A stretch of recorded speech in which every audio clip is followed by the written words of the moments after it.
YouTube should be live. Some very interesting stuff happened last night, where we joined a very kind fella in a drinking game. Then we passed out, or blacked out, and we ended up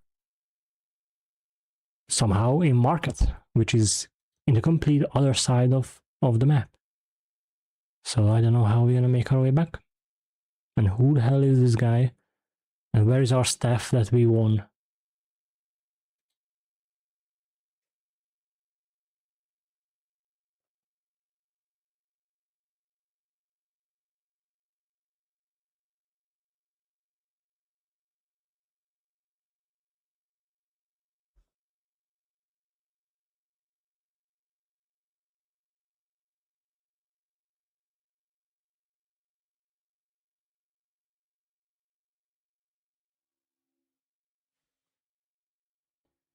Sorry about that.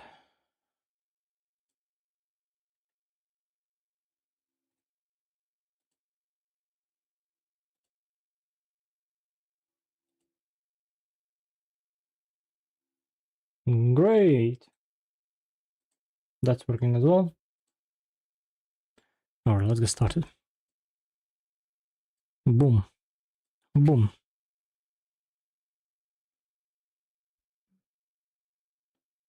Okay, so...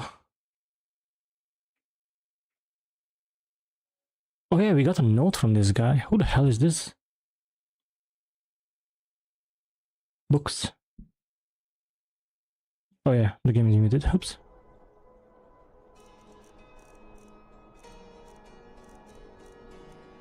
Editor's note. Meet me at the Shrine of Talos.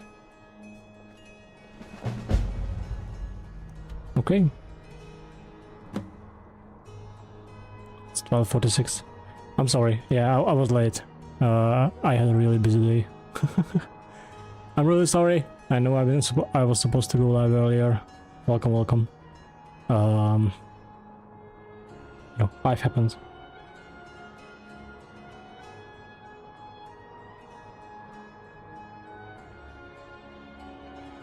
Give me a sec.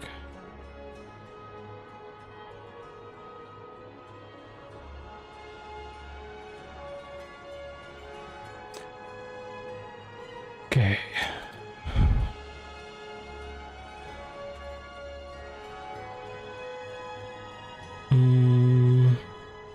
Welcome, country. Welcome, welcome.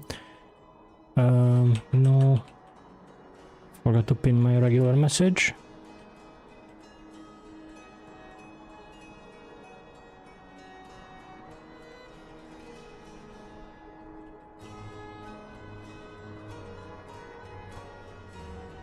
It's there. Pin. Pin. Pin. Pin. Pin. Boom. Alright.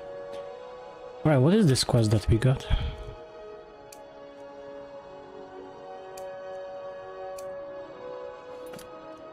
There's so much going on. Oh, we're actually close to that. That's actually really cool. Until next time. Okay, let's go to the Shrine of Talos, I guess.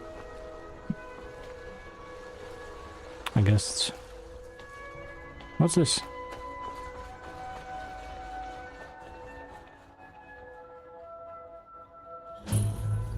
Understone Keep. Gods gave you two hands. Use them both for your weapon. This city is really cool. Yay! I'm sorry. I just flinching. Pound the dust out of your iron. It'll break when it's finished. Need a new blade? What have you got for sale? Yourself, or deal some damage. Ooh. Elven bow, okay, okay. Scorching bow, snow snares. Fight I need to find someone that might sell me more conjuration spells. Oh yeah, Shrine of Talos.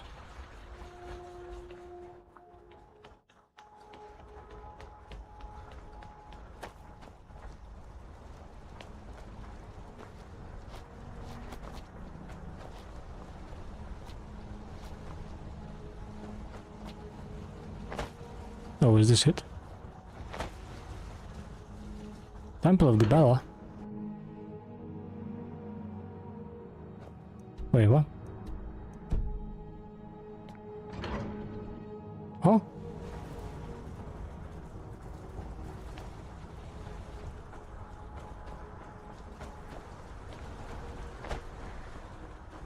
Shrine of Talos. Okay.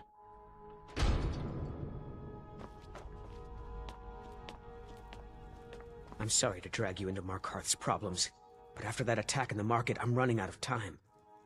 You're an outsider. You're dangerous looking. You'll do. What do you want? You want answers? Well, so do I. So does everyone in the city. A man goes crazy in the market. Everyone knows he's a forsworn agent. Guards do nothing. Nothing but clean up the mess. You want me to find out why? This has been going on for years, and all I've been able to find is murder and blood. I need help. Please, you find out why that woman was attacked, who's behind Wayland and the Forsworn, and I'll pay you for any information you bring me. Okay. What do you know about Margaret? She's not from Markarth. The air about her screamed outsider. Visitors to the city usually stay at the Silverblood Inn. Okay. He was one of the smelter workers. I used to have a job down there myself, casting silver ingots. I never knew much about Wayland, except he lives in the Warrens, like all the other workers. They're remnants of the old rulers of Markarth, natives of the Reach, followers of the old ways. The Nords drove them out of the city, Ulfric Stormcloak and his men. That was about 20 years ago. But somehow they're still here, and they're killing people. Give me a sec.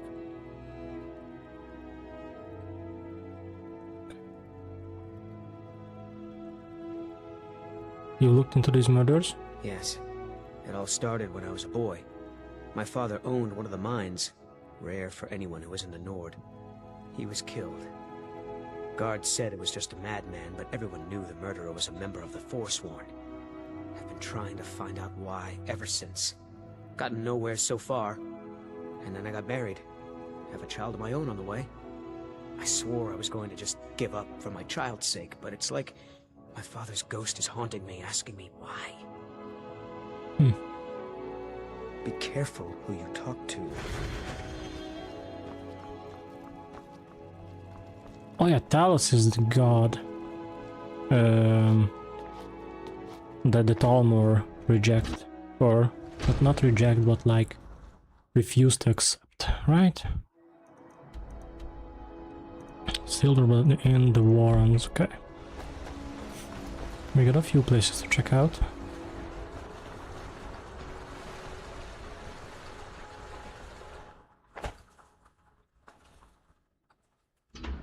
Can I help you?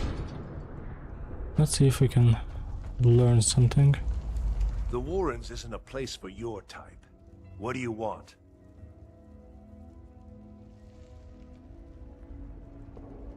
Give me a minute.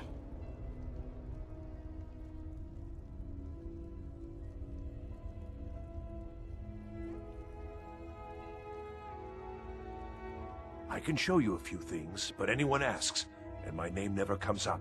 Understand? Yep. How much?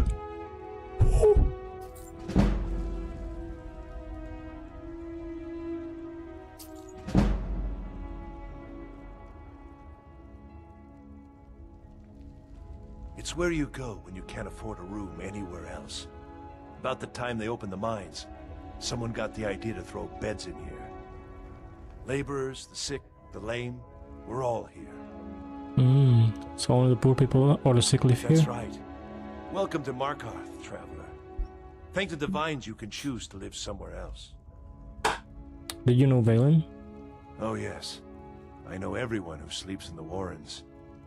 Kind of the one who passes the keys around. I guess someone else will be taking his room now. I need the key to Valen's room. Sorry, but you don't exactly belong here. Trust is hard to come by here. But all right. Haha. Until next time.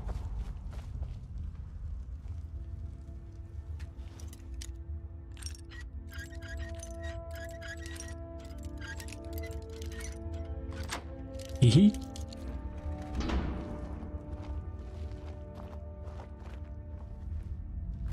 Oh yeah, they don't even have a chest, huh? Well, that's just sad. That is just sad.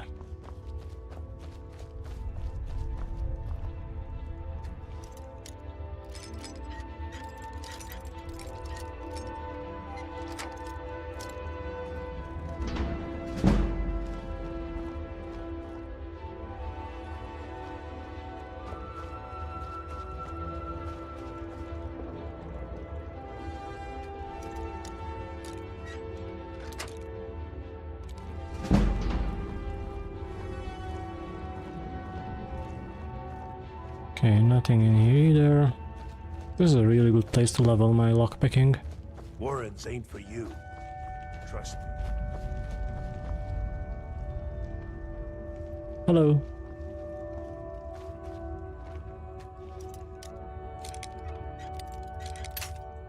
Crap.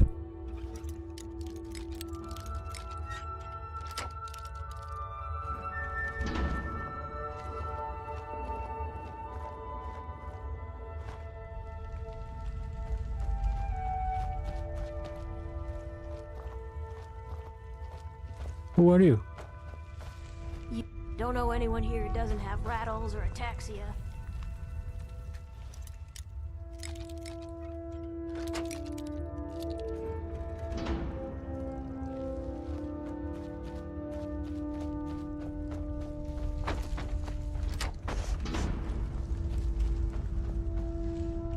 Pickaxe. Oh, he's the only one with the chest.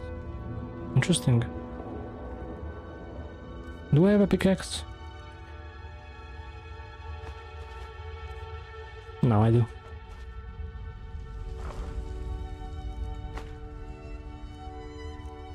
Alright, Valen's note.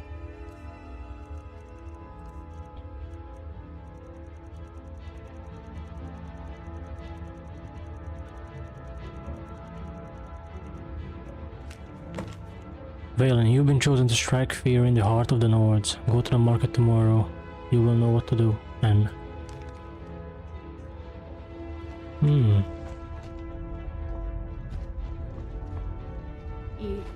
Yes? The Warrens isn't a place for your type. What do you want? You've been digging around where you don't belong. It's time you learned a lesson. Let's go. Come on. Let's see what you're made of.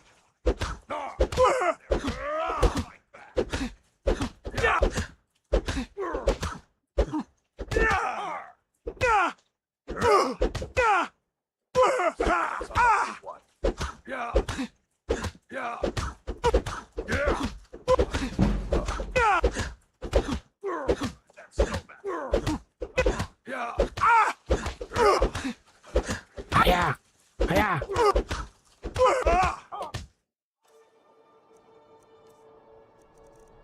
Lord.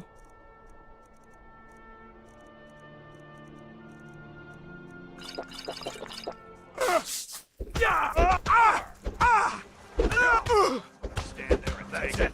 That's all you got. Oh, no. This ends now.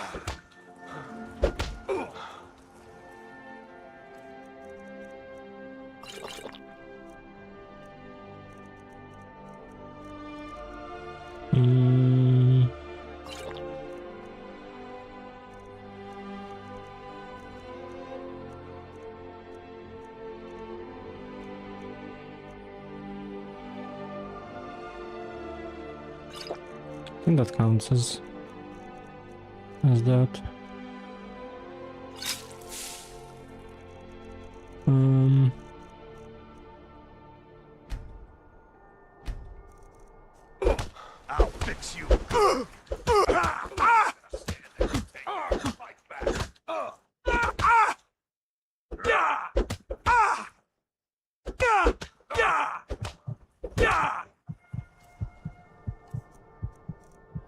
good.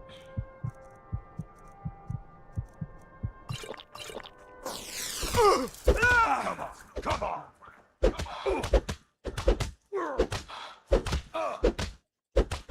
Do your worst! Just keep punching. Fight back! I'll give you in half! Enough of you!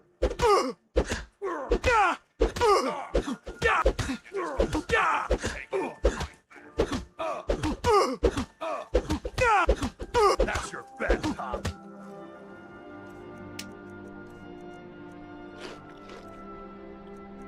Tell me I have some more potions.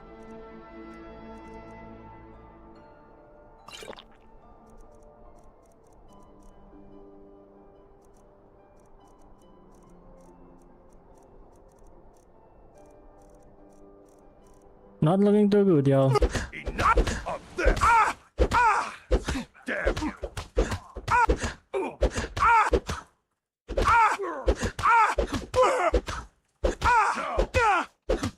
Come on. You just gotta stand there. I'll fix you good. You mangy piece of pit bait. I was sent by Nepos the Nose.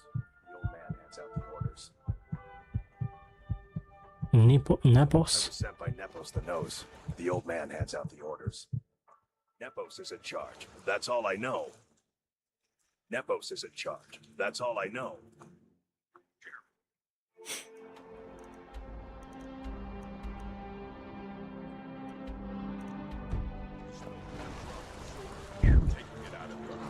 That was hard. Did you just talk back to me? I'm not paid to listen. I'm paid to keep you working. Stay out of trouble, elf. Whoa. Oh, the potion worn off. Silver blood. Come on in. The Silverblood Inn has plenty of strong drink, and this is the Silverblood. Here, take a look at this. Some of the Jarl's men came by and left this bounty letter. Cool. Got a witch hunter in town from the priesthood of Stendar. Ooh. Keeps asking questions about that old abandoned house. The Jarl is refusing to dispatch men to the Did you front line. hear? The Hall of the Dead is closed. Brother Veralis isn't the most popular man in town right now. The Jarl is just Okay. biding his time. Ah, yes. Rented the nicest room we had for a whole month. Best we all forget about her. Bad luck to talk about the dead in Markarth. Hmm. Remember, ale is cheaper than blood in Markarth. I'm what you'd call a soldier of fortune. You make me an offer, and I just might fight at your side.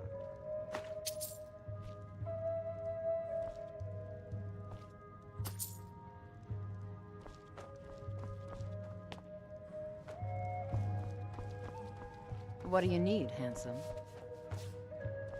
Unlike my husband Klepper, I watch after. My father, Klepper, is the one you want to talk to. Just here to drink. Just clean up. Don't get involved in that nonsense. Just want to work. Don't get involved in that nonsense. Really should talk to Mullish if you have a problem with one of the workers. Okay. Until next time. You a fighting man? Klepper, How about a you little idiot. bet? Can't you do anything right? What? I'm drunk, What did I do and this it's been a time? while since I I had was a just good standing fight. here. 100 You were septums just says I can standing there take when you, were supposed to be serving bare-handed. drinks to our customers. Shouldn't you Milk help drinker. me then, wife of mine? Oh yeah, Sharing pretty my little thing. problems? Had a Being room my here, I better think. half? Ask the innkeeper. I am your better. Okay. And your better half Arnleaf is and Sons stuck Trading being an Company. idiot and I'm a serve the porter. customers their drinks. Just some muscle hired to move heavy packages. But we don't get any shipments in. Forsworn attack every caravan. So Oh. all I do is sit here and drink. Got any ale or mead? Nope. I think I'm going to get another drink. What can an old skull? That's about the truth of it. Write tales about the sights I've seen, the battles I've fought. Earned quite a name for myself when I was younger. The Bard's College still teaches some of my work to their students. Oh. Good. I've seen every... Well, you've come to the right place.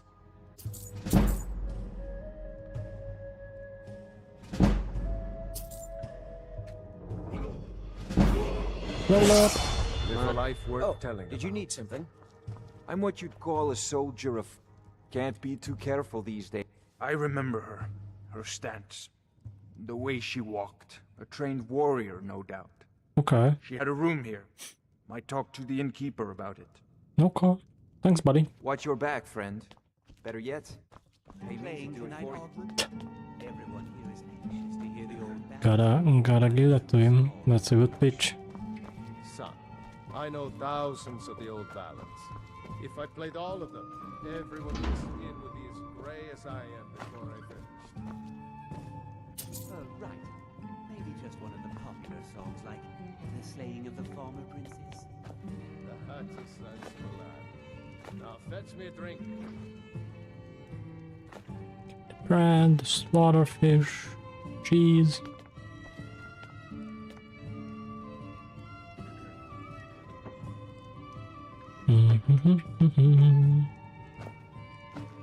Nope.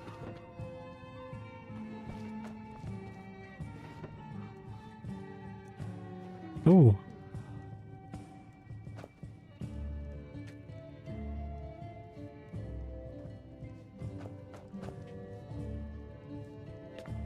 Who are you? Never mind. Is there something I can do for you?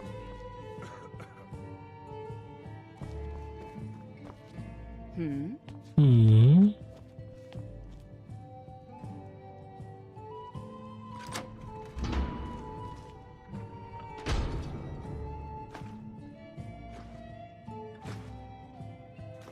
Where did I get the key from?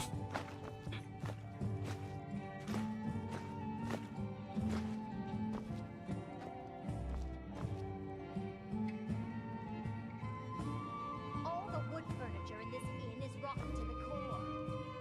Know why that is, Pepper? I don't know, my darling wife. I assume you're going to tell me. Margaret's journal. Okay.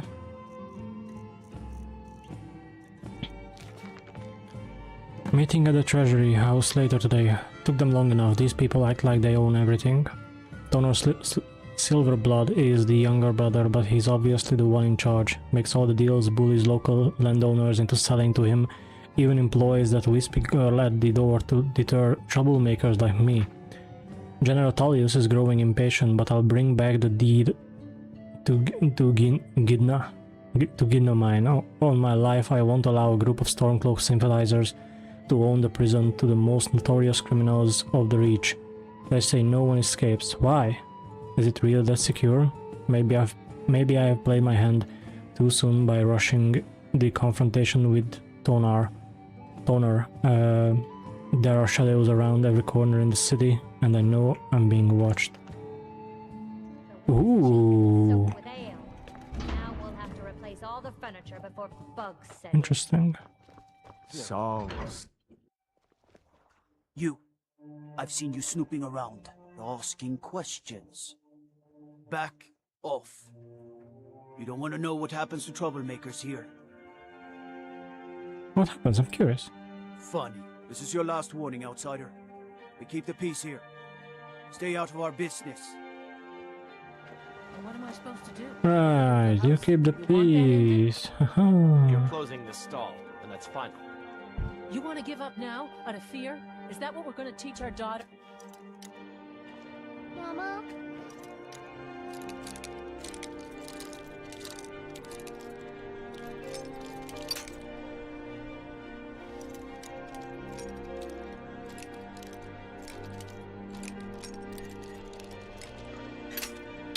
No! Alas, lockpick. We're not fighting, we're just...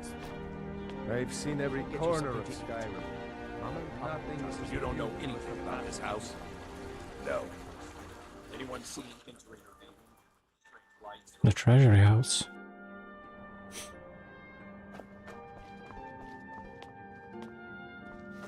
The treasury house is really just for patrons of the Silverblood family. You don't belong here. I'm sorry. We're only interested in helping our patrons. For one, the landowners of the Reach. It goes without saying that they rely heavily on us for our silver and support. All the miners, farmers, and laborers in the Reach get their daily wages through us. Nepos the Nose handles that part of our business. He has a way with the workers. You want Thonar Silverblood. He handles all the family business. If you're here to talk politics, though, you'd want his brother, Thongvor. He spends most of his time in Understone Keep. Okay. It's an old family, very well respected throughout the Reach. The Silverbloods run nearly all the lands in this hold, as well as the local inn. And of course they own Sidna Mine, the finest prison and source of silver in Skyrim. I'm afraid he's asked not to be disturbed. He has important business. No, he isn't. Go. Go right ahead then. Don't let me keep you. I have records I need to tend to. I've worked in the Treasury House for almost 20 years. I'm married to Thonar Silverblood. Keep that in mind while you're speaking to me. My dear vagrant, we're the only family worth knowing in Markarth. We own everything in this city, even the jail. And guess who owns the Silverblood Inn? Not that we named it that. The people just insisted. He's the real head of this family. He may not be the eldest, but all the work that keeps us respected is handled by my Thonar. Yes, I was bored talking to you anyway.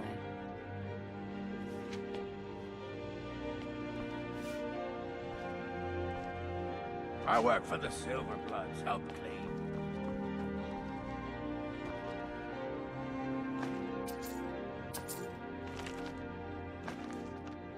New book.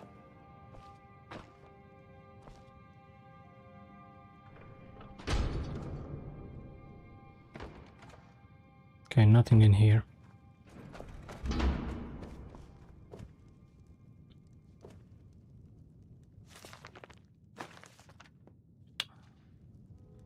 God, I keep accumulating more and more books. I really need to start reading My them. husband Thonar handles all our family's business. He's an important man.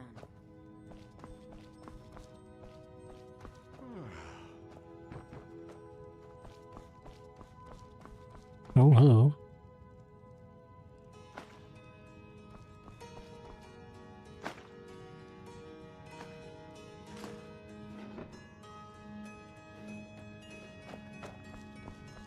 What are you doing here?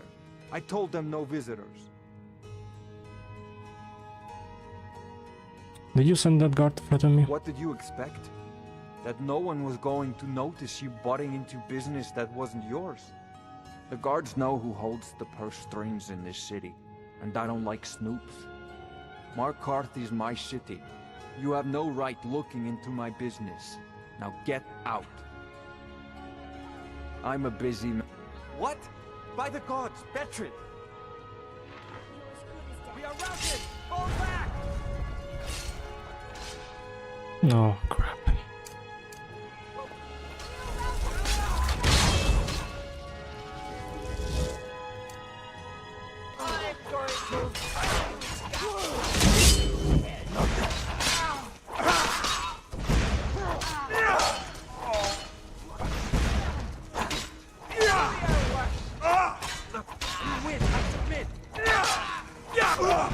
I've outlived worse than this.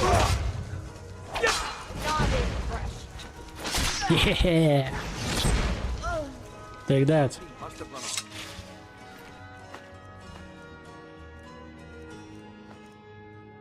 How did I get the key?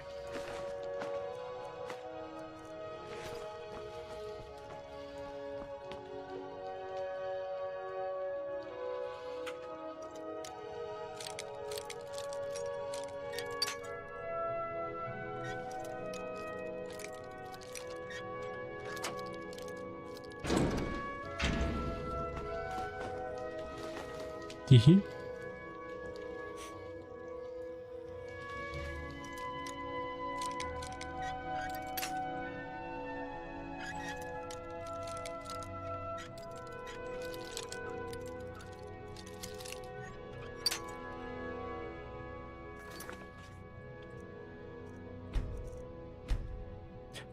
what happened? Oh no, the game auto-loaded. Must have been the wind. Oh no.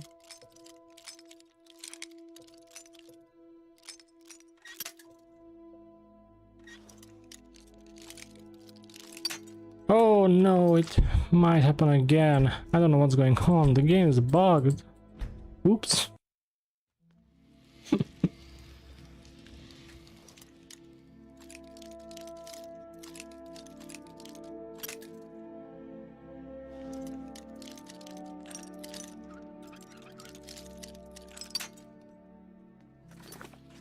Okay, I'm just safe coming. I want to open this.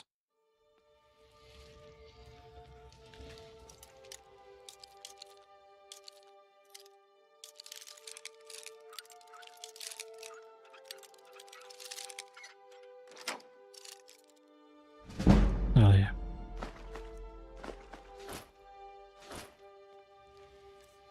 Oh wait. Level up? Is it more stamina?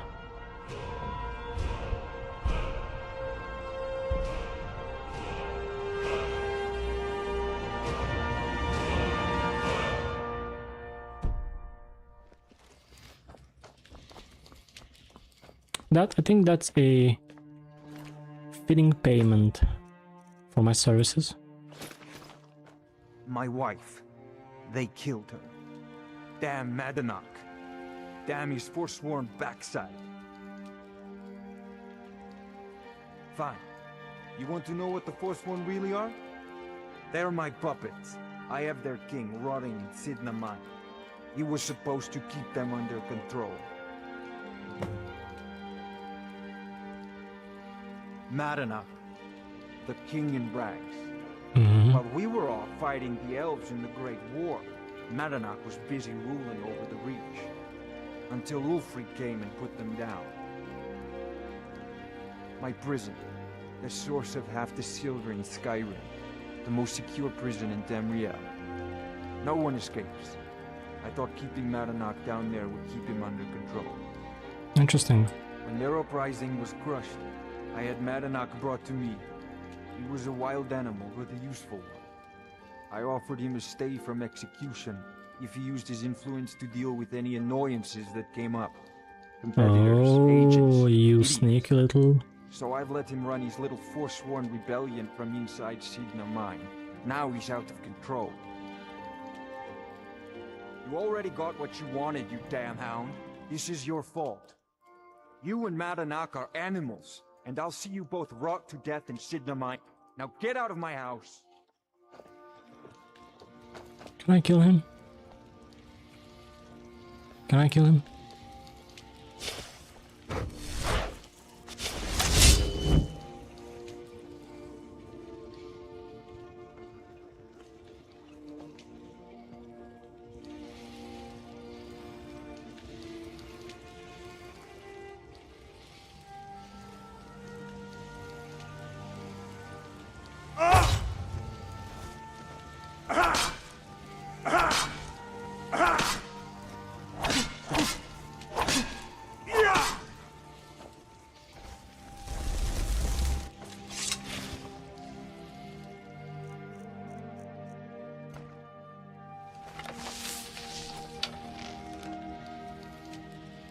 Someone there?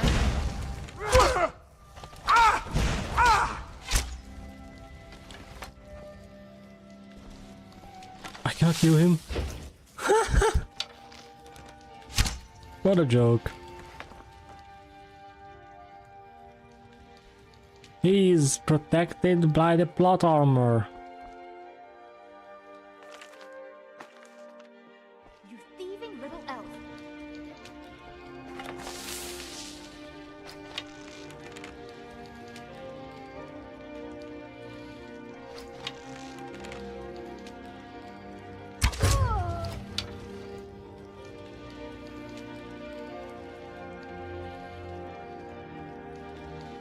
Have a fascination with fire, do we? I do.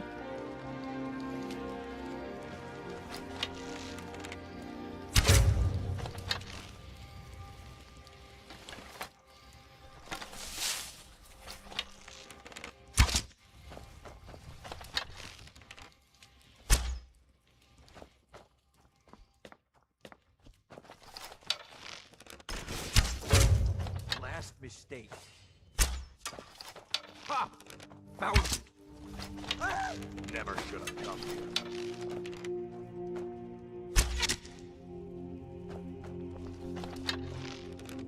Victory is yours! I submit! I'm gonna crush you like a bug. Yeah. You have committed crimes against Skyrim and her... Smart. God damn it. Boo.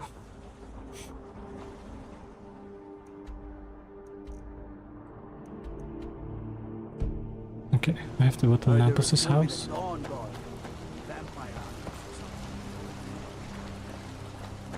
Hey, watch it. That should be up there.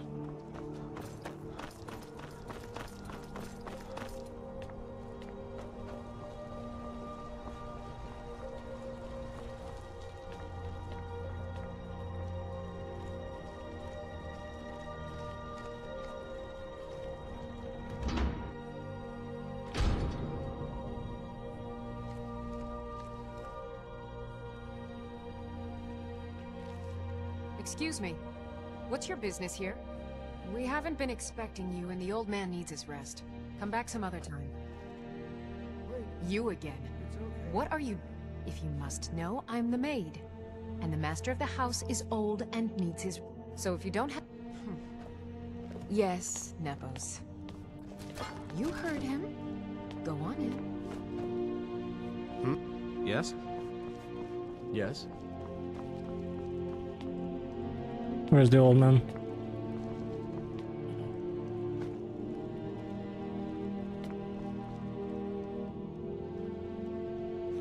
Ooh.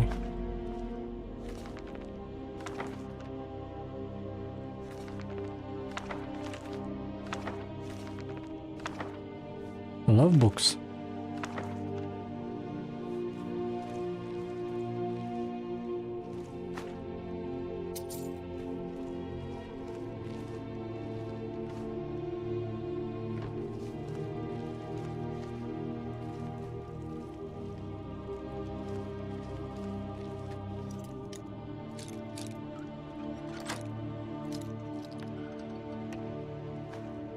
Thank you. I'm sorry about my housekeeper. She's a little protective of me. Now, what is it you want? Ah, yes. You've proven to be a real bloodhound. Well, you've sniffed me out. I've been playing this game for almost 20 years, sending the young to their deaths, all in the name of the Forsworn. And I'm tired. And that was the nose. So tired. Pretty name. Why? Because my king told me to. Madanach. When the uprising fell at the hands of the Nords, they threw him in the mines. I don't know how, but he lives. I get his messages, and I hand out his orders without question. You mentioned an uprising. Markarth and the Reach are our lands. That is why we are the Forsworn. We cannot claim the home that is rightly ours. But then, during their war with the elves, we had our moment. We drove the Nords out of the Reach in a great uprising. Then Ulfric and his men came. Those of us who didn't run were executed, except for myself, my king, and a handful of others. Who's Madanach? He is the king in rags, a man who once held all the Reach within his grip. He stokes the passions of the downtrodden in this city, directs them to kill the enemies of the Forsworn in our name. All from inside Sidna Mine, a Nord prison. The irony is quite thick. Why are you telling me all this? My dear boy, what makes you think you're getting out of here alive? You were seen coming in. The girl at the door is a Forsworn agent masquerading as a maid. You aren't the first one to have gotten this far. You won't be the last. I'm sorry. You can't hide from me. Well...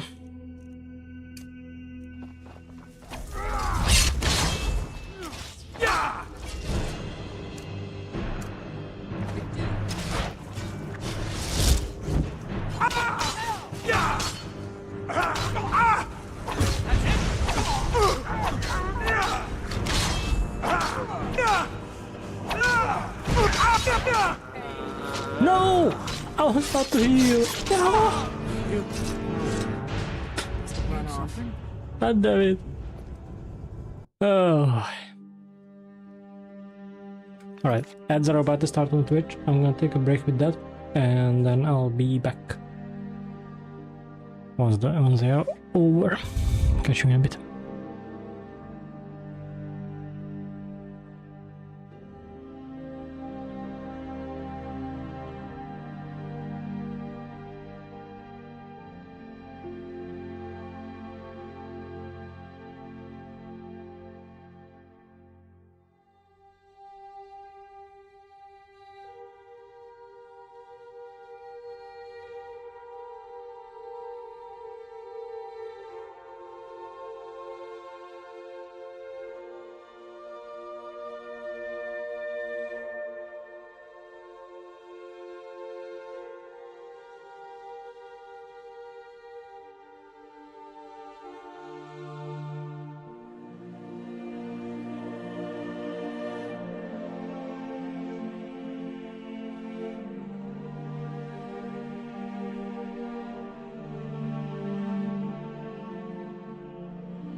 Give me a sec. I got a message and I need to reply to it.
Apologies, I'm back.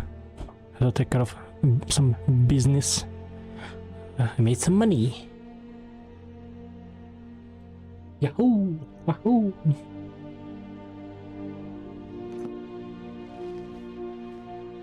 Excuse me.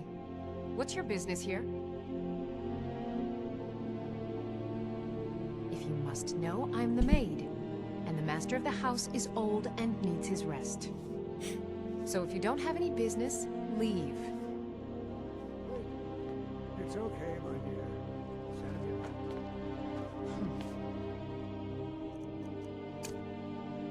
Yes, Nebus. You heard him. Go on in. I'm sorry about my housekeeper. She's... Ah, yes. You've proven to be a real bloodhound. Well, you've sniffed me out. I've been playing this game for almost 20 years, sending the young to their deaths, all in the name of the Forsworn. And I'm tired. So, because my king told me to. Madanach. When the uprising fell at the hands of the Nords, they threw him in the mines. I don't know how, but he lives. I get his messages, and I hand out his orders without question. Markarth and the Reach are our lands. That is why we are the Forsworn. We cannot claim the home that is rightly ours. But then, during their war with the Elves, we had our moment. We drove the Nords out of the Reach in a great uprising. Then Ulfric and his men came. Those of us who didn't run were executed, except for myself, my king, and a handful of others.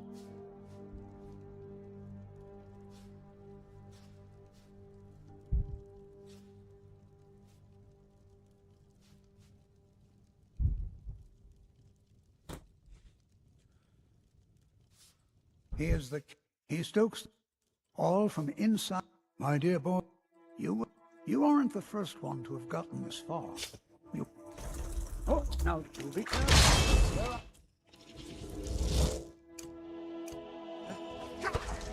Oh, no, you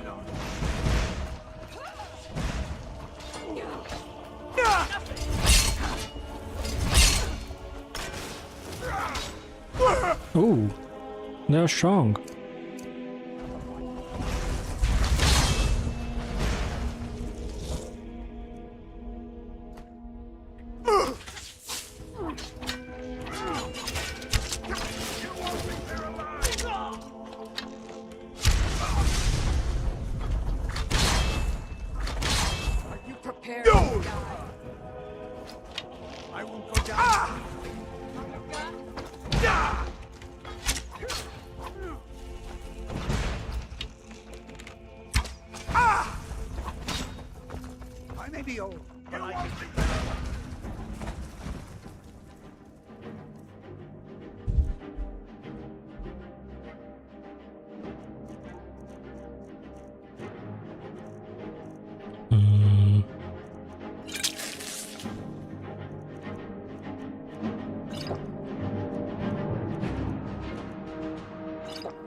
I'm so dead.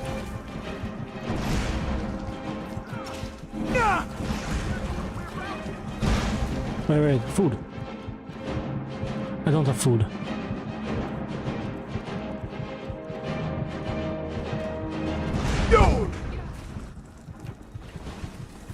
Can I heal myself in time?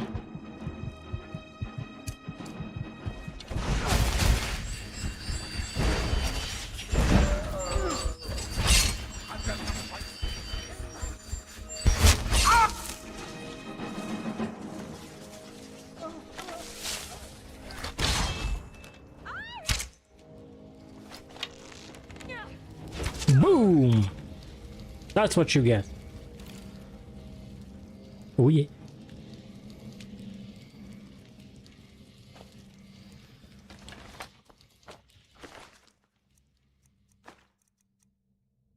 Oh yeah.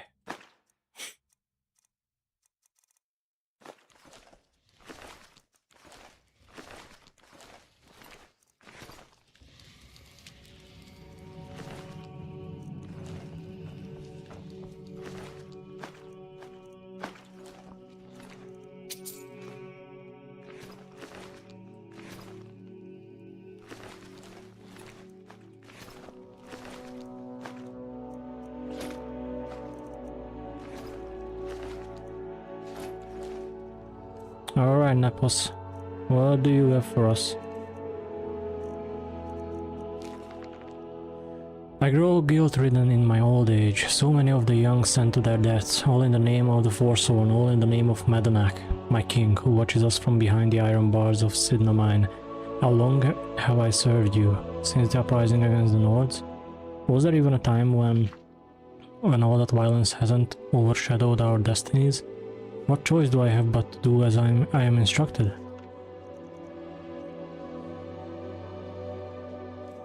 Yep.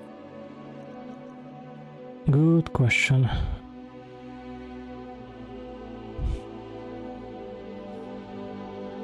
Give me a second.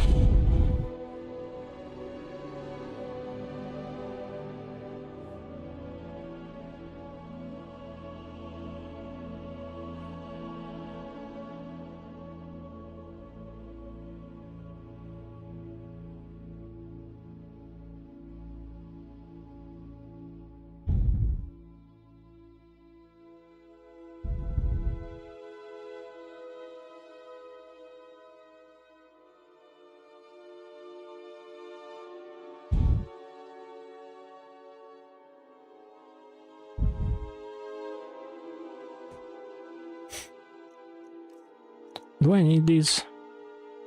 Oh, it's a quest item. I guess I need to see all the quest through. Like fully through. That's okay. Return to Eltrus.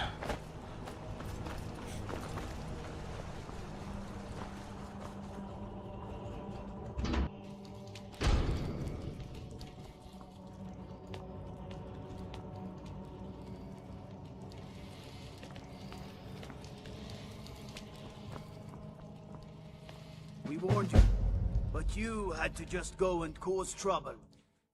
Now we have to pin all these recent murders on you. Silence witnesses. Work, work, work. What did you do to Eltrus? Same thing we do with all the other natives who want to change things around here. We had a nice little deal going between Thonar and Modanak until you and Eltrus started snooping around. Well, you wanted to find the man responsible for the... Let's do this properly.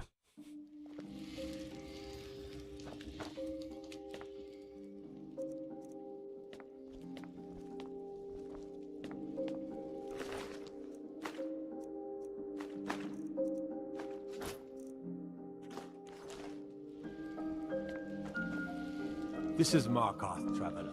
Safest city in the Reach. We warned you, but you had to just go and cause trouble. Now we have to pin all these recent murders on you. Silence witnesses. Work, work, work.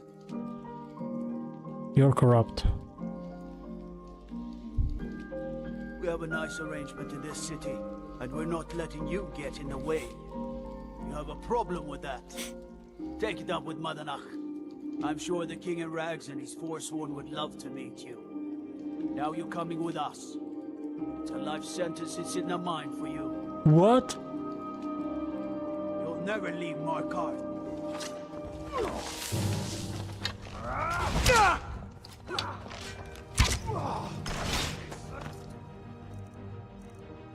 Piss.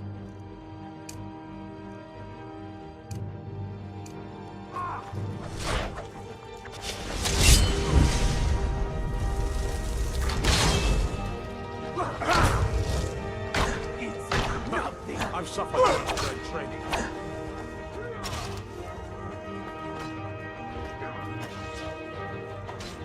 I'll have your head.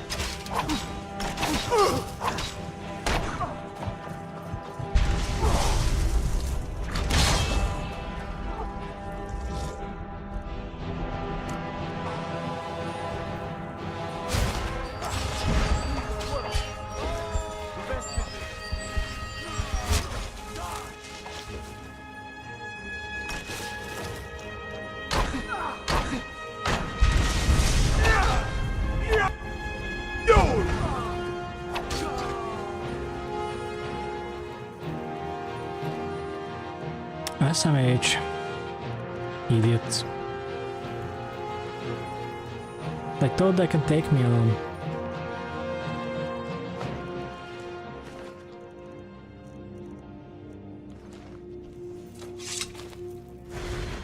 I'm sorry, friend. I'll make sure to avenge you.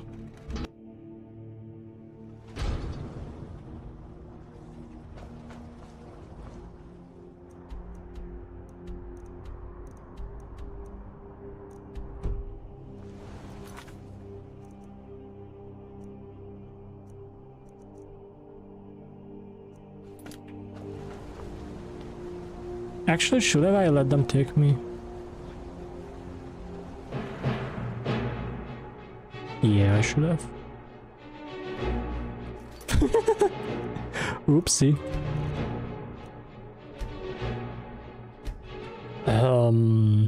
Hmm.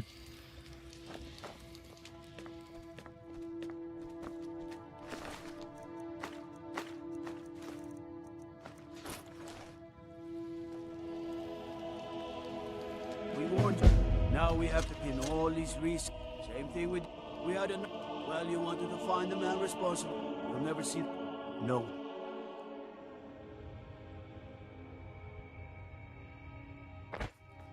Well, it's a life All right, sentence. prisoner. Eyes front.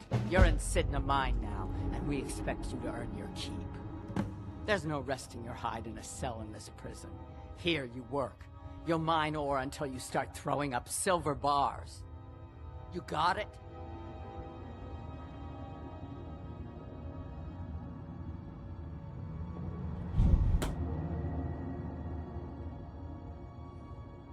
I'm sorry, I'm a little deaf in this ear. Don't get smart with me. I'm in charge. You keep it up, I'll have your toes cut off. All right, open her up. Now you, get down there.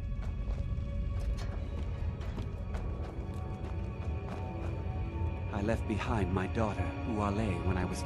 What are you in for, new blood?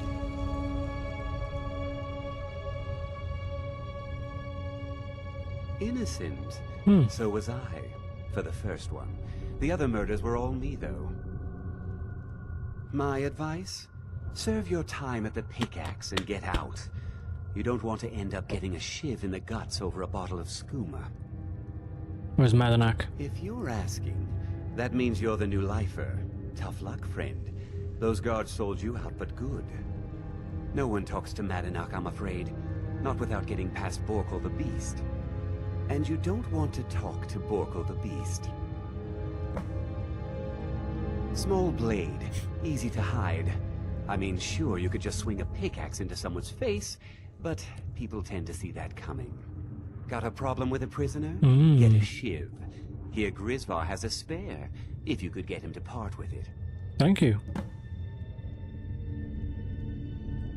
Bottles of moon sugar. Khajiit use it as a pick-me-up. Good way to pass the time. Prisoners smuggle the stuff in. Only currency we have down here.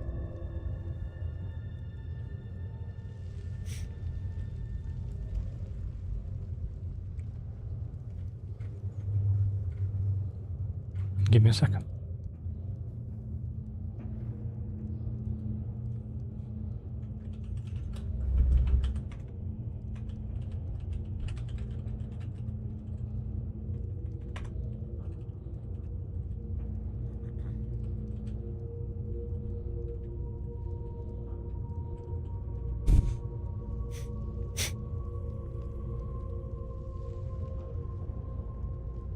What are you in for? The nobleman I served was stabbed in the night. Wasn't me, but I knew I'd be blamed. So I ran, joined the Forsworn, started killing, got caught. Now I'm here. Give me a second, I need to edit something very quickly.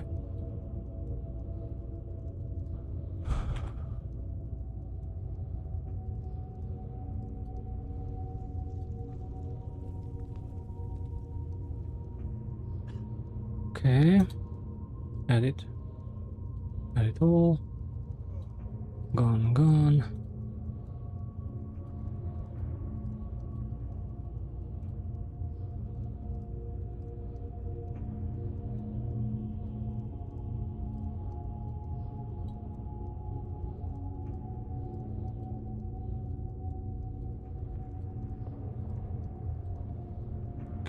this is good.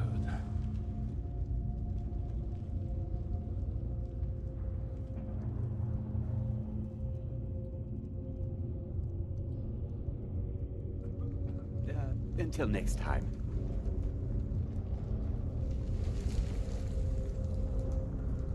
I left behind my daughter, Uale, when I was taken. Okay. How old is my daughter now, I wonder? In prison, you lose track of time.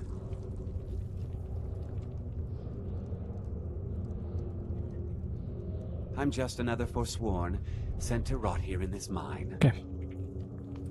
Where are the guards? They come in here once a week to clean out the bodies, grab any ore we've mined, and beat down the troublemakers. That's the only time when we get food, too. And if there's not enough ore mined up, we don't get any. Why would you join the Forsworn? Because life was better under the old ways. No Nords and their laws. One day the Forsworn will paint the walls of Markarth in their blood. Madanark's guard. Big, even for an orc. Heard he ripped a man's arm off and beat him to death with it. He's old-fashioned like that. Until next time.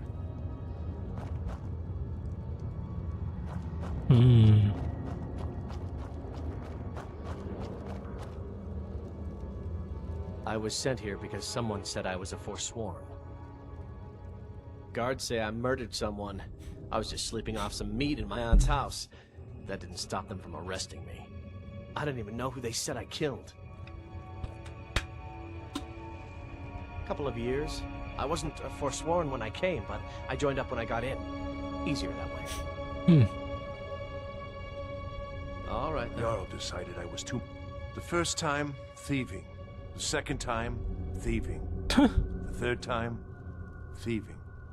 It kind of keeps going like that.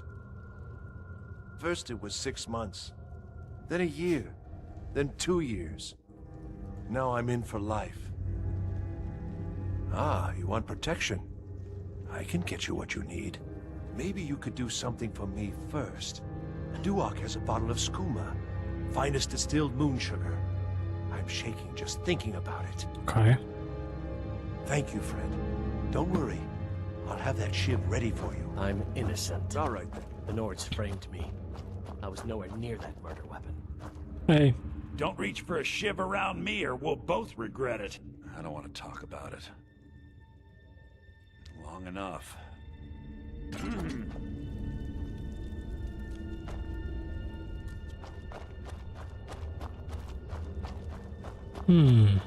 I got locked up one too many times. Now I'm in for life. I'll talk with everyone who I can.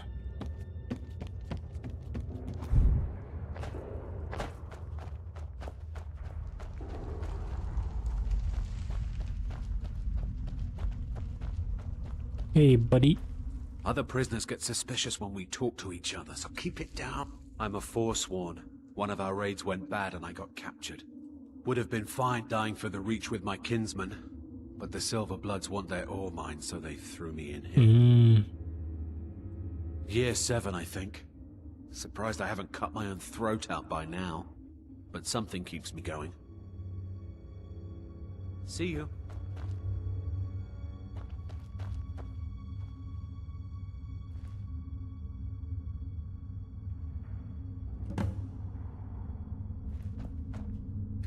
Whenever I get out of here, I'm gonna kill a Nord.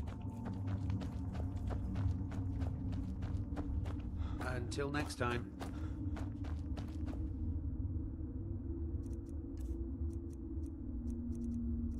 Wait, should I try? Get away from me! Whenever I get out, you give me one more look, and I cut you open. That skooma's mine.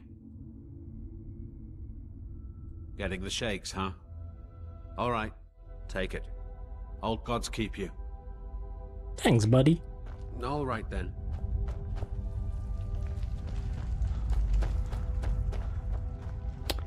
Let's go and mine. I don't think I ever mined in this game. I think I picked up a pickaxe. Oh, I can still cast? Oh, that guy's dead. I was sent here because someone said I was a Forsworn. Don't reach for a shiv around me or we'll both regret it.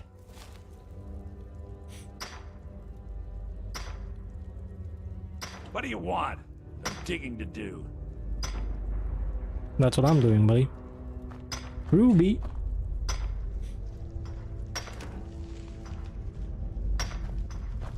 What are you doing that for? I'm mining, dude. Jarl decided I was too much of a problem. I got locked up Here's your shiv. Promise you won't ever use it on me, okay? Until next time. Let me mine. God damn it.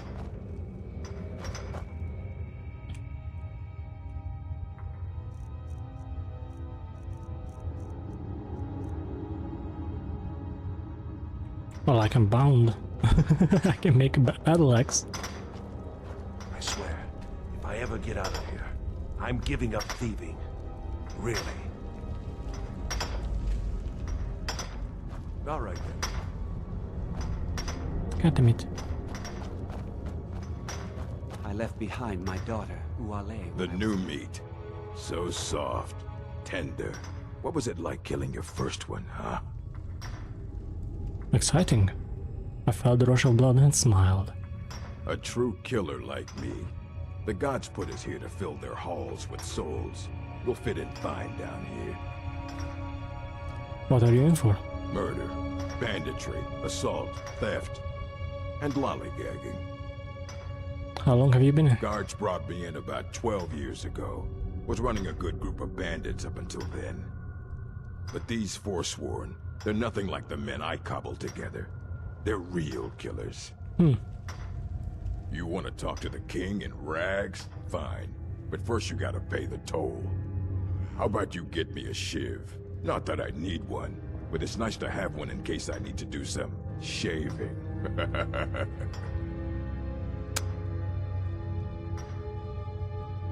He's expecting me. The only thing Monarch expects is a bottle of skooma in tribute every so often. You're not getting through.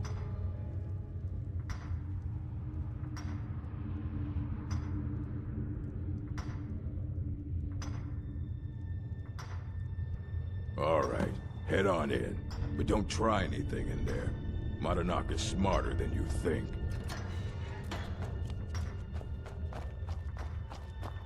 Fight well.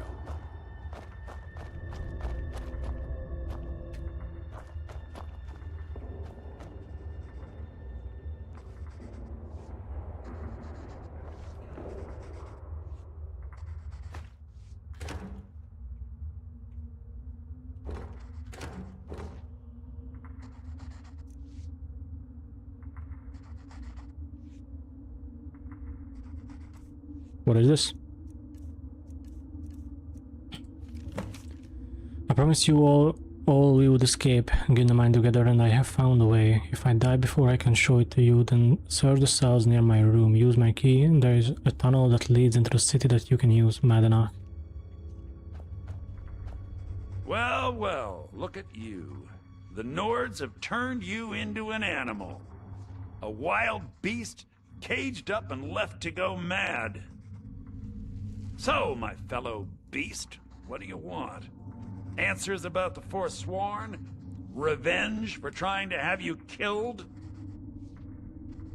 You have a lot to answer for. Do I? What about you?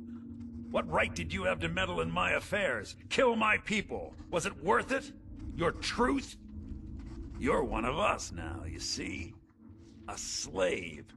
The boot of the Nords stepping on your throat. Maybe if you understood that, I could help you. Understand? How? There's a man named Breg inside these mines. Besides me, he's been here the longest. Tell him I sent you. Ask him why he's here. I want you to know how widespread the injustice of Markarth is. Okay. I want to know about Tonar. I had Markarth. My men and I drove the Nords out. We had won. So we thought. Retribution was swift. I was captured, quickly tried, and sentenced to death. But my execution never came. Dhonar's Silverblood stopped it. He wanted the Forsworn at his call, that I would point their rage at his enemies and spare his allies. And I have. Humiliating at first, but I knew he would let his guard down eventually, that he would come to trust I was under control. This was our land. We were here first. Then the Nords came and put chains on us, forbid us from worshipping our gods. Interesting. Some of us refused to bow. We knew the old ways would lead us back to having a kingdom of our own.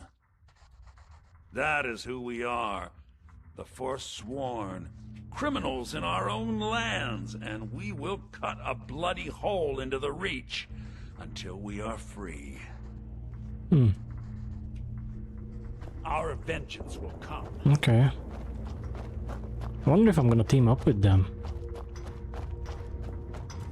I left behind my daughter, Uale, when I was taken.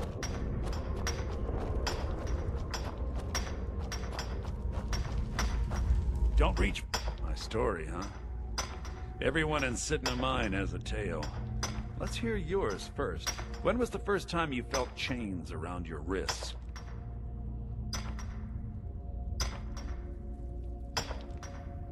It was in Helgen.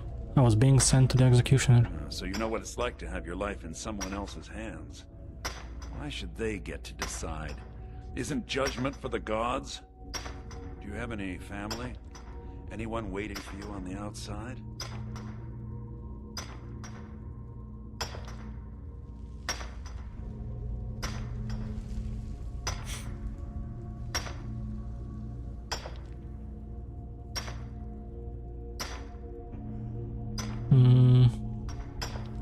I had a daughter once.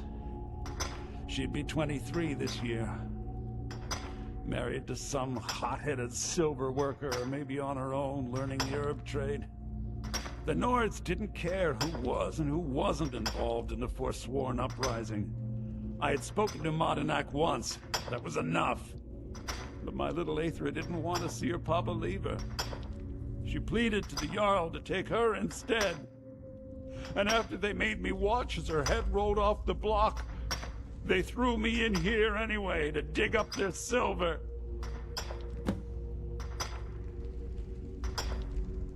I'm really sorry to hear that.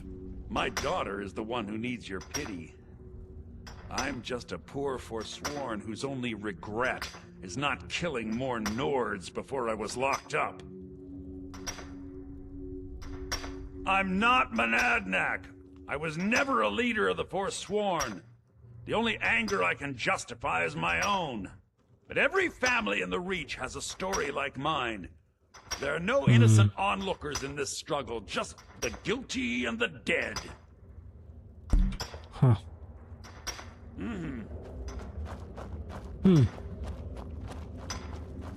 Now here's the problem though.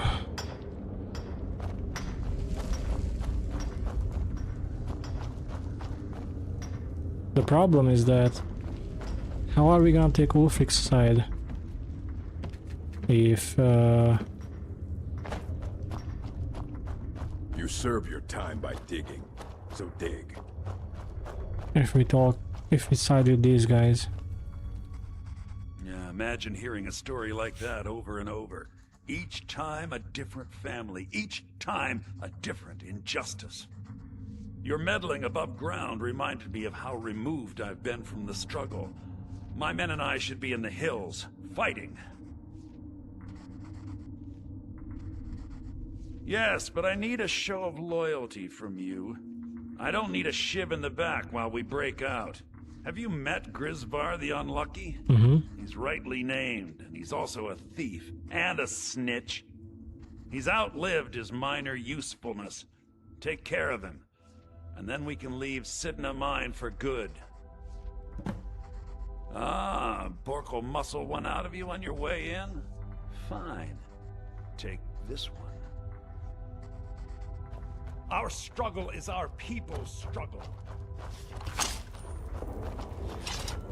I didn't even need the shiv. I left behind my daughter, Uale, when I was taken.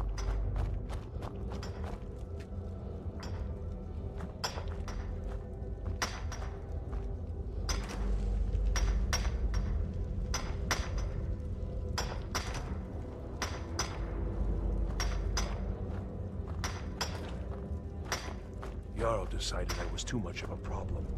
Threw me in here with the Forsworn. I was sent here because someone was forsworn.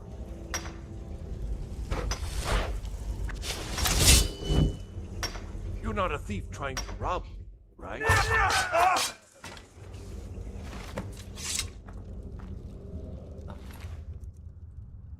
Innocent. The Nords framed me. I was nowhere near that murder weapon. Right. Now we can go. You serve your time by digging, so dig. Do you remember the sun? Because you'll forget. Soon, you finally become one of us. Come with me. I think it's time I announced my plans to you and your new brothers. Alright, old man. Ooh, rabbit.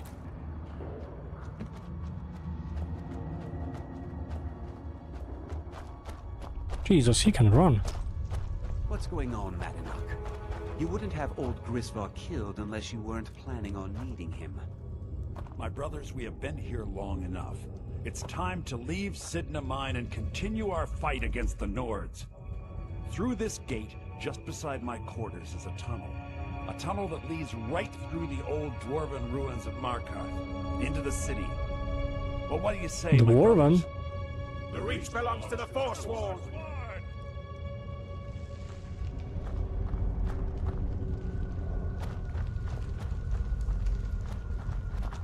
Go on, Ed.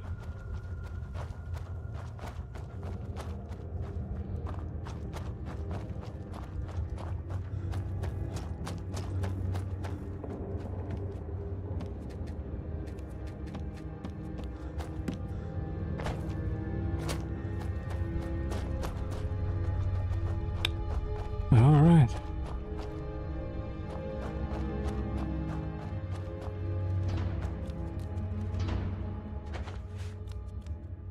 Let's go.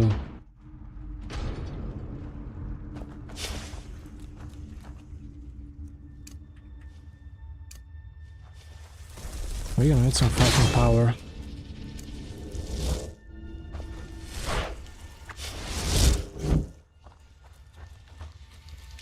If we were to get out of here alive.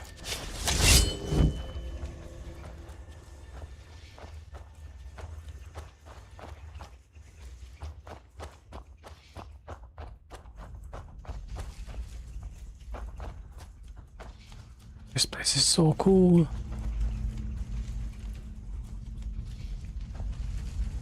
Yes, yes, I haven't got all day. All right.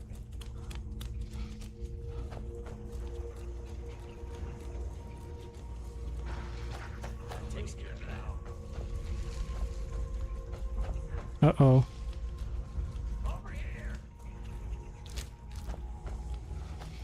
Oh, they're strong. Look at them go. Come on.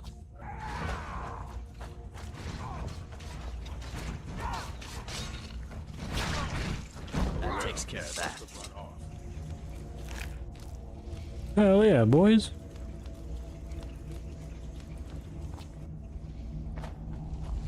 God, bound swords look so cool.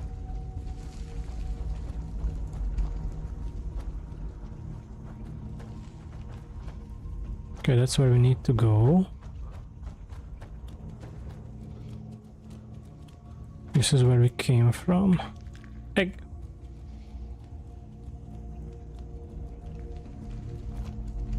What's up here?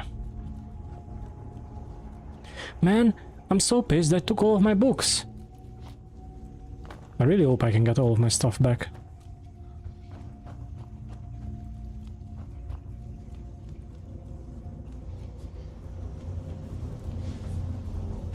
Oh damn, they beat up the spheres as well.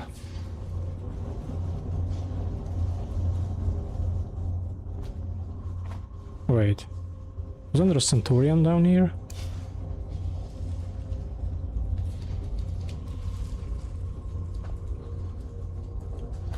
Give me all the silver.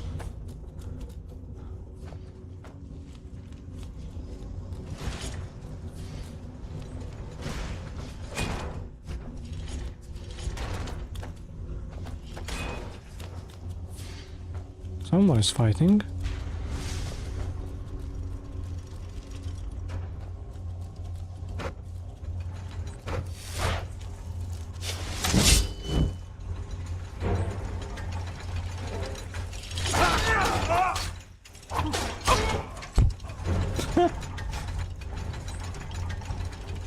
Oops.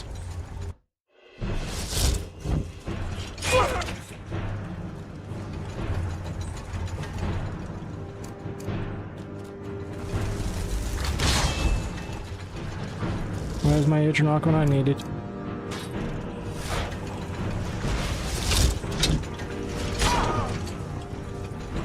It's...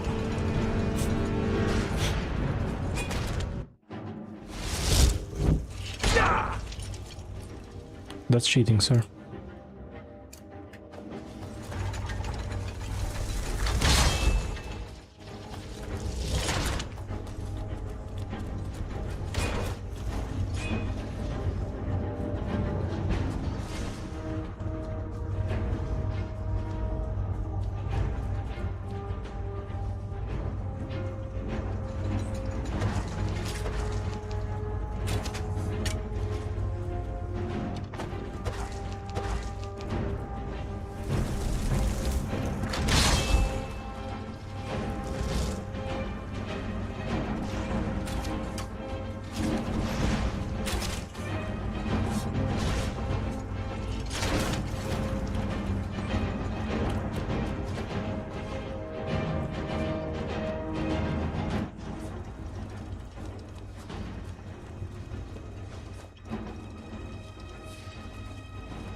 Burn.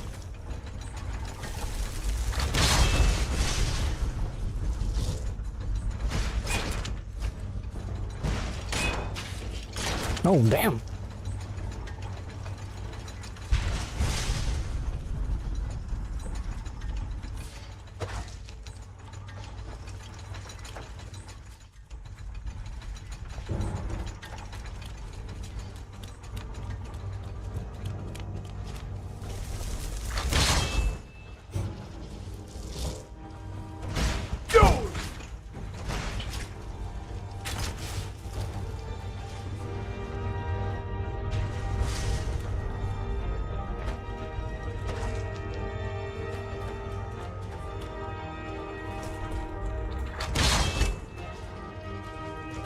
Oh, I messed up.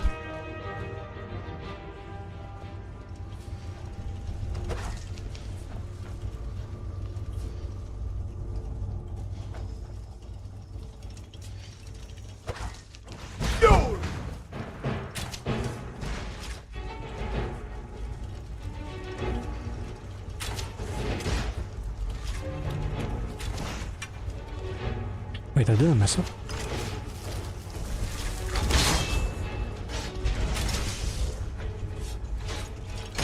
You're dead! Let's go!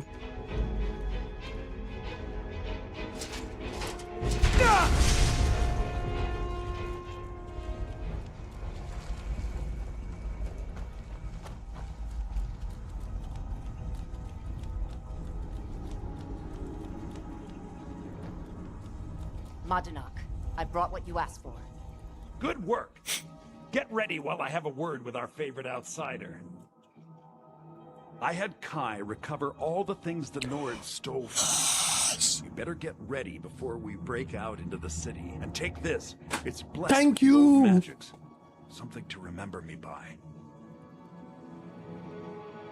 What happens now? Now, I announce to all of Markarth that I have returned. Don't worry about your name. They'll know who to blame and fear after today. It'll take years, but I'll organize the Forsworn again. We'll reclaim our land, and then when power is ours, we'll have peace. A kingdom. Until then, let me offer you a warning. Beware the Forsworn. No place in the Reach is safe from us now. But now I'm too heavy. I am too heavy.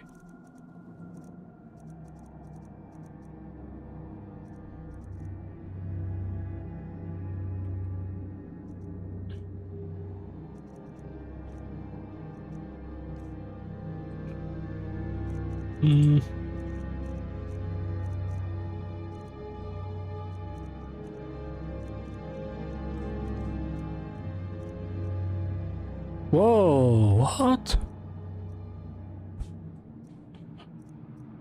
Roots of the old gods. Gauntlet of the old gods. Oh, whoa, okay.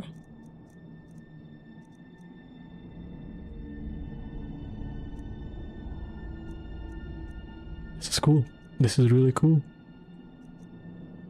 Don't need that.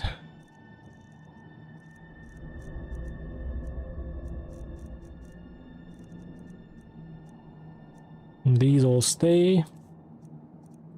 Potion. Let's see.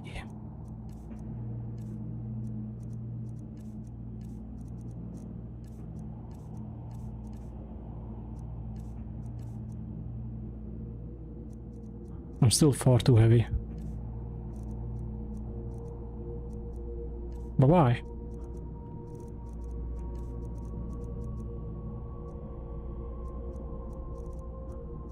Is it all the stuff that I picked up?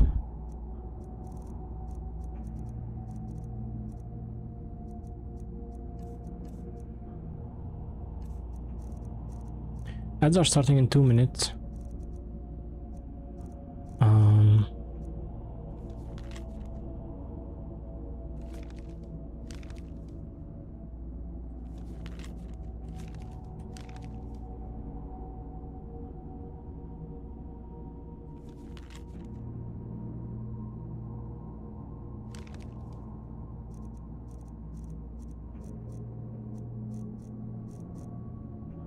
I have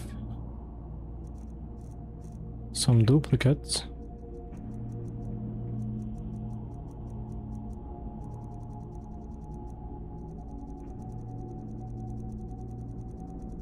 That helped a bit.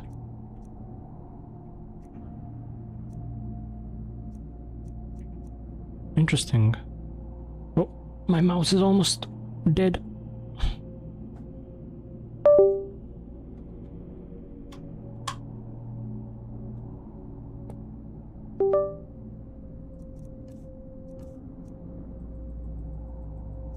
That's still so much.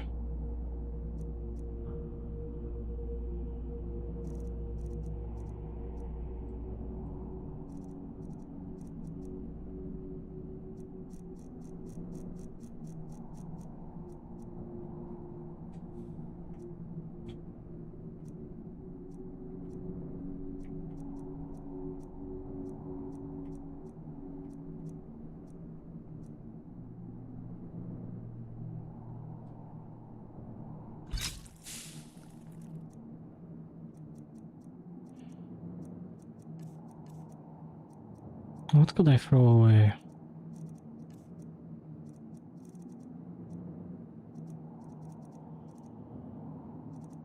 These are worth so much.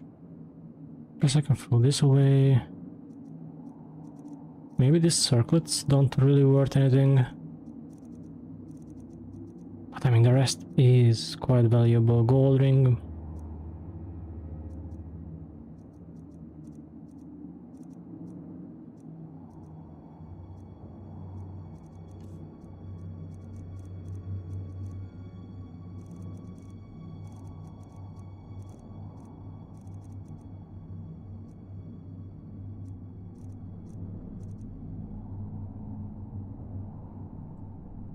Okay.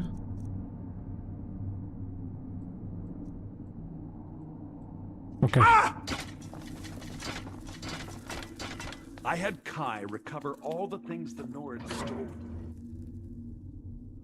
All right. Think you can escape my prison, do you? You'll pay for what you've done to my family. Family? You poisoned the Reach with your tainted silver for long enough, Konar! Hey, here we go! Go on, boys.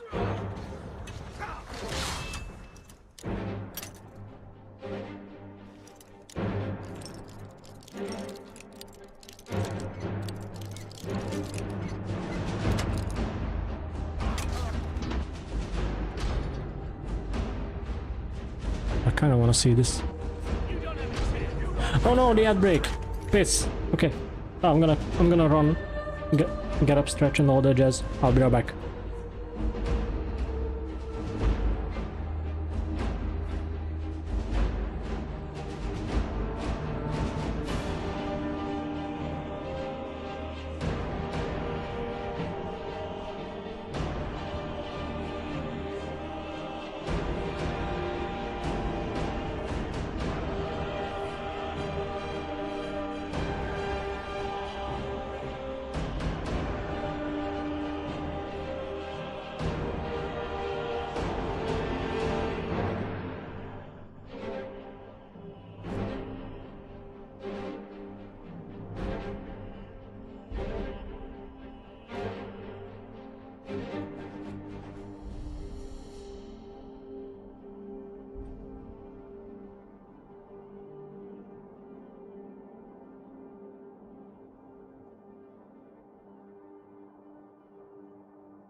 Alrighty. Let's go.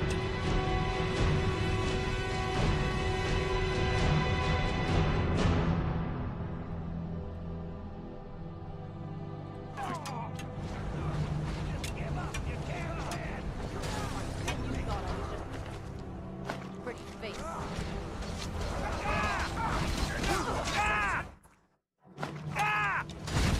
I'm just here for the arrows. Thank you.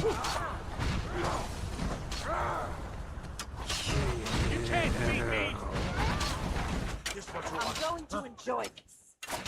Turns me into an undead. Oh my god. Lucky hit.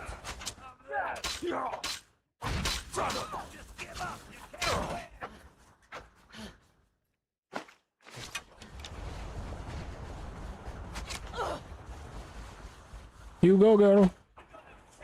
This is your last mistake.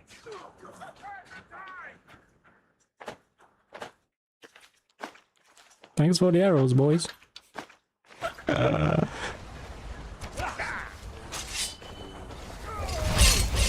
beg me to kill you before I'm done.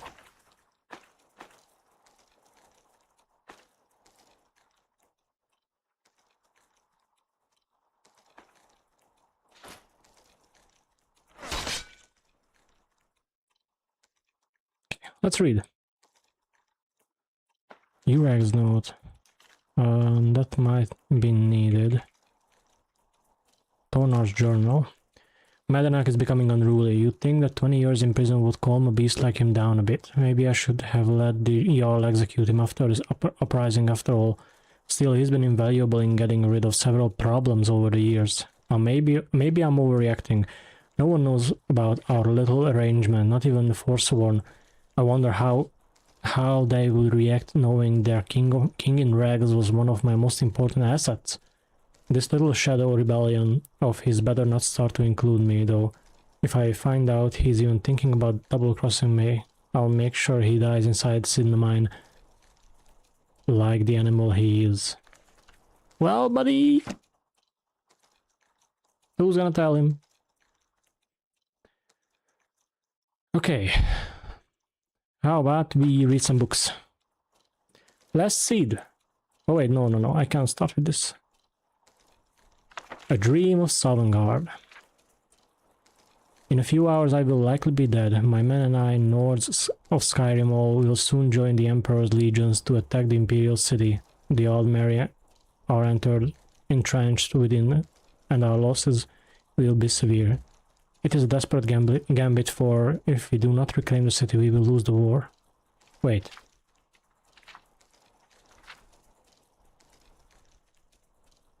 I read this.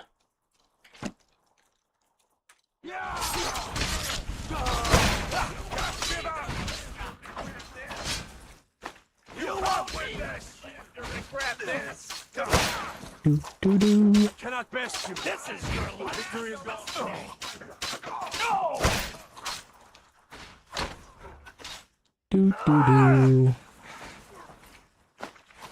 More arrow for me.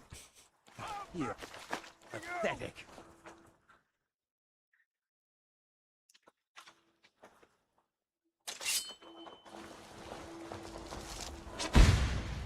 I'll gut you like a horker. Damn. They're going crazy. Guess it's all clear now. I'm gonna crush you like a bug. That takes care of that. Oh.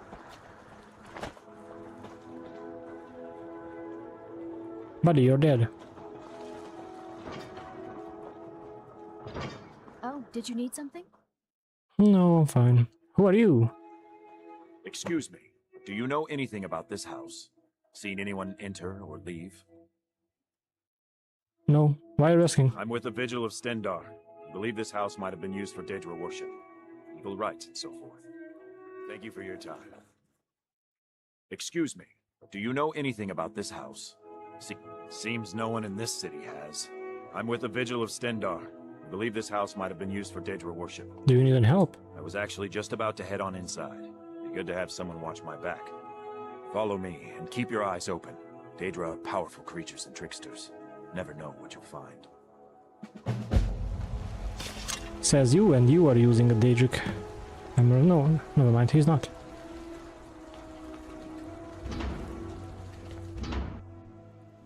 Fresh food. No wood rot on the furniture. Someone's been here recently. But the people I asked say no one enters or leaves.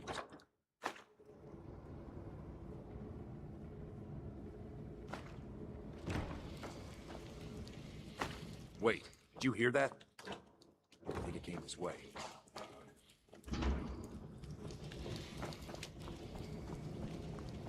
That's it. Something's inside the house. Come on, we're getting to the bottom of this. I'm coming. Come out! We know you're here. There's another door. See if you can get it open. Stendar's mercy. This isn't an ordinary Daedra. We have to get help. Weak. He's weak. You're strong. Crush him. You first. Come on. Let's go. Whoa. Wait, do I have to... Is this a quest?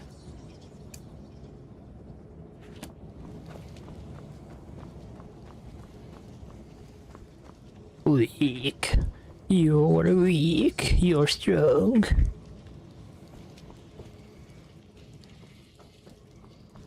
We're getting out of here. Now. No. Kill him. Crush his bones. Tear at his flesh. What is going on? You will kill. You will kill, or you will die. I don't want to die. I can't die here. Daedra has us. It's you or me.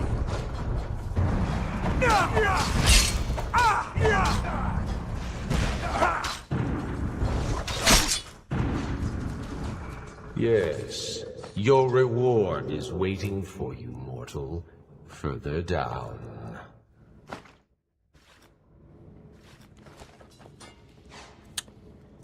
Well. No! I forgot the scene. No! Dude, that was such a cool moment. I'm gonna reload. Alright, we entered this house. Fresh That's all that happened. No wood rot on the furniture. Vigilant Tyrannus asked my help for my help. But the people I asked say no one enters or leaves. Wait, did you hear that?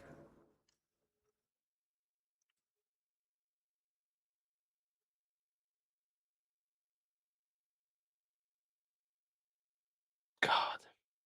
Need to get rid of something. Lydia is dead. Lydia is 100% dead. I'm so sad.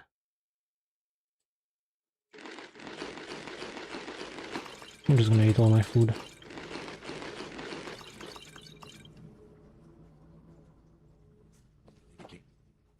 Quest items.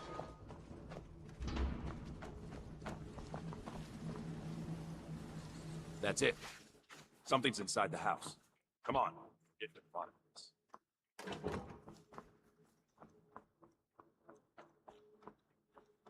I love the eerie atmosphere of this place.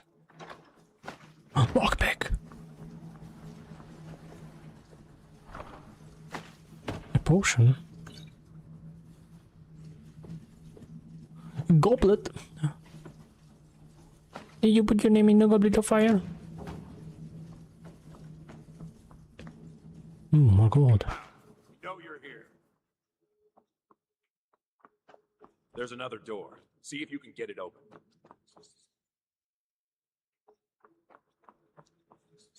Do I have to? Stendar's mercy. This isn't an ordinary Daedra. We have to get help. Weak. He's weak. You're strong. Crush him. Crush him.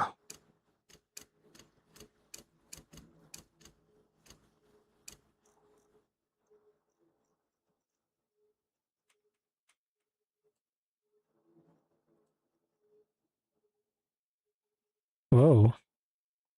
What's with that sign on it? Oh, it's poisoned. You first. Come on, let's go. Get out of my head, Daedra. You will kill. You will kill, or you will die. Oh my god, this is so cool. I can't die here. Daedra has us. It's you or me.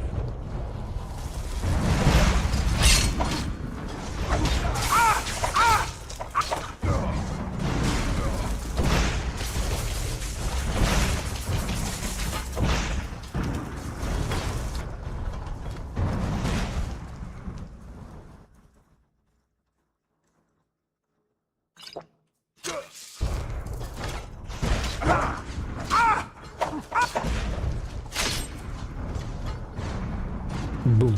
Yes, your reward is waiting for you, mortal, further down.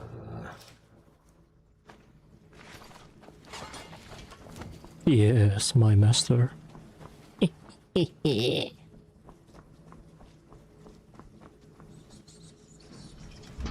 Yes, further into the bowels.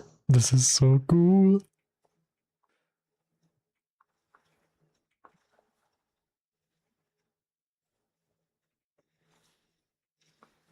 Oh, damn.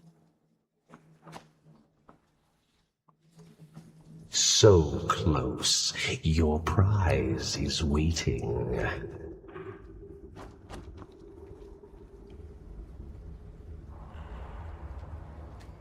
Fool. Did you think Moleg Bal, the Lord of Domination, would so easily reward you? What do you see from that little cage? Speak. Moleg Bal. It's a mace. It's rusted. Rusted. Dry. There was a time when this mace dripped with the blood of the feeble and the worthless. But a Daedric lord has his enemies, and my rival Boethia had her priest desecrated, left it here to decay, until you came.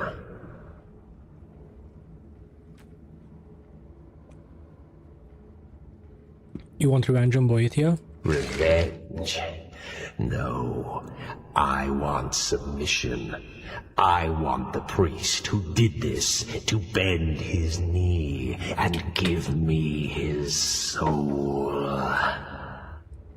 He comes by to perform Boethia's insulting rites at my altar, but he's been missing, captured and bound, left to rot.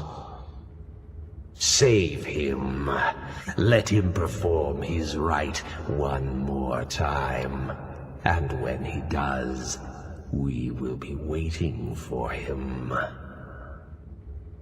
Yes.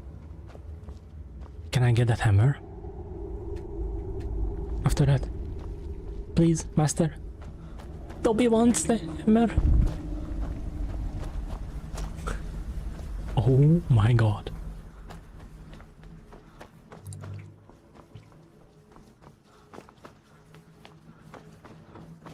This is insane. This is insane!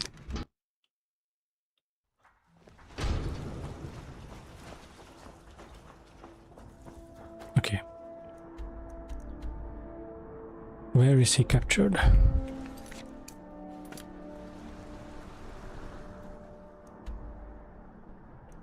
L. E house? Oh, there it is, okay. Okay. Huh? Heard you broke out of Sidna mine with those Forsworn. Do you have any idea how many died? Don't try to haggle with me. Buy or leave. Come back when you need more meat. Bring gold. All right.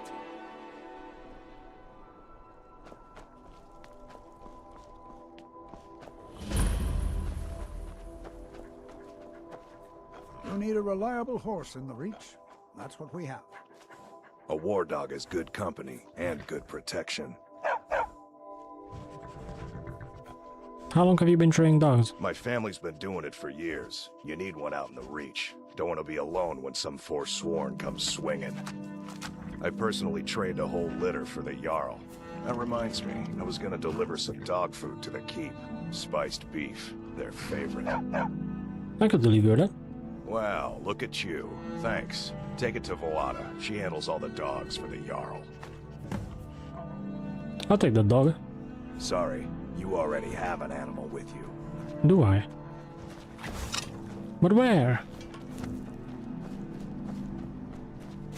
There's a caravan. Okay, I guess we are going back in. Miscellaneous.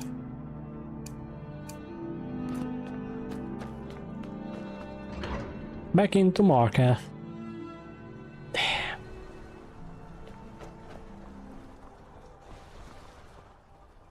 I'm so excited to be working for Moleg Bal.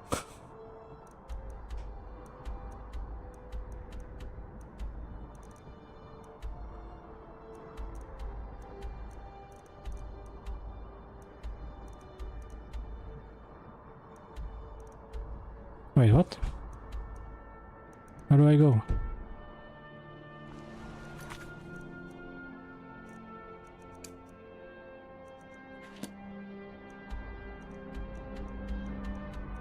Okay, that's where I'm going, Understone Keep.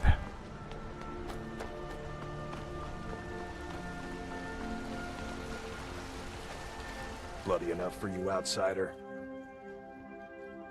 Markarth, is it bloody enough for you?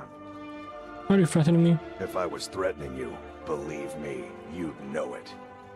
You outsiders never learn. If the Forsworn don't get you, the guards will throw you in Sidna mine to work your fingers off. Well, about that. Think that's water in the river?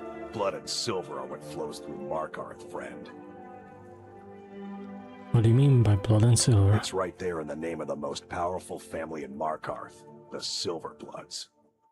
They have a whole mine filled with prisoners that dig up silver ore, get smelted by workers they pay, and they own half the city. I work for them. The inn is named after them. When the guards make an arrest, they check with them first.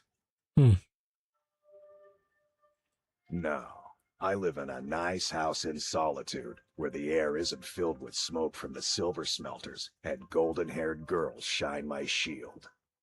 Been here ever since I left the Bard's College. Turns out a few muscles earn more gold than a damn loot.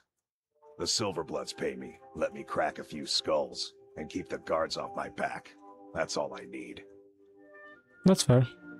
Jarl is who you want to talk to. Always coin to be made killing off some Forsworn in the hills.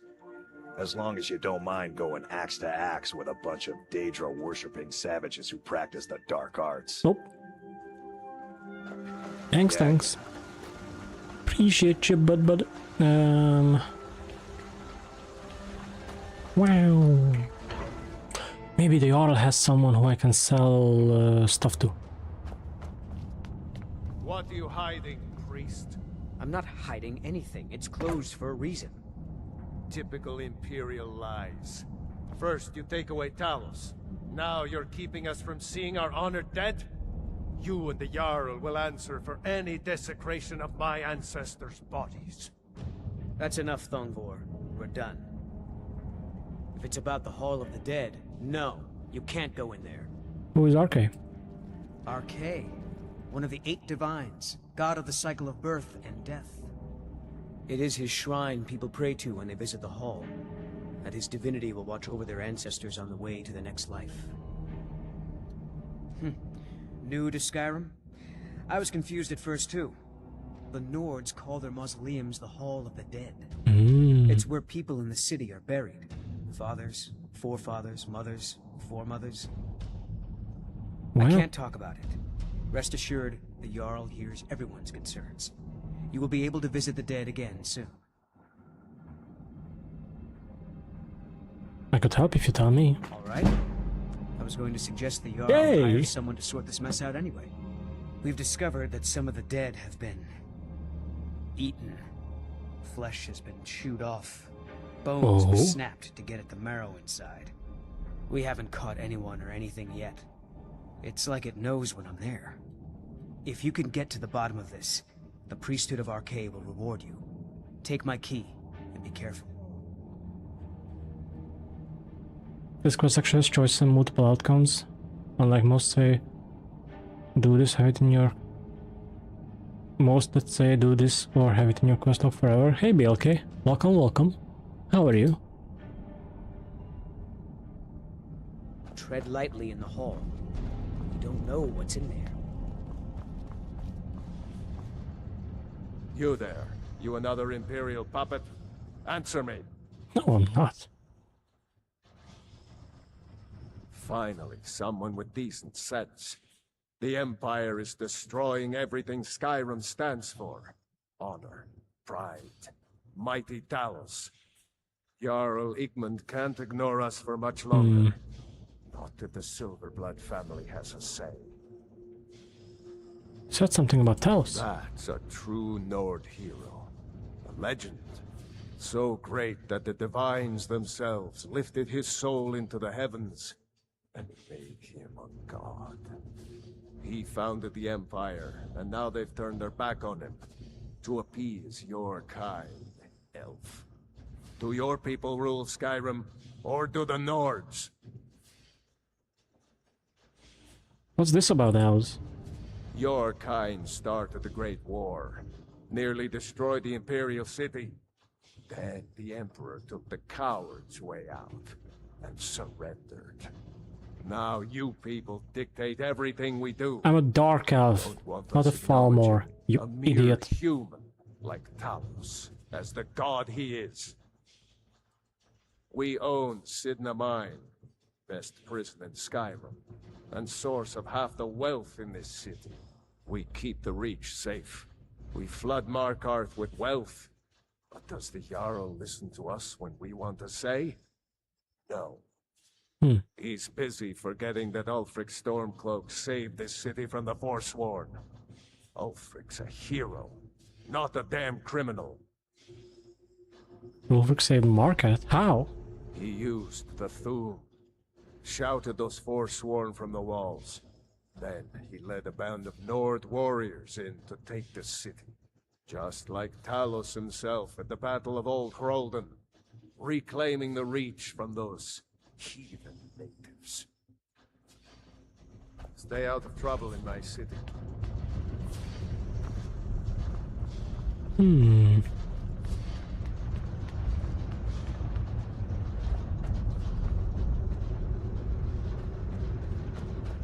Puppy.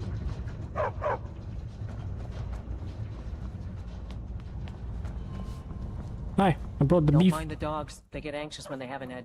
You should talk to. Oh, thank you. The dogs were getting restless. Here, this is for you. All right then. Thank you. I have meals to cook for the entire castle, and almost no help. Before you say anything, no. I'm a Breton from High Rock, and I refuse to be mistaken for a filthy native. Okay, buddy. I don't care if we share the same ancestors. These people are savages. Half of them are forsworn barbarians.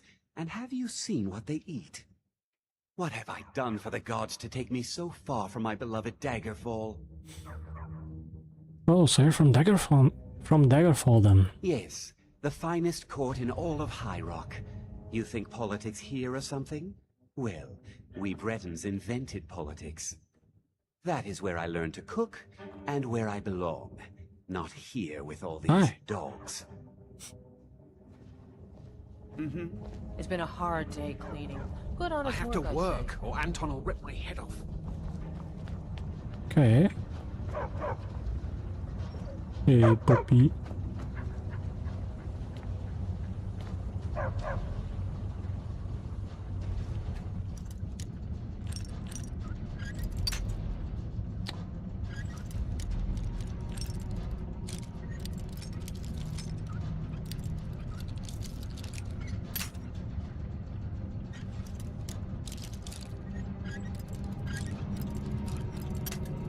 Come on.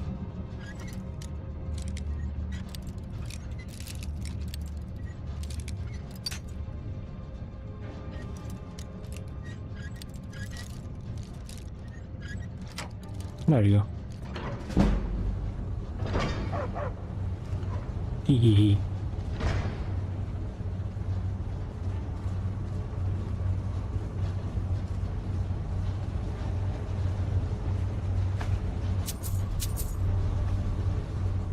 No, I'm too heavy. God damn it. Kinda crazy that the Forsworn actually had control over this city not that long before the game started. Interesting. Interesting. FYI, I'm reading all the books in the game. Obviously, I'm not telling you off or anything, but I'm probably gonna hear about some of the stories on my own.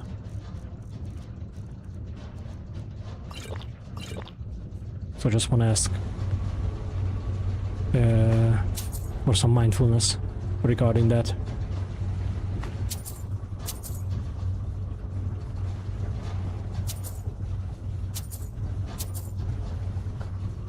An amethyst. I have a lot of books to read still.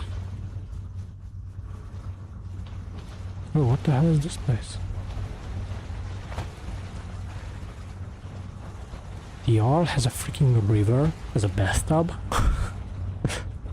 God damn. Lost Legends.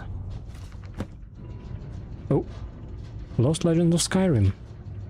The history of Skyrim is vast, predating even the most ancient records of man and mare. Much has been lost, fallen to the ravages of war or turning of the ages, but nothing is ever truly forgotten.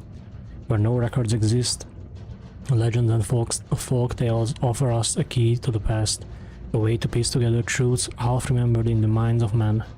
For generations, the people of Mortal have told whispered tales of the Pale Lady, a ghost woman who wanders the northern marshes forever seeking her lost daughter.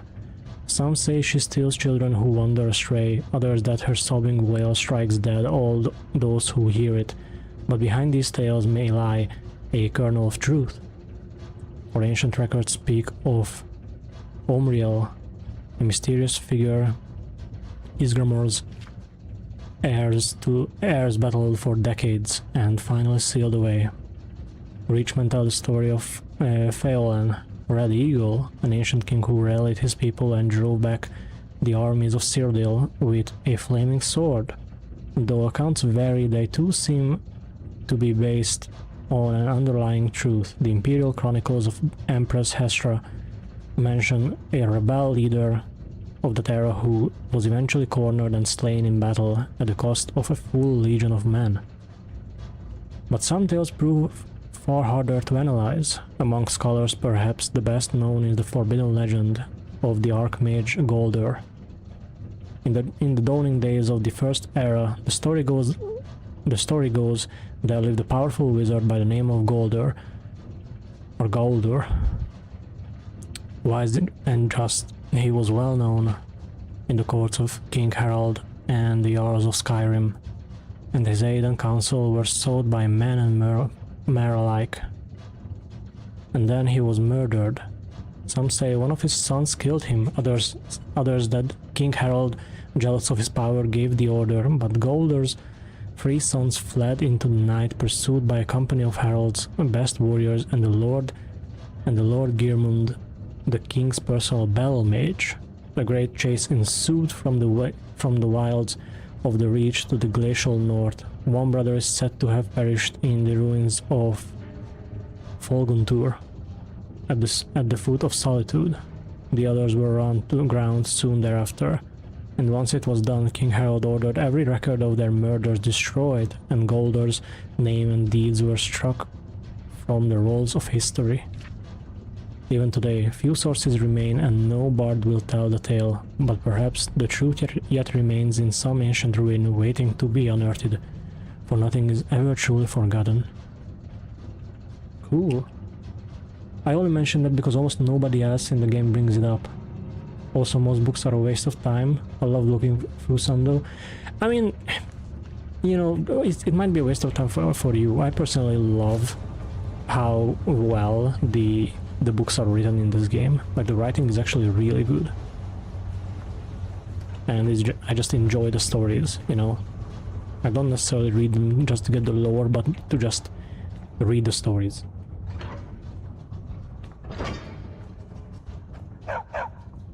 And speaking of which, oh my god, the Thalmor. Yeah. You have the honor of addressing a member of the Thalmor. Bask in it. We're the ruling body of the Aldmeri Dominion, saviors of Mer, victors of the Great War. The Empire exists because we allow it to exist, and I'm here to make sure the Jarl of Markarth remembers that. That's what I'm saying, some of these books are written really, really bad. I mean, I will find out. I don't mind taking my time to read them. You're not from Markarth, I take it? As if this craggy wretch of a city could give birth to a superiorly bred Mer such as myself. No, I'm not from Markarth. I was sent here to lead the Thalmor's interests in this corner of Skyrim. It's my mission to root out all Talos worship in this city. Why are you after Talos worshippers? It's a religious matter. The Thalmor do not recognize Talos as a god. He was only a man, and does not deserve a place in our pantheon. The Empire has agreed to accept our beliefs, and its citizens have a responsibility to cease their heretical worship. You're awfully inquisitive, aren't you? I like that. Perhaps you'd care to solve a little problem I'm having. Oh, what's up? Ogmund the Scowled. He's old, respected, and I know for a fact that he worships Talos in his home. But the Jarl has been hesitant to call for his arrest. I want you to break into his home and find evidence. What do you mean, Saviors of Myr? The Thalmor saved all of Elvenkind during the Oblivion Crisis. We've been watching over our lands for 200 years. We refounded the Old Mary Dominion, an alliance between us and our Bosmer cousins. You might know them from their common name, Wood Elves. We intend to prove the superiority of Myr over man, Myr. 1 century at a time. All right then. We're here to see the Jarl. You! Who are you to approach the Jarl of Markarth?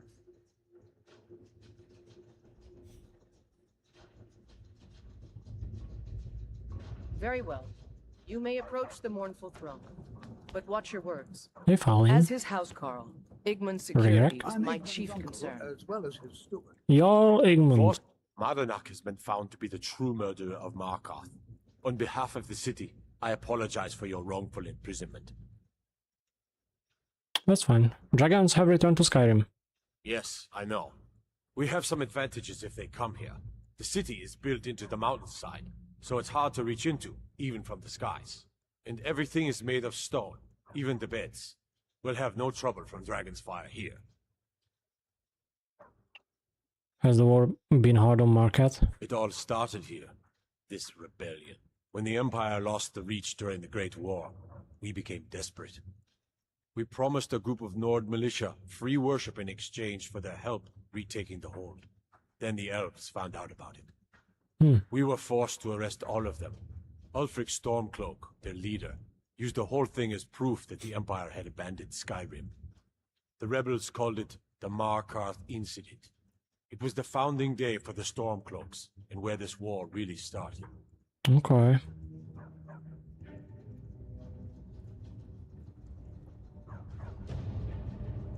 Why did you arrest the Nord militia? The White Gold Concordant, our treaty with the elves after the Great War, forbids free worship of Talos. But that's what we promised Ulfric and his men.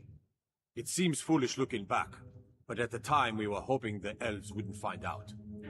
So when they did find out, it was either we arrest Ulfric and the militia, or enter into yet another war with the Aldmeri Dominion. Interesting. The choice was clear. And now, Ulfric threatens the thinly veiled peace we sacrificed so much for. The Empire lost the Reach before? How? When the Aldmeri Dominion invaded the Imperial City, the Legion all but turned a blind eye to the other provinces. Many of the disgruntled natives of the Reach used the opportunity to depose the Empire and founded what they called an independent kingdom. It was little more than a chaotic uprising, but the Reach was removed from Imperial authority for 2 years before we reclaimed it. But the leaders of the uprising refused our offers of peace. They fled into the hills and became the Forsworn. I don't know you, and I don't sell what precious property we have to outsiders. But if you're willing to work, and you prove to be reliable, I might deem you worthy to live here. My steward will handle things from there. I'm looking for work. Are you a sellsword? I don't, but I can't turn away a potential ally in these times. Let's see if you're better than a common mercenary. My scouts have tracked down one of the Forsworn leaders, hiding out in their blood-soaked camps. Deal with them. Got it, boss. We will see. I want no mercy for those Forsworn. Understand? Do.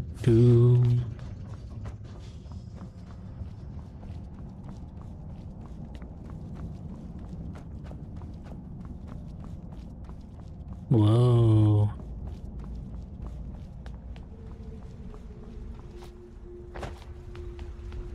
This place is cool. Hello. Don't mind me. Disenchant.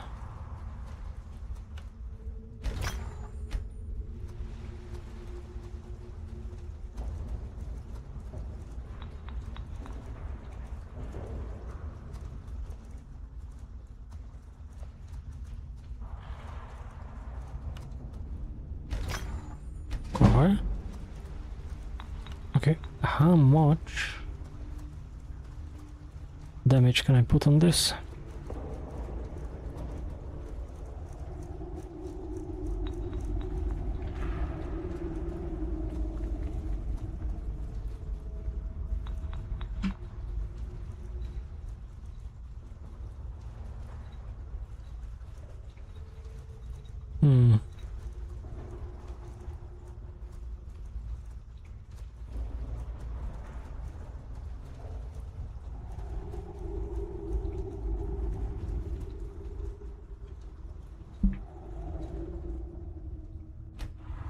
Hold on a second.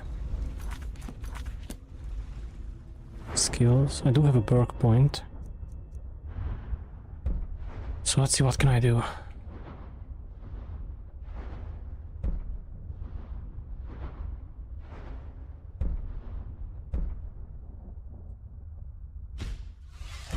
Let's go with this.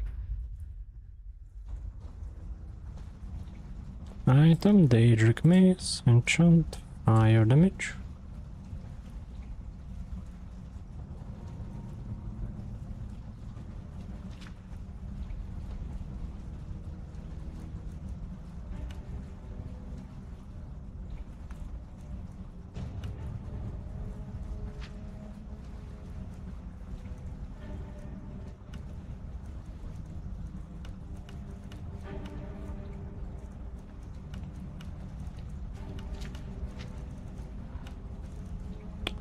Let's use a black soul gem.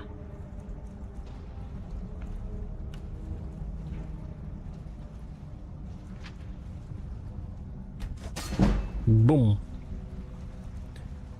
Item.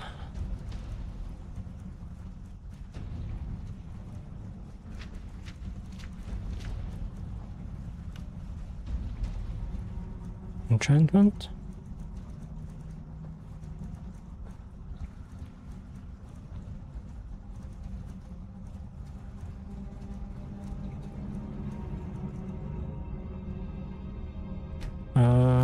What item? What amulet do I use now? Oh, I don't have any equipped.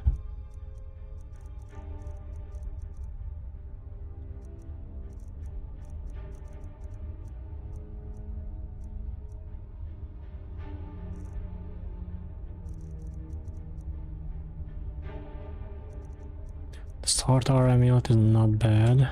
Maybe I can do something better. Let's see. Enchantment.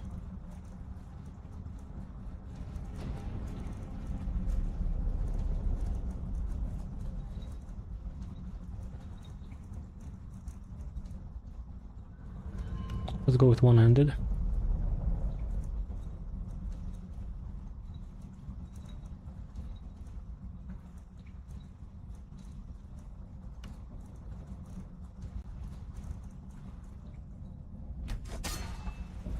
Sick.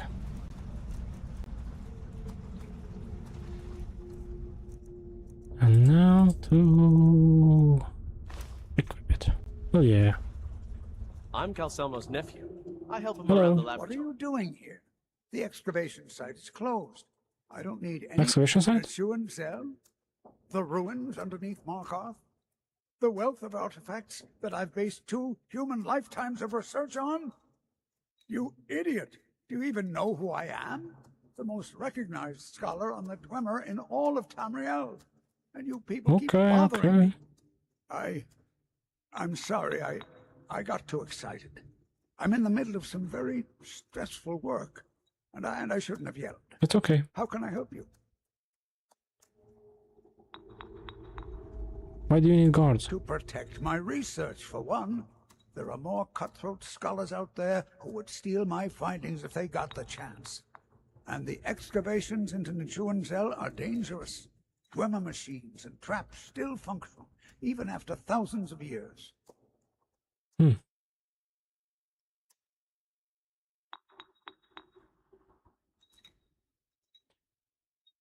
Are you researching the Dwemer? Yes, their history and culture is all around us in Markarth.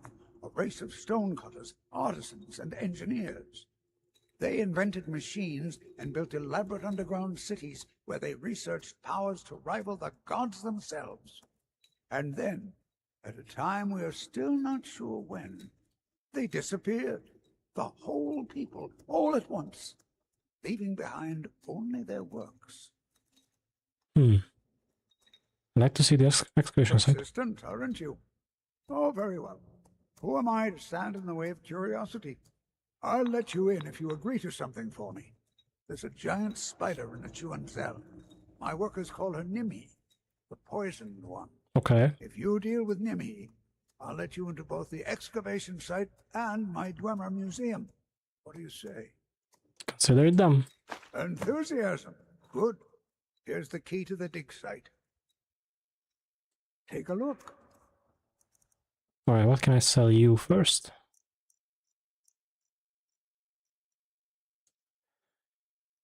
April. Doesn't have that many stuff.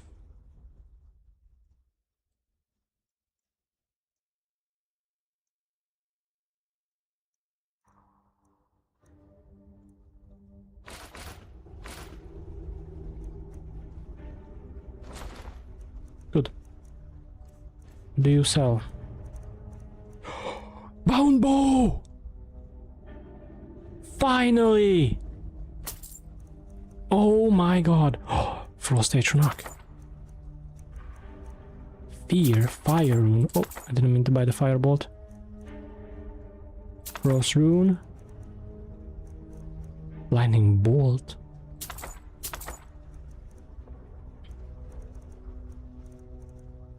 Revenant.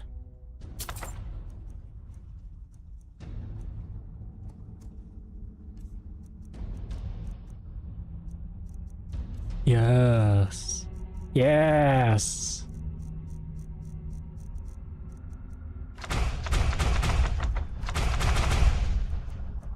What? I'm gonna sell back So you wish to master the arcane arts? some of this stuff.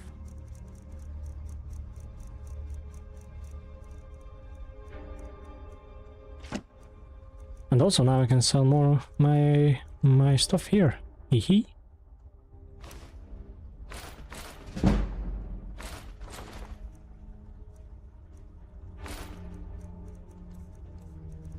Miscellaneous.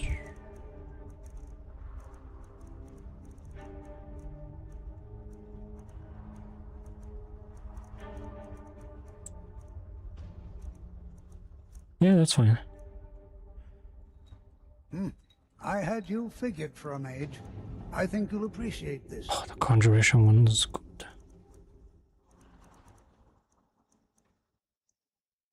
%30 more damage. Ooh.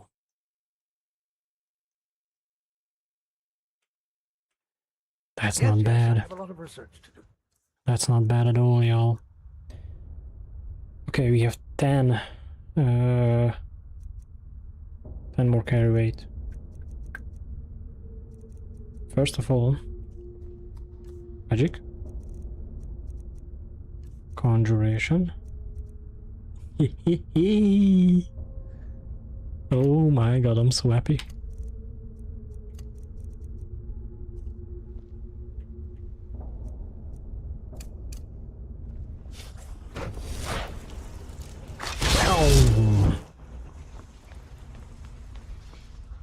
Tee.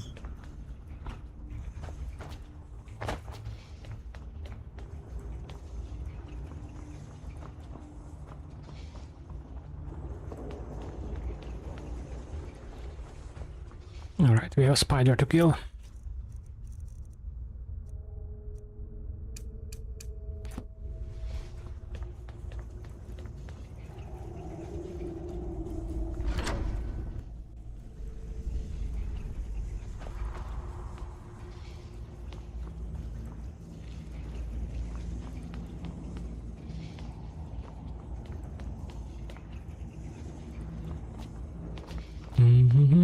Oh.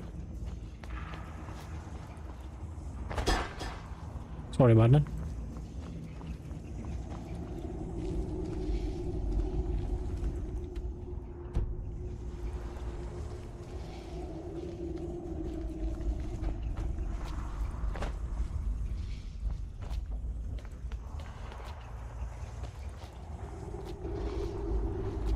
Anything cool? Nope.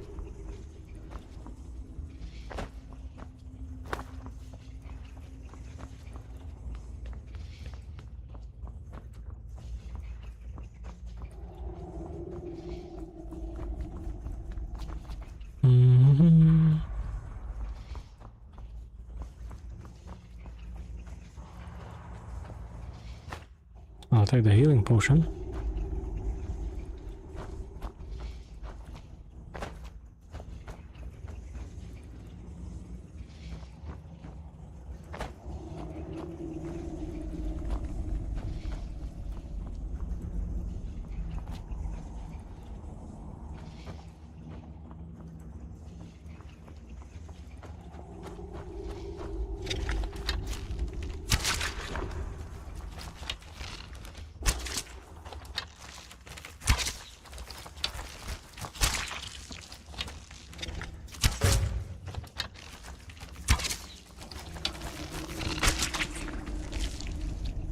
Nice.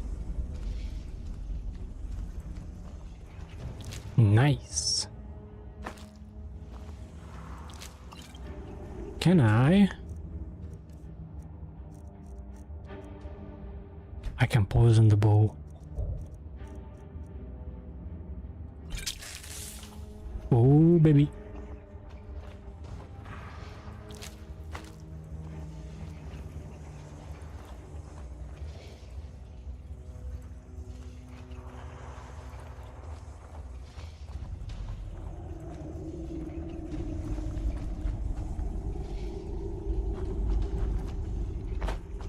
That's so cool.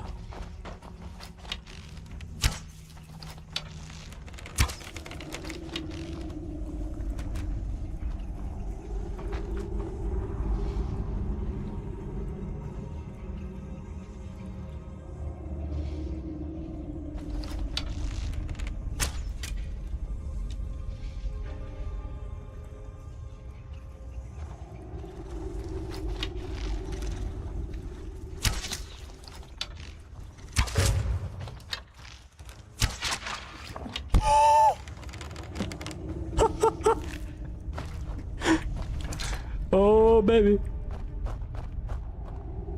I'm having a lot of fun.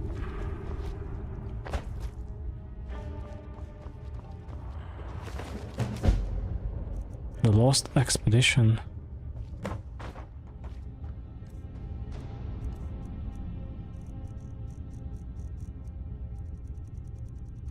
Wait, what was that?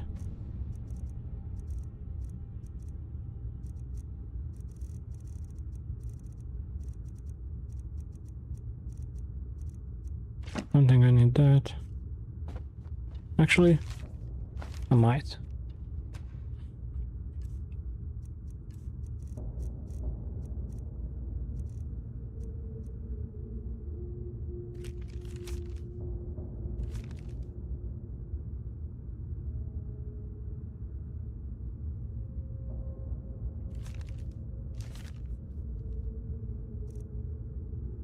Oh, I'm just about to start on Twitch.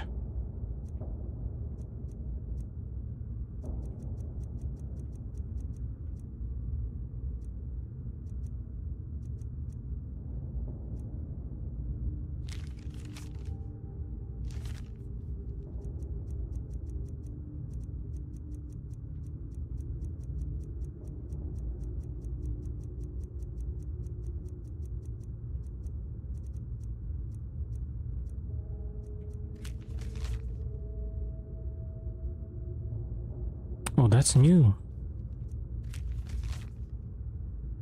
I've done that. I haven't done this one.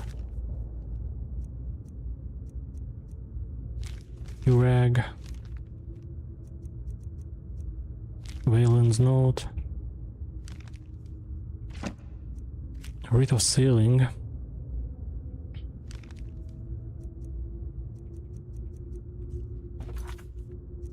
Crap.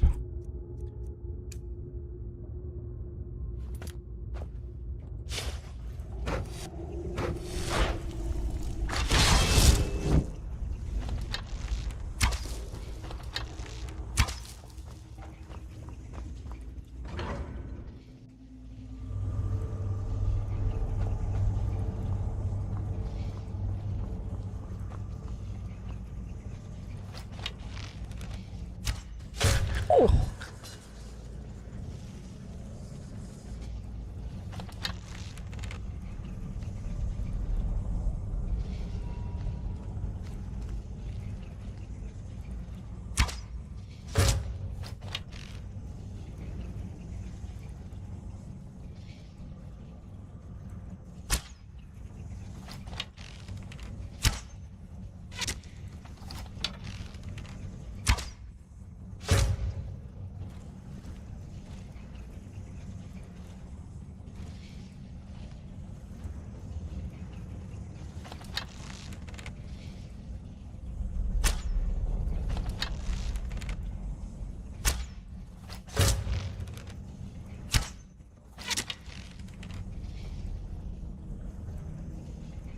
See ya.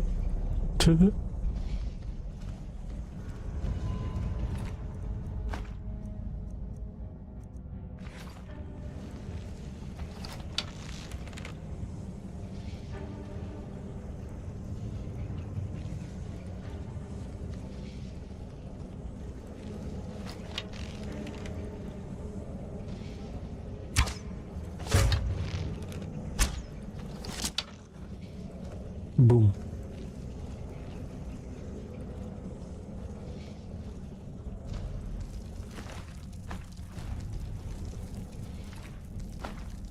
Ooh, gold.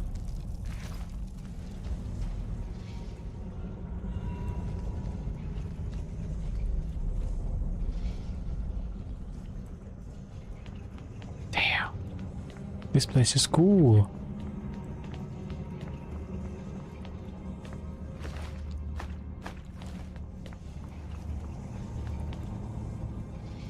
Quarters.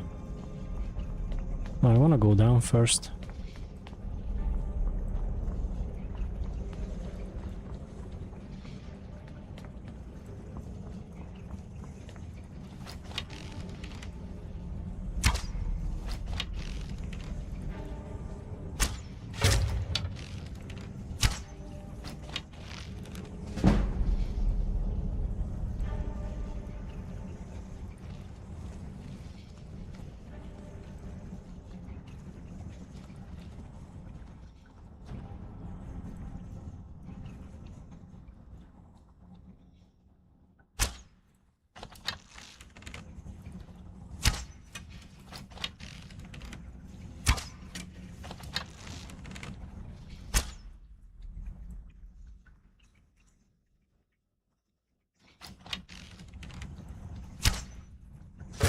Boom.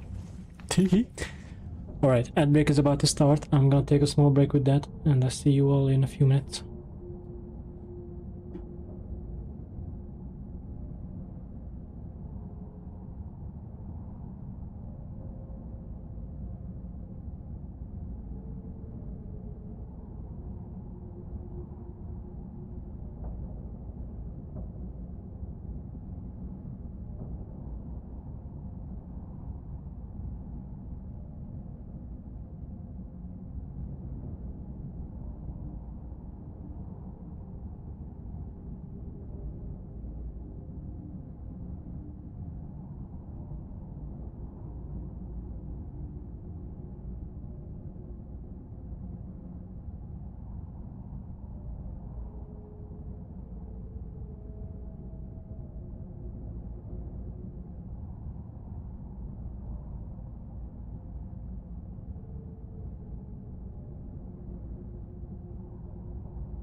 I'm back up. I apologize.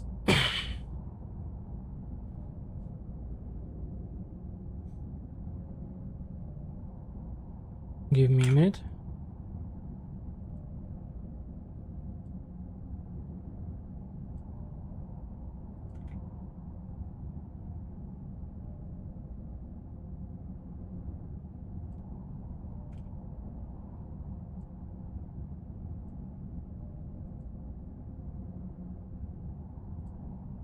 Alright, let's continue. I have at least 1 more hour to go. So let's give our best.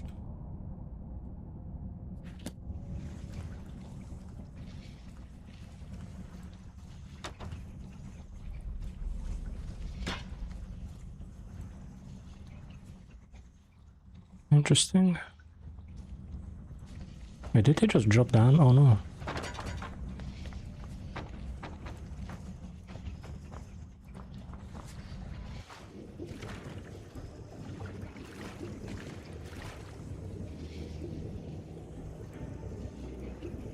It's cool underwater.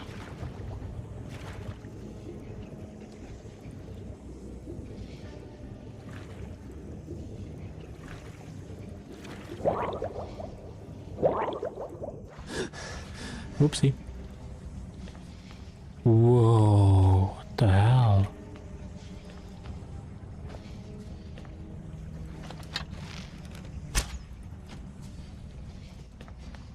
Okay, that thing is not active just yet.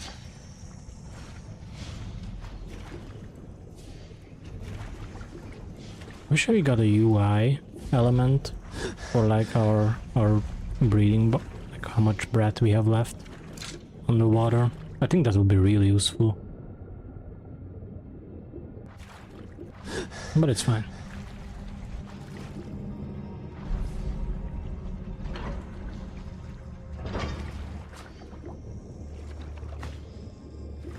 Oh hell yeah. Potions.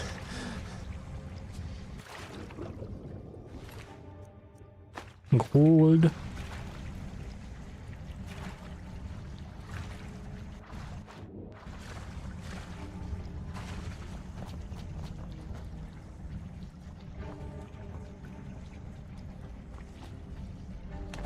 Crap.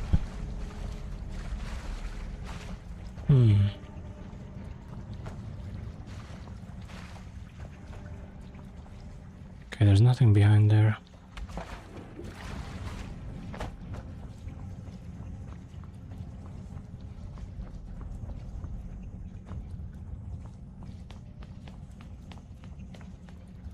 Hello?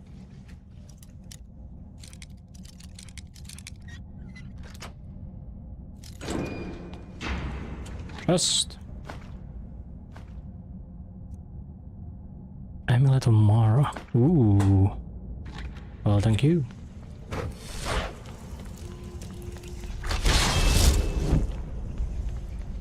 What's this way?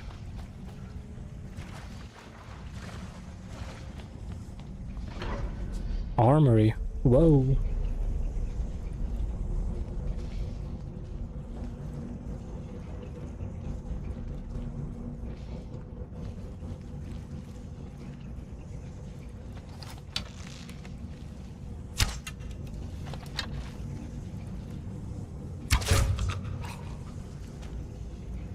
Got him.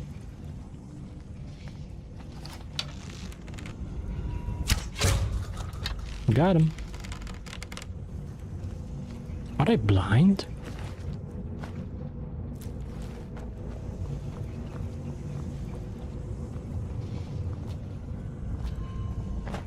They might be blind.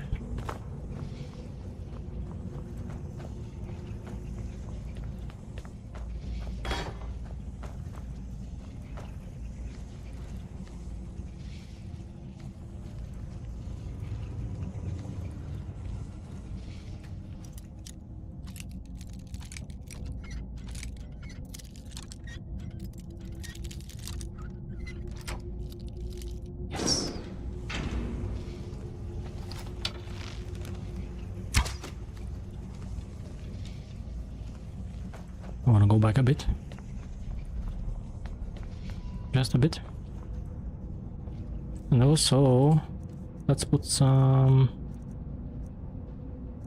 poison. Let's do frostbite venom.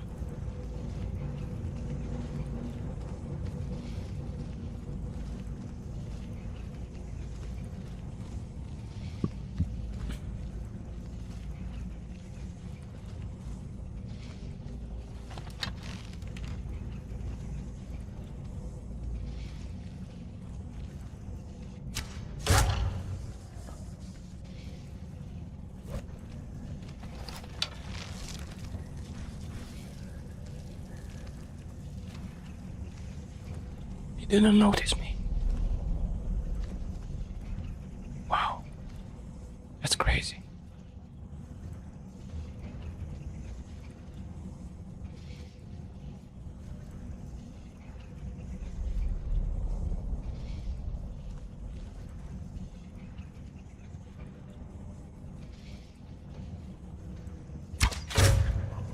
Oh.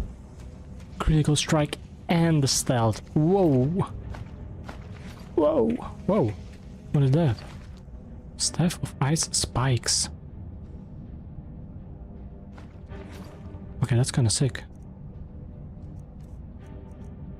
Crap. I need to get rid of stuff. I'll have to get rid of my pickaxe. There's no other idea or option.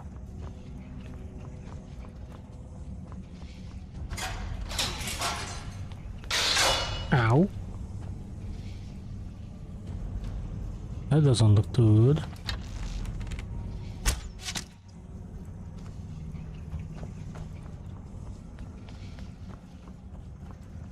So I think I'm gonna quick save and check up here.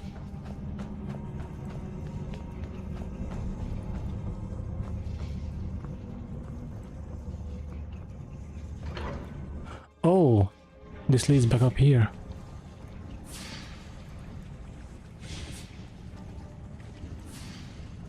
Crag. I knew if we dug deep enough we'd eventually hit some fresh ruins. Mark had a city built upon a city. From early pieces recovered we determined that the name of the city is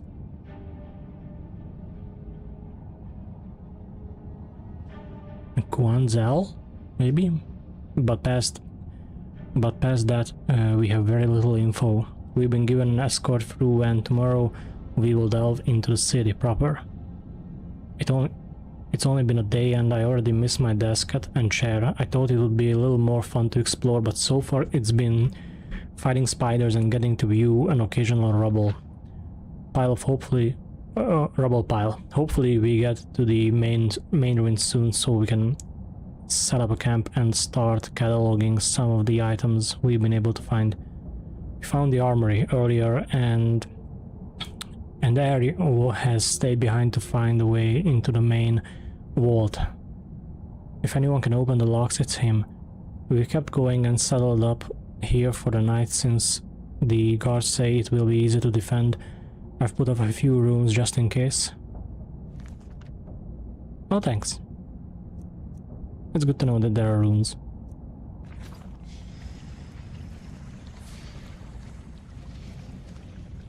Hello, sir. You won't attack me, will you? Well, thank you for that. Corpse. Scum.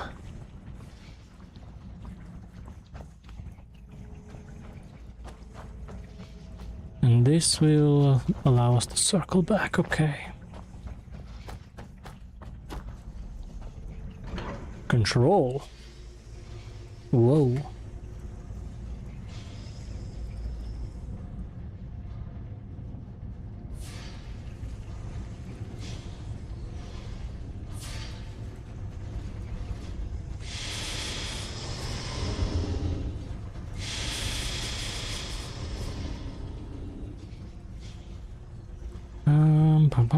Pum. Please don't kill me.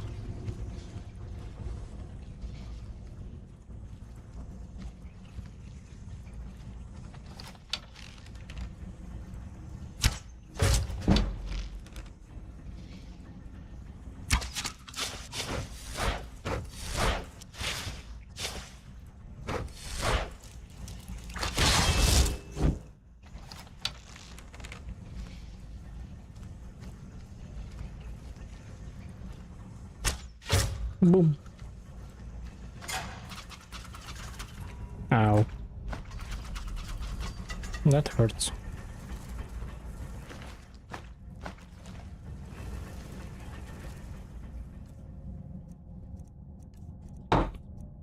Jesus Christ.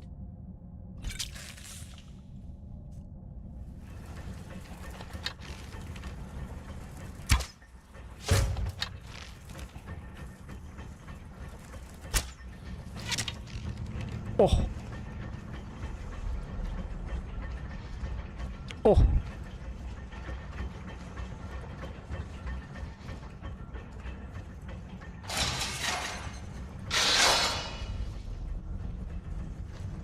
I really need to look below my feet. Another one?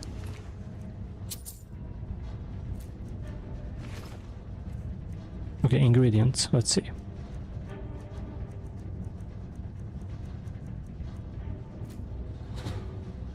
Restore stamina, cool.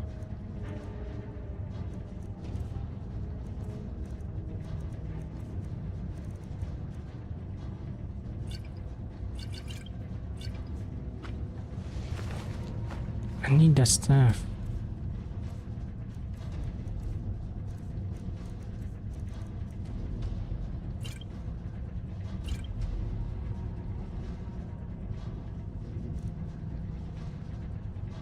That's kind of cool though.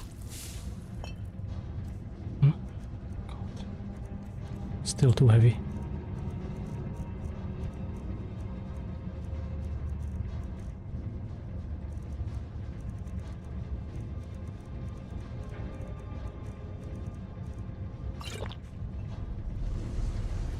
Okay, better.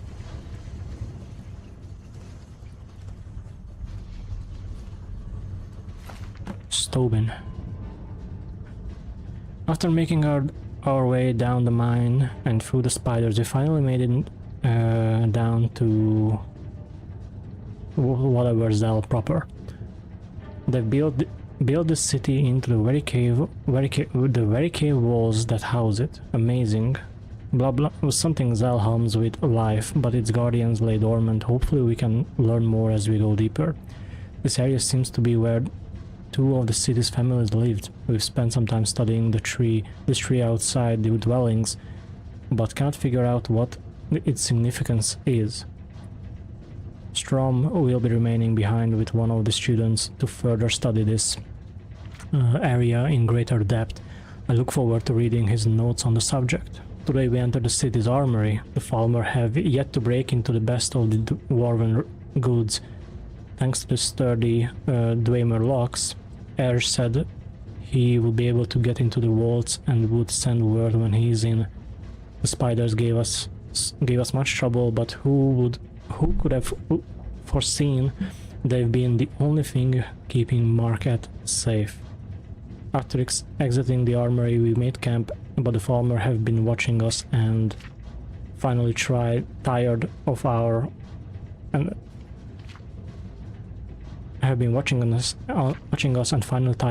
intrusion. They came while we slept and slaughtered what guards were left. Maria, forgive me for using my students as a distraction to get away, but I have to bring this place back to life. Too many. Couldn't hit switch. Oh. Oh. So that's what we are doing.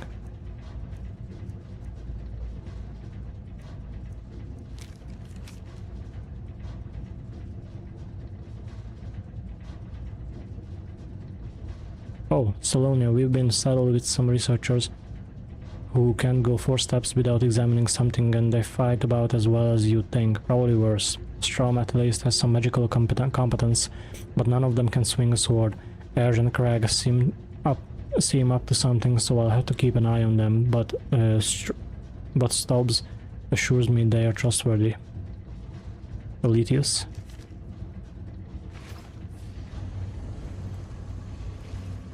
Interesting.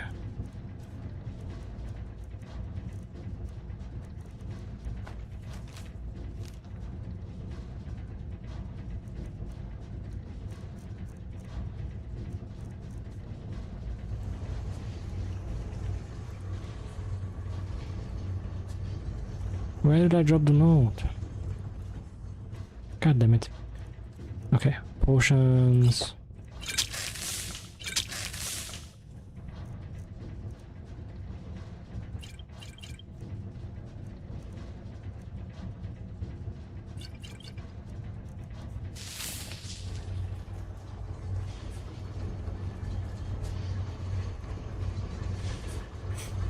So, okay, so we're gonna turn this place back on. Well, that sounds lovely.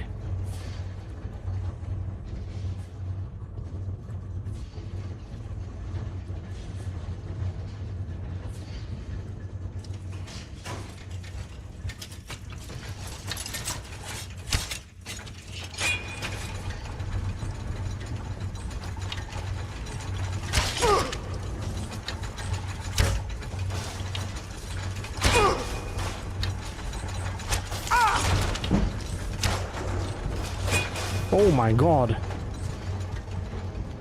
Jesus Christ.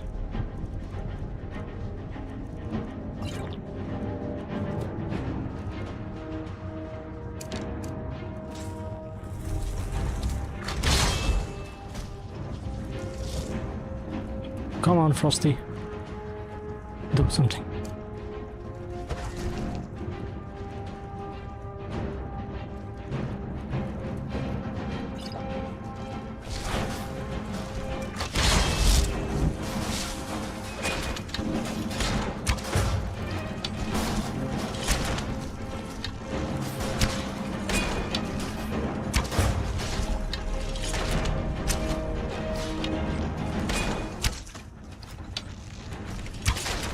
No!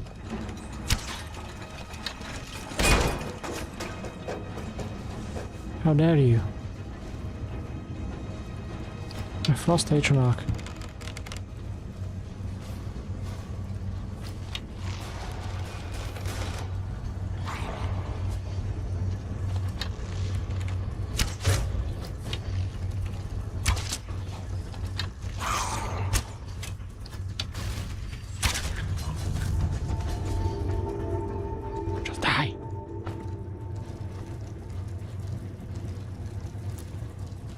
Just die. Please.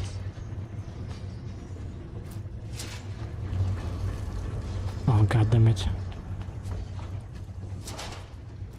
They have loot in them.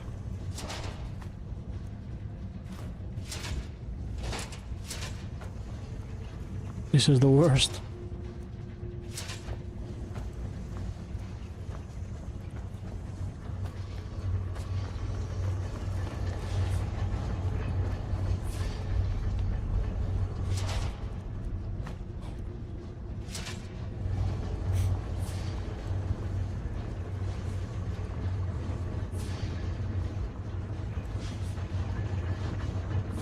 Yeah, okay, so this was an ambush.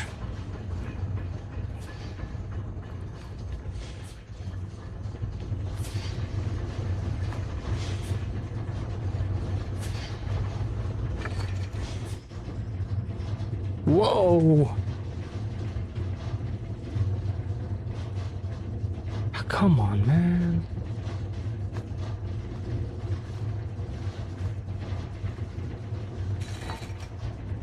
Alright, let's read some books and let's make ourselves a bit lighter. Brief History of the Empire. I might have read this. Yes. Volume 2. Actually, no, I read Volume 1 and 2, maybe? Not sure. Volume 1 of the series described the brief lives of the first 8 emperors of the Septim dynasty, beginning with the glorious Tiber Septim and ending with his great-great-great-great-grandniece Kintria II. Kintria's murder in Glenpoint while in captivity is considered by some to be the end of the pure strain of Septim blood in the imperial family. Yes, I read this. Alright, Volume 3. The first volume of this story told a brief story of the succession of the first 8 emperors of the Septim dynasty from Tiber I to Kintria II. The second volume described the War of the Red Diamonds and the 6 emperors that followed its aftermath, from Uriel III to Cassander I. At the end of that volume... Wait, did I read that? God damn it! I'm gonna read it. Okay. Uriel III not only proclaimed himself Emperor of Tamriel, but also Uriel Septim III, taking the eminent surname as a title. In truth, his surname was Mentriaco, from his father's line. In time, Uriel III was deposed, and his crimes revealed. But the tradition of taking the name Septim as a title for the Emperor of Tamriel did not die with him. For 6 years, the War of the Red Diamonds, which takes its name after the Septim family's famous badge, tore the Empire apart. The combatants were the 3 surviving children of Pelagius II, Potema, Sepphoros, and Magnus, and their various offsprings. Potema, of course, supported her son Uriel III, and had the combined support of all of Skyrim and northern Morrowind. With the efforts of Sepphoros and Magnus, however, the province of High Rock turned cold. The provinces of Hammerfell, Somerset Isle, Valenwood, Elsevier, and Black Marsh were divided in their loyalty, but most kings supported Sepphoros and Magnus. In the year 127 of the Third Era, Uriel III, I guess, was captured at the Battle of Ishidag in Hammerfell. En route to his trial, the imperial city of Mob overtook his prisoner's carriage and burned him alive with it. His captor and uncle continued onto the imperial city, and by common acclaim was proclaimed Sepphoros I, Emperor of Tamriel. Sepphoros' reign was marked by nothing but war. By all accounts, he was a kind and intelligent man, but what Tamriel needed was a great warrior, and he, fortunately, was that. It took an additional 10 years of constant warfare for him to defeat his sister Potema, the so-called Wolf Queen of Solitude, who died in the siege of her city-state in the year 137. Sepphoros survived his sister by only 3 years. He never had time during the war years to marry, so it was his brother, the 4th child of Pelagius II, who assumed the throne. The Emperor Magnus was already elderly when he took up the imperial diadem, and the business of punishing the traitorous king of the War of the Red Diamond drained much of his remaining strength. Legend accuses Magnus' son and heir Pelagius III of patricide, but that seems highly unlikely for no other reason than that Pelagius was king of Solitude following the death of Potema, and seldom visited the imperial city. Pelagius III, sometimes called Pelagius the Mad, was proclaimed emperor in the 145th year of the Third Era. Almost from the start, his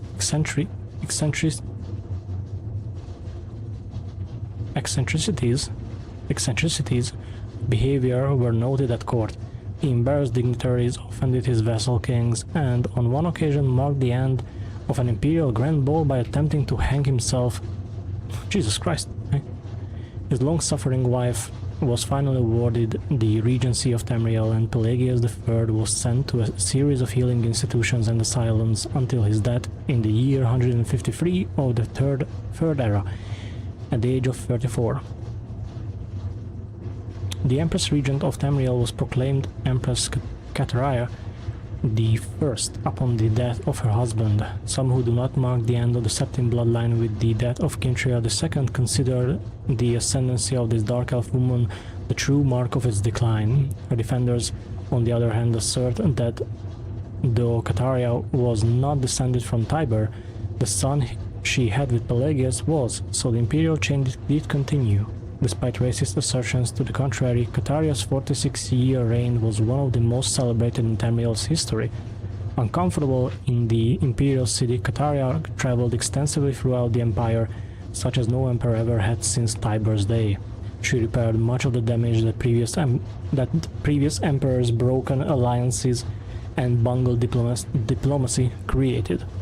The people of Tamriel came to love their empress far more than the nobility did. Kataria's death in a minor skirmish in Black Marsh is a favorite subject of conspiracy-minded historians. The sage Montelius's discovery, for instance, of a disenfranchised branch of the Septim family and their involvement with the skirmish was a revelation indeed. When Cassinder assumed the throne upon the death of his mother, he was already middle-aged. Only half-elven, he aged like a Breton. In fact, he had left the rule of Wayrest to his half-brother, Uriel, due to poor health. Nevertheless, as the only true blood relation of Pelagius and thus Tiber, he was pressed into accepting the throne. To no one's surprise, the Emperor Cassinder's reign did not last long. In 2 years he joined his predecessors in eternal slumber. Uriel Lariat, Cassinder's half-brother and the child of Kataria I, and her imperial consort Gulliver Lariat, after the death of Pelagius III, left the kingdom of Wayrest to reign as Uriel IV. Legally, Uriel IV was a Septim. Cassinder had adopted him into the royal family when he had become king of Wayrest. Nevertheless, the council and the people of Tamriel To the council and the people of Tamriel, he was a bastard child of Kataria. Uriel did not possess the dynamism of his mother, and his long 43-year reign was a hotbed of sedition. Uriel IV's story is told in the third volume of the series. Okay. Next! Volume 3!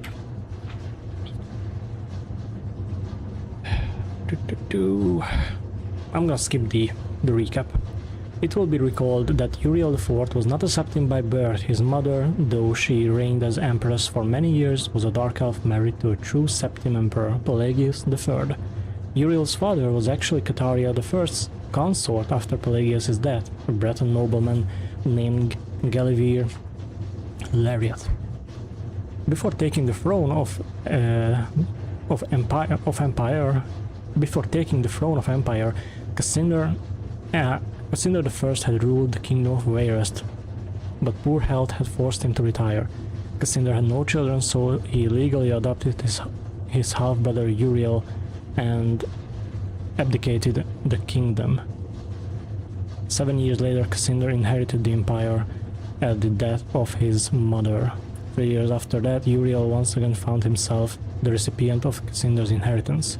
Uriel IV's reign was a long and difficult one. Despite being a legally adopted member of the Septim family, and despite the Lariat family's high position, indeed, they were distant cousins of the Septims. Few of the Elder Council could be persuaded to accept him fully as a blood descendant of Tiber.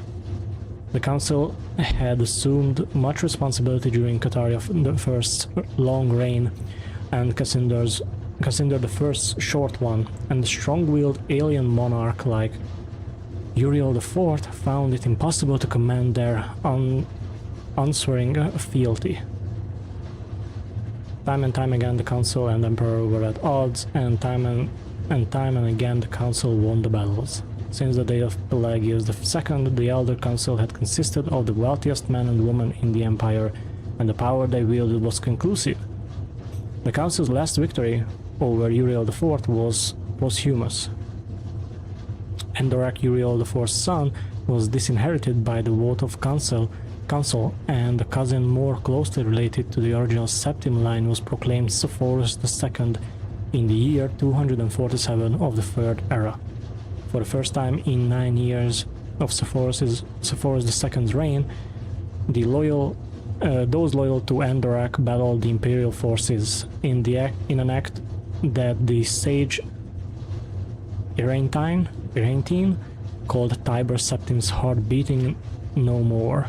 The council granted Endorak the High Rock Kingdom of Sornhelm to end the war, and Endorak's descendants still rule there.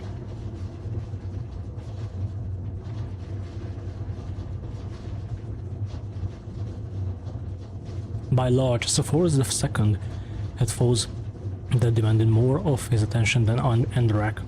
From out of a Chimerian nightmare, in the words of Irantine, A man who called himself Cameron Usurper led an army of Daedra and undead warriors on a rampage through Vale and Wood, conquering kingdom after kingdom. Few could resist his onslaughts, and as Mont turned to Bloody Mont in the year 249 of the Third Era, even fewer tried. Sepphoris II sent more and more mercenaries into Hammerfell to stop the usurper's northward march, but they were bribed of or slaughtered and raised and undead. The story of Camoran Usurper deserves a book of its own. It is recommended that the reader find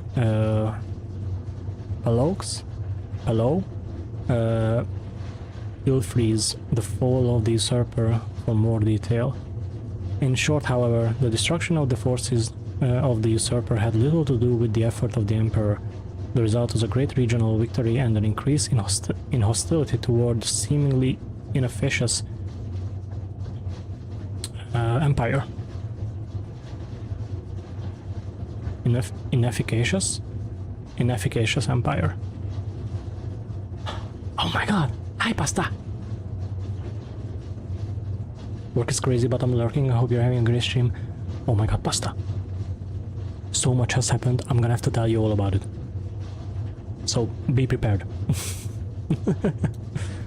I'm hoping that you're doing well, though. I really hope. And take care of yourself, please.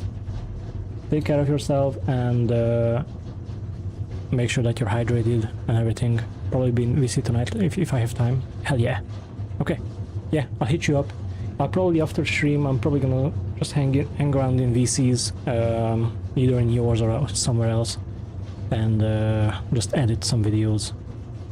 But yeah, I cannot wait to tell you what happened today. Oh my god, it was crazy. Skyrim is definitely getting a tattoo after today. After today, I'm convinced that Skyrim deserves a spot. And now I'm just reading some books to lighten my carry weight, because I cannot pick stuff up.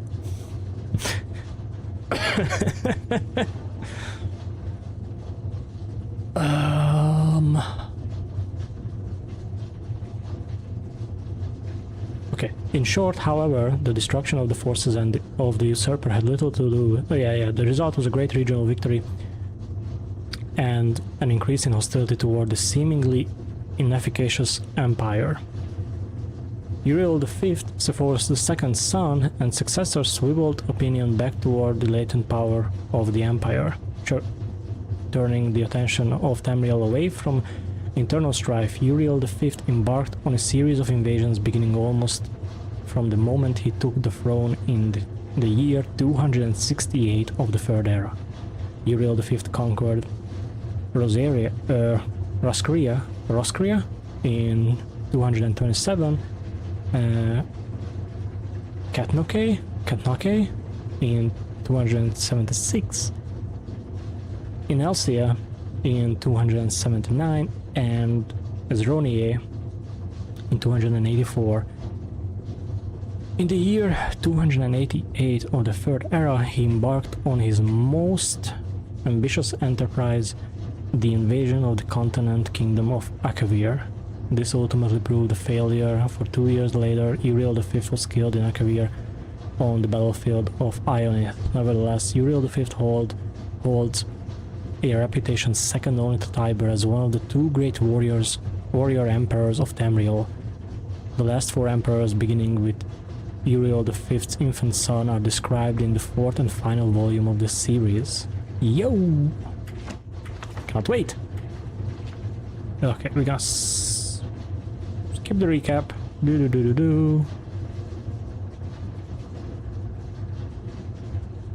Okay. On Uriel V's death across the sea in distant hostile Akavir, Uriel the Sixth was but 5 years old.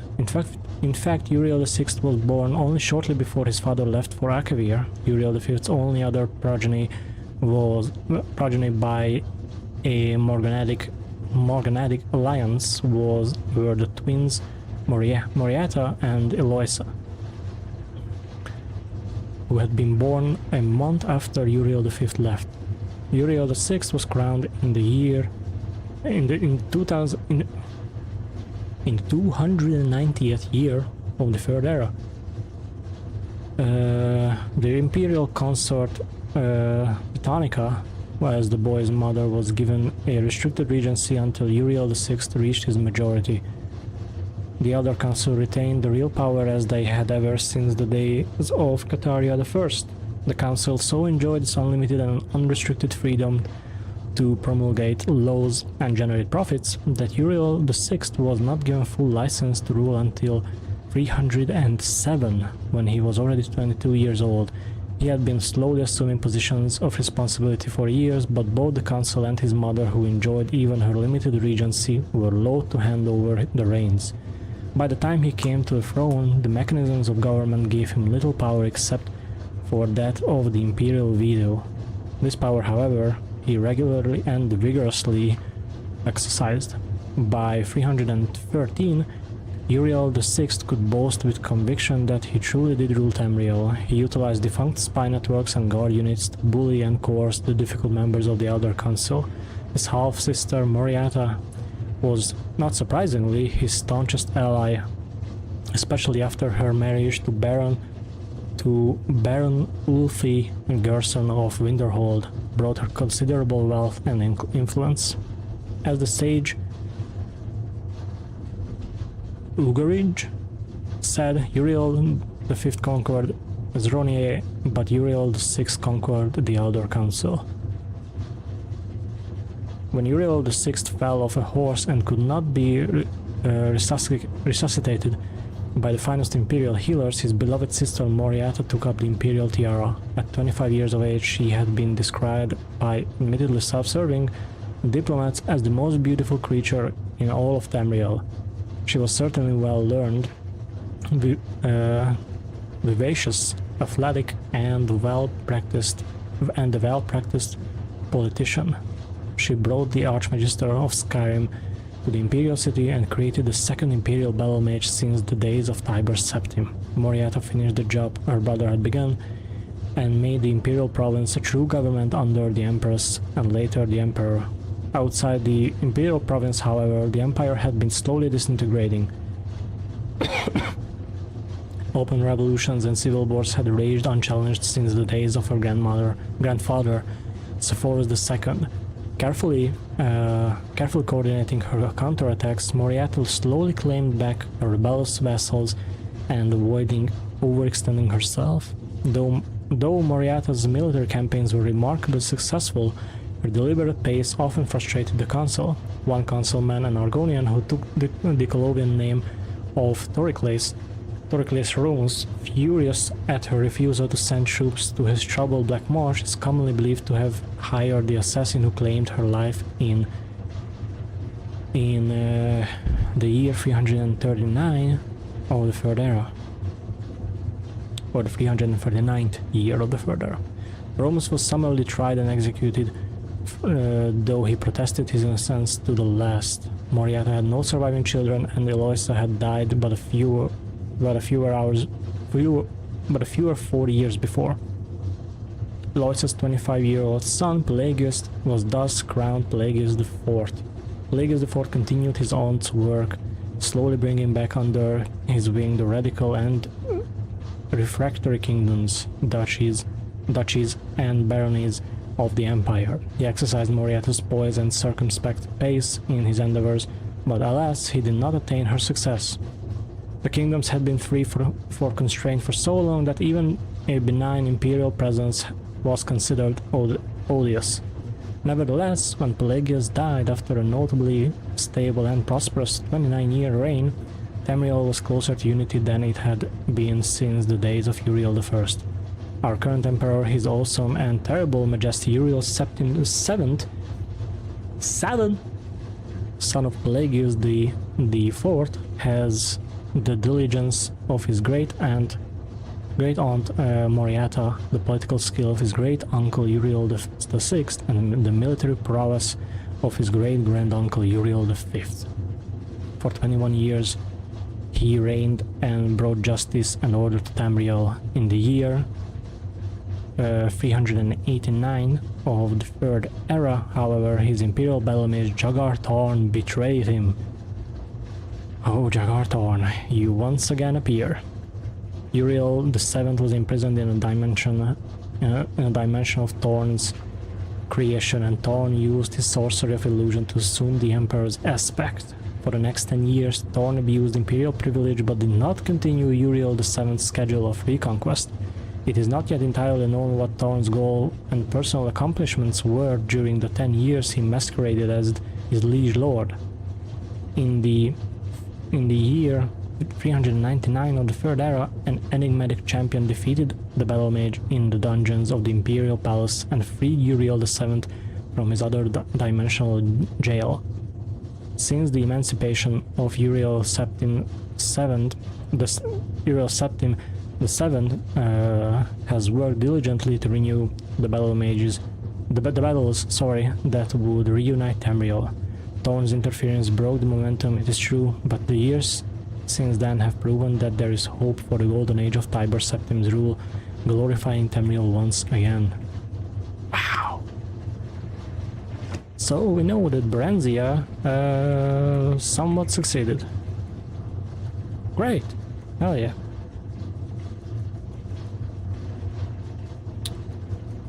Cats of Skyrim. I have been sent to this frigid wasteland to catalog and study any of its indigenous cats, which has so far been uneventful. After months of wandering, I have so far only encountered some variations of the same basic species. In my travels, I have encountered several Khajiit outcasts from their clans that have taken up residence in Skyrim. They have been most helpful, probably for fear I'd expose their locations. I can't say I'm surprised that there are few Khajiit here. It's cold and unwelcoming. Saber cats are basic giant cats that have evolved to dangerously sharp front teeth. The average saber cat has reddish-brown fur, which it uses to blend into grassy regions, and I have observed them skulking and sleeping on rocks, so I don't believe the fur is for camouflage. The primary attacks of the saber cat are its biting attacks, but it can also briefly rear up to attack with its front claws. I have also seen it pounce forward on its prey in a particularly powerful attack. The snowy version of the saber cat has spotted white fur, which I believe it uses more for stalking more than its cousin in the plains. The tooth of the cat is rumored to be useful in potion and that restore the imbiber's stamina, as well as a potion that will temporarily give more keen eye for smithing. A skillful hunter can usually salvage the pelts and the teeth of their kill, but report that the meat is tasteless and not fit to eat. Cat, that's a bitch. All right.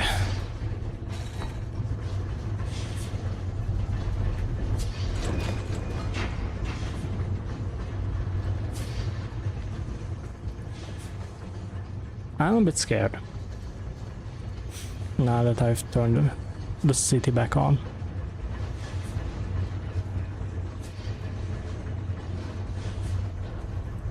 Just a little bit scared.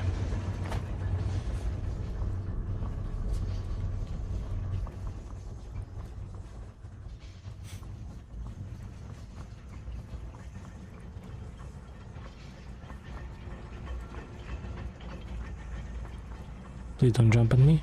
Please don't kill me. I'm friendly.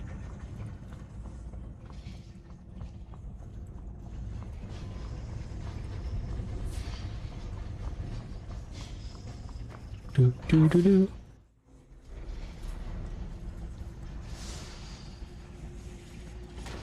Jesus Christ.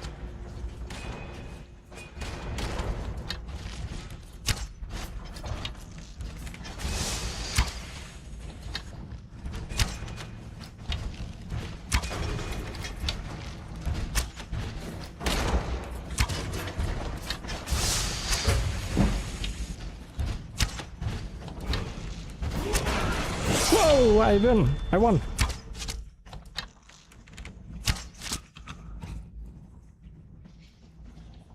Although I'm a bit sad that I knocked that thing into the water. But it cannot be helped. Oh well.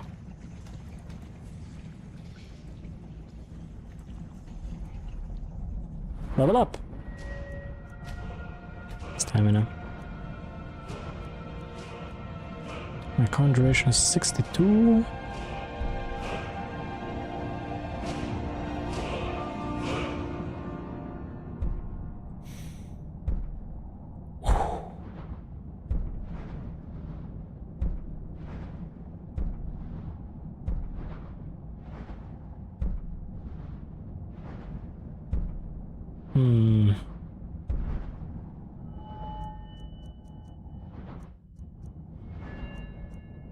Let's see what can I do with archery.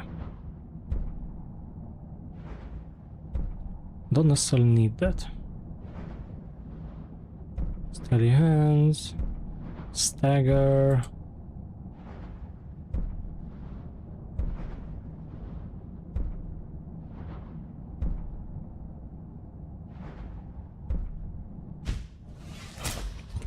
I'm gonna get a critical shot.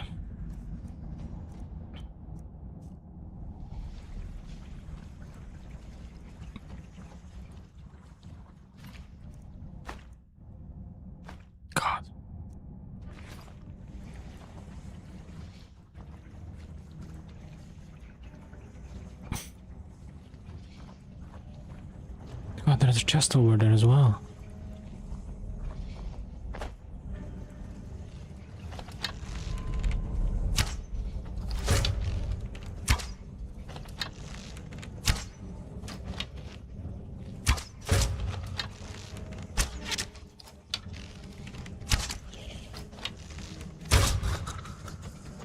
You're dead.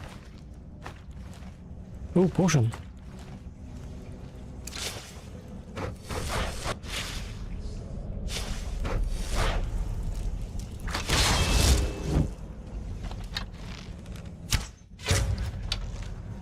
Oh.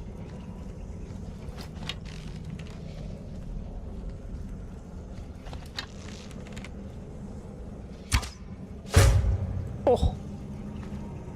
I didn't mean to pick that up.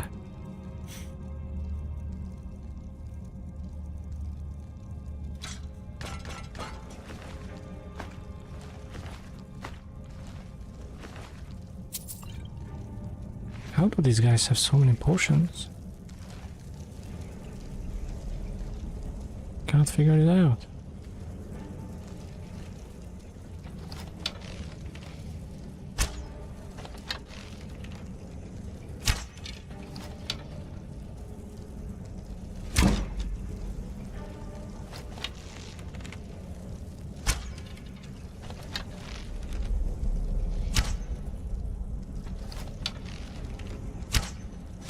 Boom! Easy.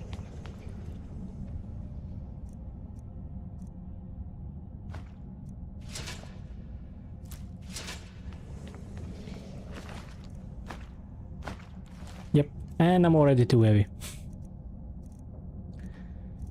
Oh, what do I do?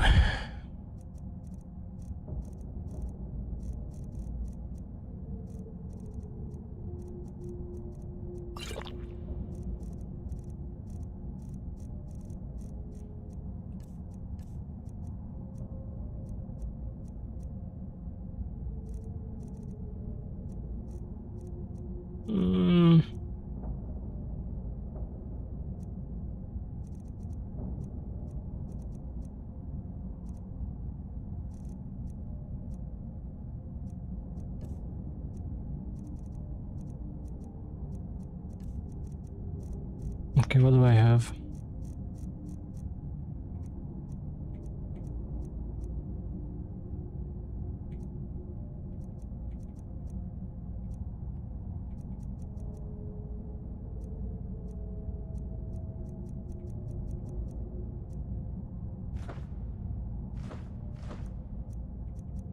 Okay, I don't need leather.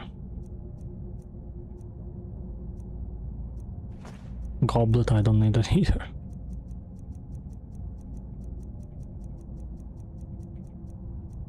need these.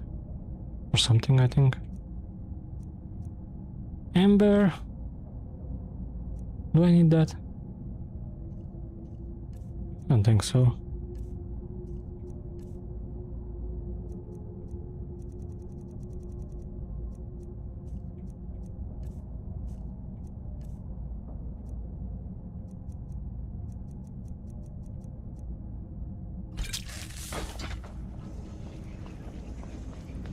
Alright, let's go.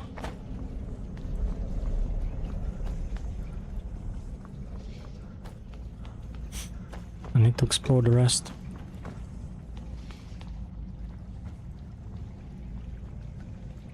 Do do do do.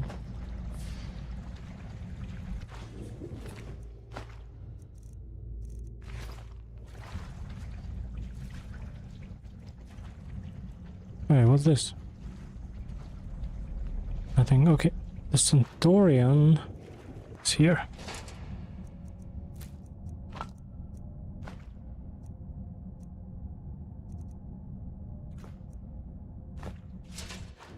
Yeah. I need all of those.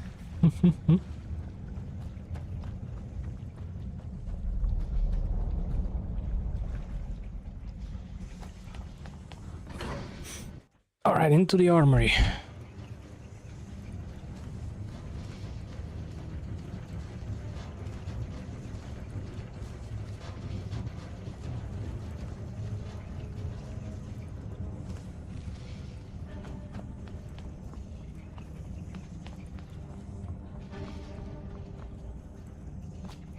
That's where I went. Oh, the ad break starts in 1 minute.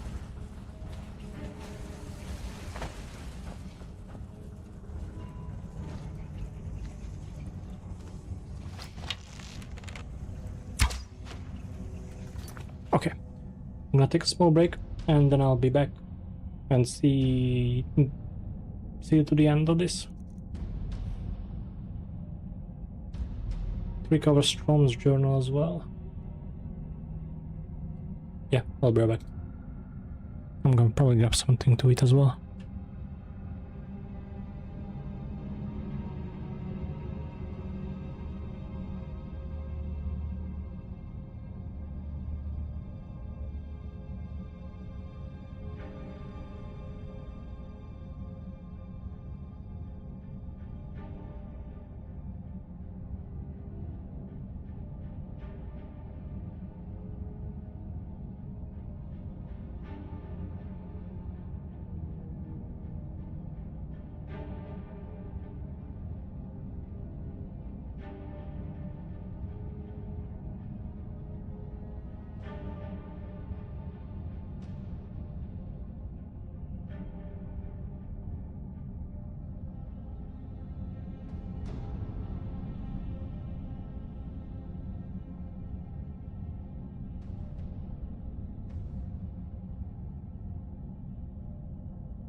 Alright, welcome back everyone.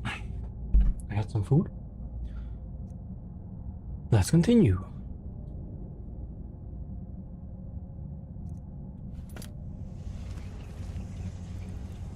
Very concerned about this room.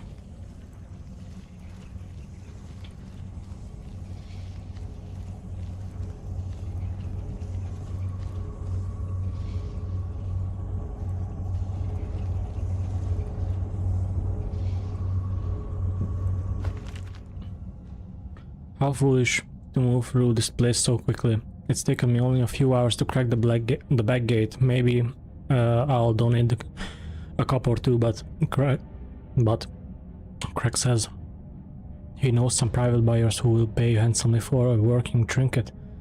There has to be one in here. The side doors are all locked, but this chest should have one or two things of value. When I get out, I'm going to buy myself a castle.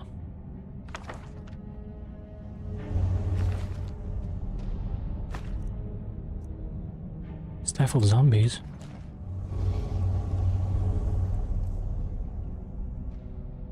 Oh god.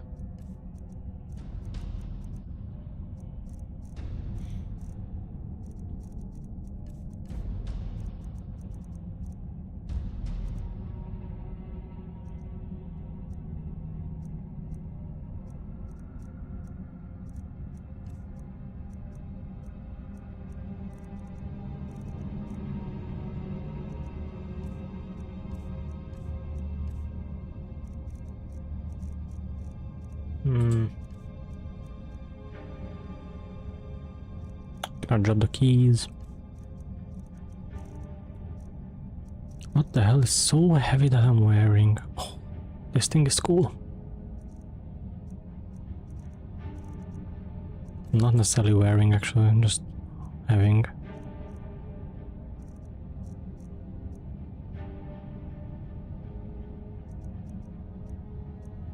Not even these add up to be that much.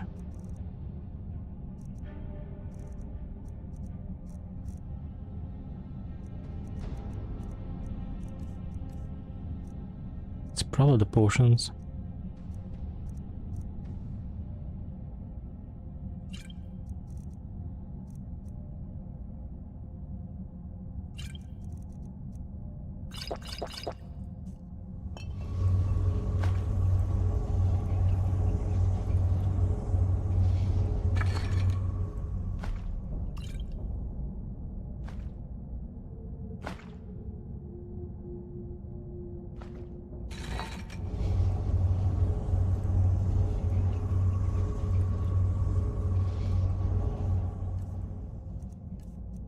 I'm too heavy, and that mace is no good.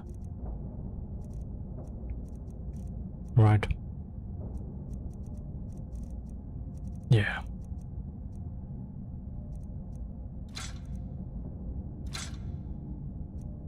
Not even worth that much. Ebony arrow. Ooh.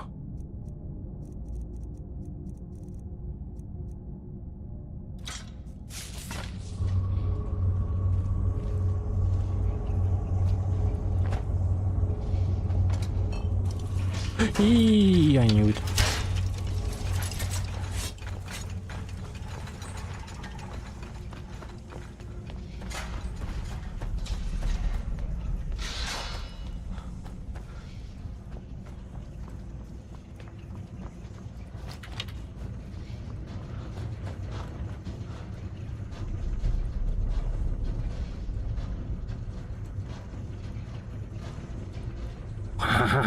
Idiot.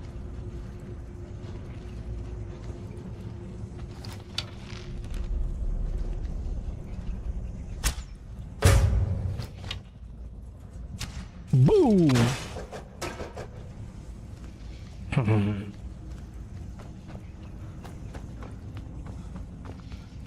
Stupid machine. Why can't I interact with it?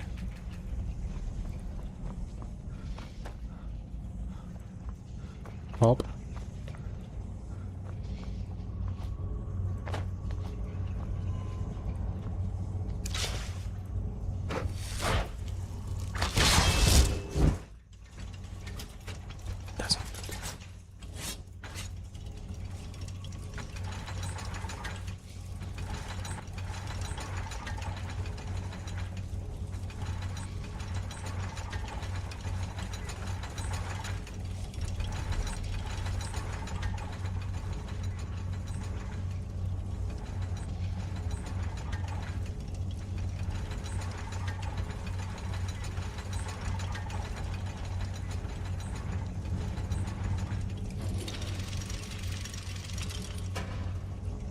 Teehee.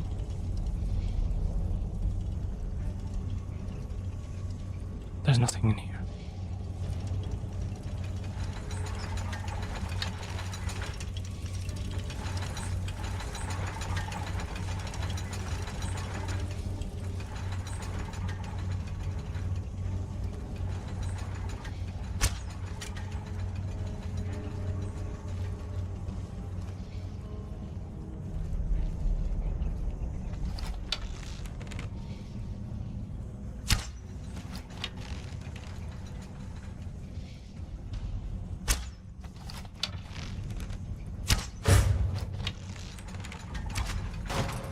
Get wrecked.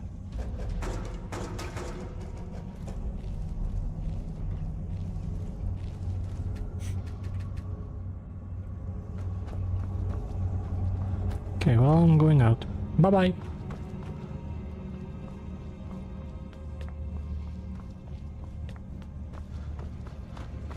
Well,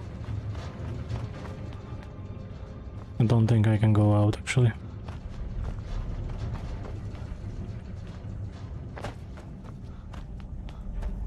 Also, hold on a second.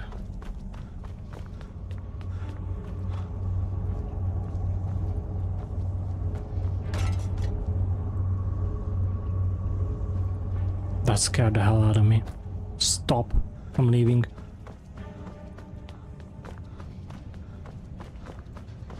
I need to find the notes of the guy.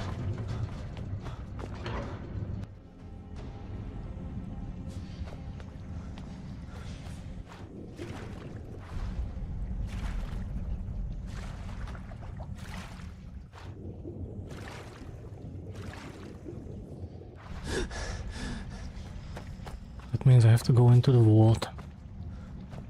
And that's right there.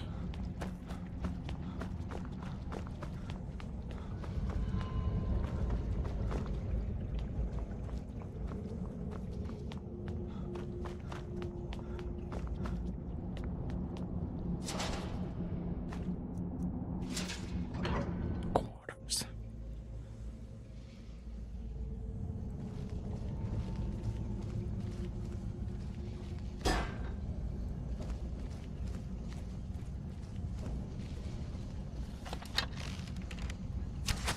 Yeah.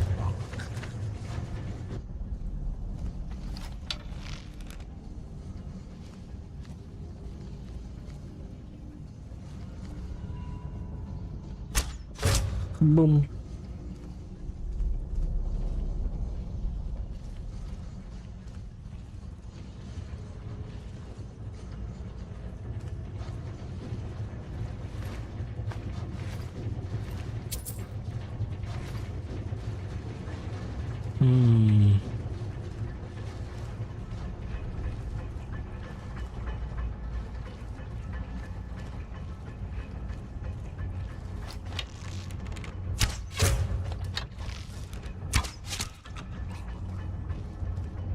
Dead.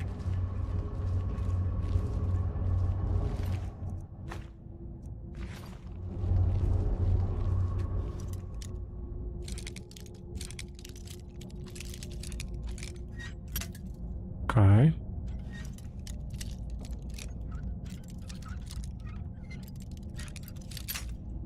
Okay, close.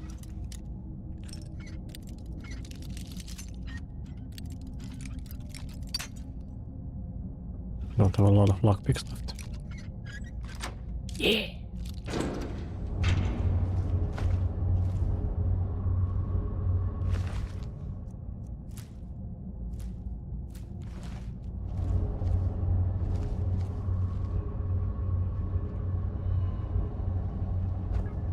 Just. Well, hello there.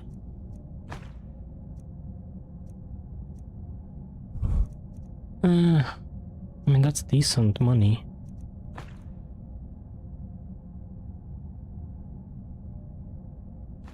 But that's a lot of damage as well.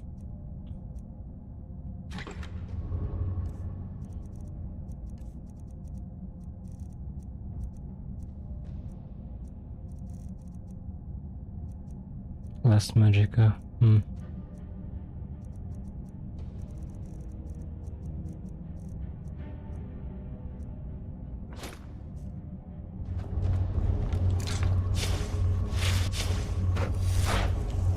Still hitting me.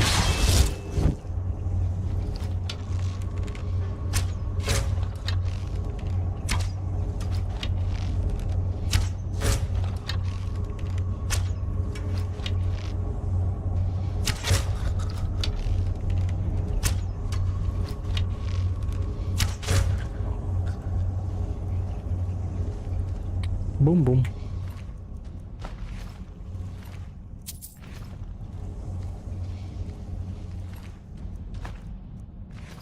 Oh, ruby. Amethyst.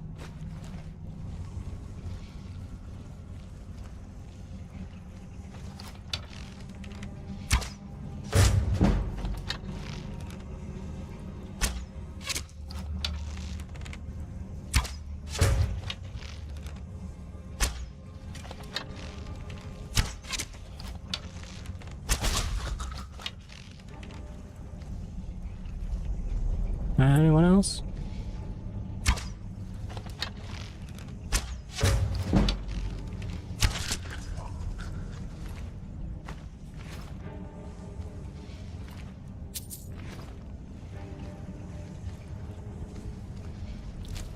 That was easy.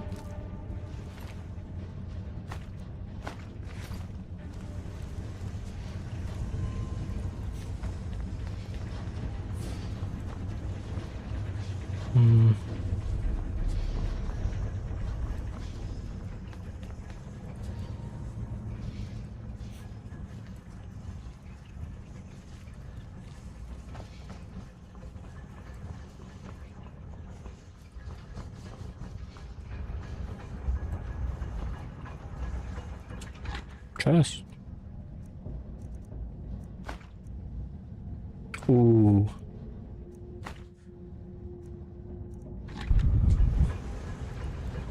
Well, I like the scrolls. Just need to find someone to sell them to.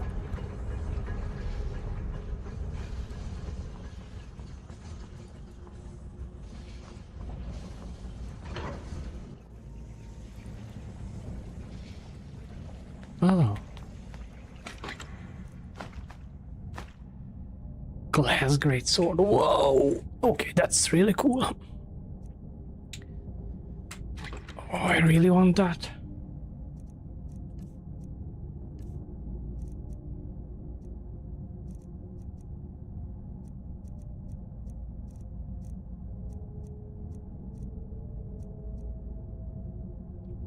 Okay, I don't need that.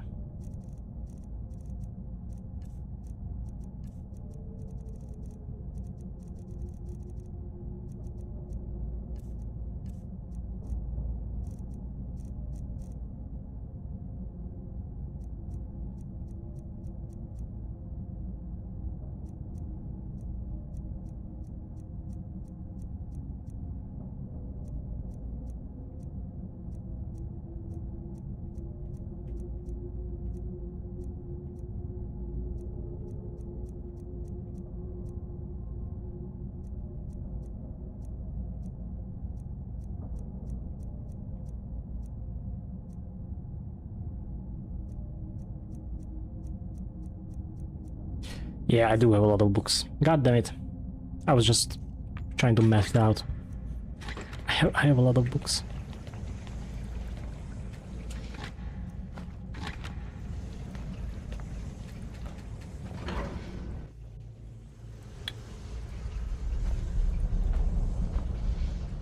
I kinda don't wanna leave this here. So it's reading time. A game at dinner.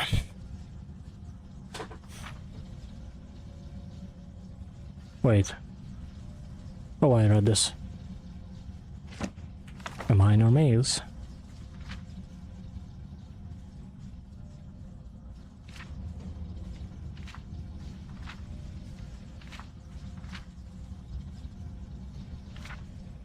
Labyrinthian's modern notoriety was gained in the early part of the Third Era. Part of the Staff of Chaos was recovered from the Labyrinthian, which became instrumental in the overthrow of Jagarthorn and in the Imperial Simulacrum.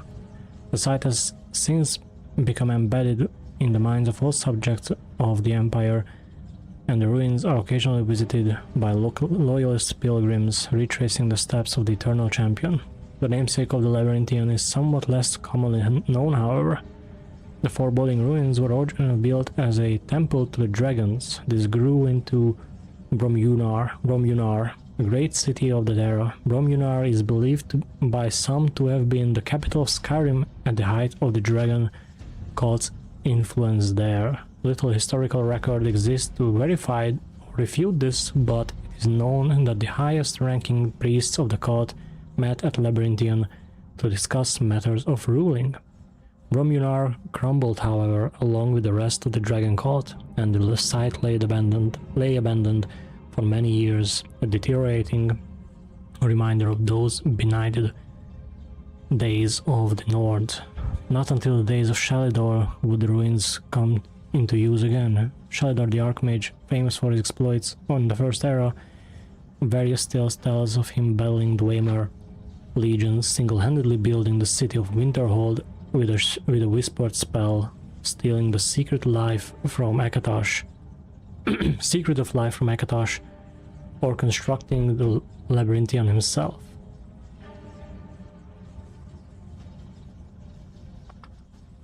Wait! I read this. Yeah, this is the testing ground for the new dude. Archmages.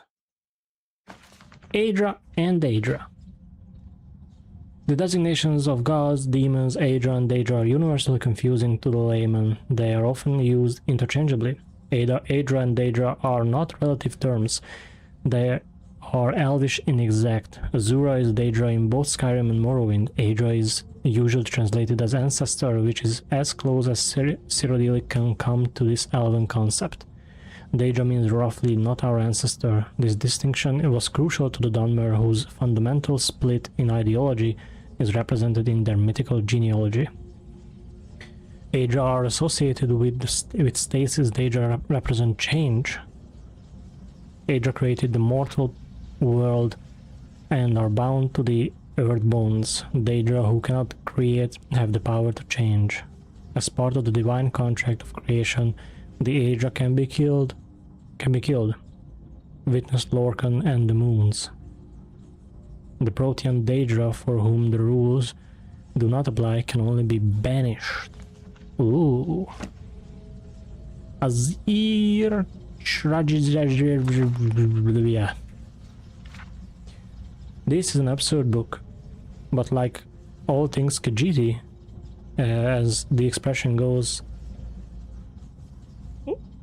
yeah, Gzalzi Vaberzarita Mazi. Yeah, exactly. Or absurdity becomes necessity. Much of what I have to say has probably never been written before, and if it has, no one has read it. The Imperials feel that everything must be written down for prosperity, but even Khajiit Kingdom born in Elsevier knows his history. He drinks it in with his mother's milk. Fairly recently, however, our struggles to win back our homeland from the rapacious Count of Leavin have attracted sympathetic persons, even Imperials, who wish to join our cause, but it seems do not understand our ways.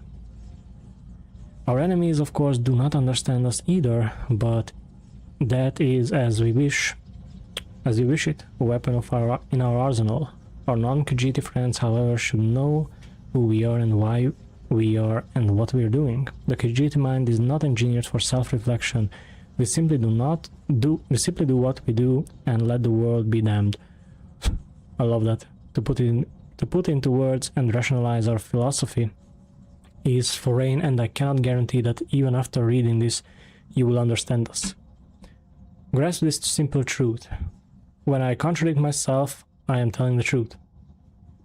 We are the Renrija Green. The mercenaries grin, the laugh of the landless, and the smiling scum will all be fair translations. It is derogatory expression. It is a derogatory expression, but it is amusing, so we have adopted it.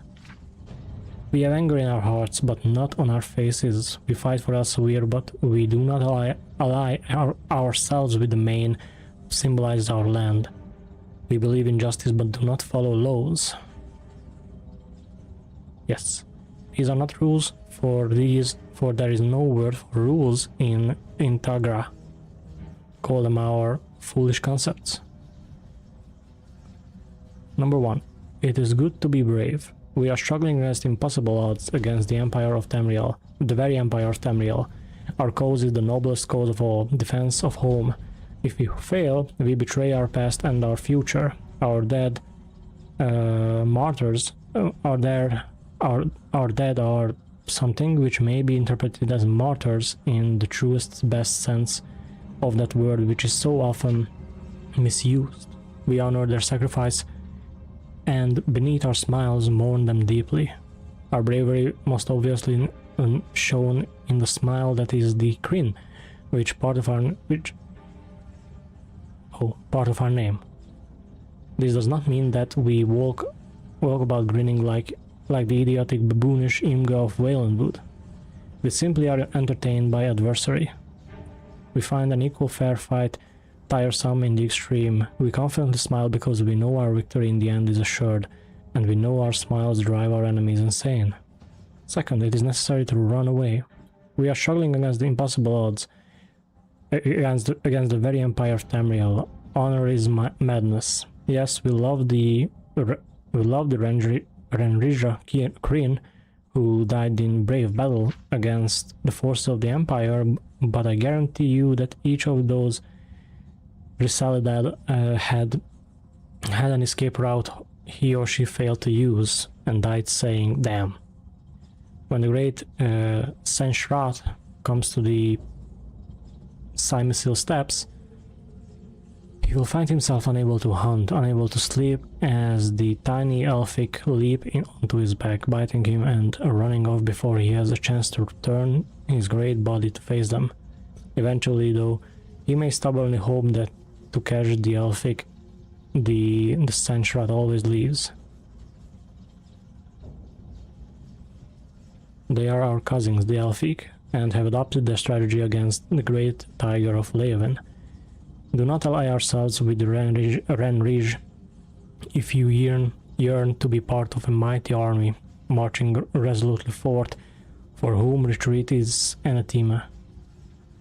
We will laugh at your suicidal idiocy as we slip into the reeds of the river and watch the inevitable slaughter. Number 3. Enjoy life. Life is short. If you have not made love recently, please put down this book and take care of that with all haste. Find a wanton lass or a frisky lad or several in whatever combination your wise loins direct, and do not under any circumstances play hard to get. Our struggle against the colossal forces of oppression can wait. Good. Welcome back. We Renrija Kryn, well, yeah, so bad to say, live and fight together and know that Leoven and the Empire will not give way very soon. Likely not in our lifetimes. In the time we have, we do not want our closest comrades to be dour, dull, colorless, sober, or virginal. If we did, we would have joined the Empire's blades. Do not begrudge us our lewd jokes or our bawdy drunken nights or our moon sugar. They are the pleasures that Leoven denies us, and so we take our good humor very seriously. Number 4. Kill without qualm. Life is short, very short, as many have learned when they have crossed the Renrija Kryn. We fight dirty. If an enemy is facing us, we might consider our options, and even slip away if his sword looks too big. If his back is to us, however, I personally favor knocking him down, and when jumping on his neck where the bones snap with a gratifying crunch. Of course, it is up to you and your personal style. Number 5. Give freely to the people. Let us not forget our purpose. We are fighting for our families, the Khajiit driven from the rich, fertile shores of Lake Makapi and River Malapi, where they and their ancestors lived since time immemorial. It is our battle, but their tragedy. We must show them, lest they are swayed by other rhetoric, that we are fighting for them. The Emperor, and the Count can give speeches, pass laws, and, living life in the open, explain their positions and philosophies to their people to stave off the inevitable revolution. Actual legal entities, such as the Renrizhakrin, must make our actions count for our words. This means more than fighting the good fight and having a laugh at our befuddled adversaries. It means engaging and seducing the people. Ours is not a military war, it is a political war. If the people rise up against our oppressors, they will retreat and we will win. Give to these people, whenever possible, gold, moon sugar, and our strong arms, and though they hide, their hearts will be with us. Number 6. We justly take by force. Let us not forget our purpose. We are thieves and thugs, smugglers and saboteurs. If we cannot take a farm, we burn it to the ground. If the Imperials garrisoned in a glorious ancient stronghold beloved by our ancestors will not yield, we tear the structure apart. If the only way to rescue the land from the Leavin misappropriation is to make it uninhabitable by all, so be it. We want our life and our home back as it was 20 years ago, but if that is not realistic, then we will accept a different, simple, pragmatic goal, revenge, with a smile. I love that. Explorer's Guide to Skyrim. Have I read this? Far too often noble visitors from Cyrodiil see little more of... Wait. Whiterun... Yeah, I read this. Ancestors and the Dunmer. Family Shy Ghost fans, I read this as well. Antecedents of Dwemer Law. This book is a historical account of the development of Dwemer law and custom from its roots in High Elven culture.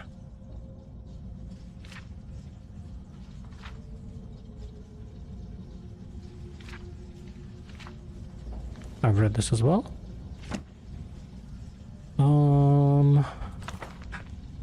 The Argonian account, book 1. I haven't read this. On a minor but respectable plaza in the Imperial City sat, or perhaps lounged, Lord Vanek's building commission. It was an unimaginative, austere building, not noted so much for its aesthetic or architectural design as for its prodigious length. If any critics wondered why such an unornamented, extended erection held such fascination for Lord Vanek, they kept it to themselves. In the 398th year of the Third Era, Decimus Scotty was a senior clerk at the Commission. It had been a few months since the shy middle-aged man had brought Lord Vanek the most lucrative of all contracts, granting the Commission the exclusive right to rebuild the roads of Valenwood, which had been destroyed in the 5-year war. For this, he had become the darling of the managers and the clerks, spending his days recounting his adventures more or less faithfully, although he did omit the ending of the tale, since many of them had partaken in the celebratory Untrappa roast provided by the Silensri. Informing one's listeners that they have gorged on human flesh improves very few stories of any good taste. Scotty was neither particularly ambitious nor hard-working, so he did not mind that Lord Vanek had not given him anything to actually do. Whenever the squat little gnomish man would happen upon Decimus Scotty in the offices, Lord Vanek would always say, "You are a credit to the Commission, keep up the good work." In the beginning,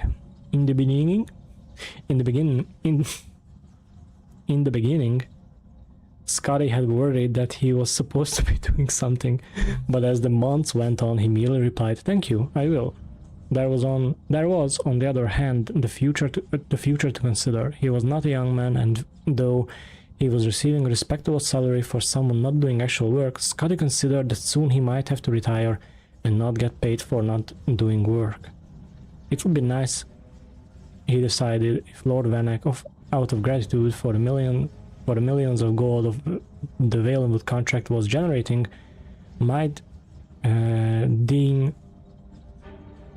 to make Scotty a partner, or at least give him a small percentage of the bounty. Decimus Scotty was no good at asking for things like that, which was one of the reasons why, previous to his signal successes in Valenwood as a senior clerk for Lord Atreus, he was a lousy agent. He had just about made up his mind to say something to Lord Vanek when his lordship unexpectedly pushed things along. "You're credited to a commission," the waddling little thing said, and then paused. "Do you have a moment free on your schedule?" Scotty nodded eagerly and followed his lordship to his hideously decorated and very enviable hectare of office space.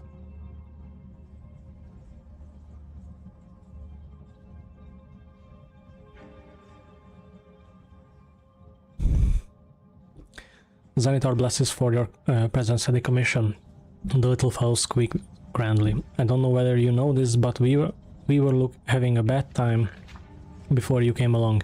We had impressive projects for certain, but they were not successful. In Black Marsh, for example, for years we've been trying to improve the roads and other routes for travel commerce.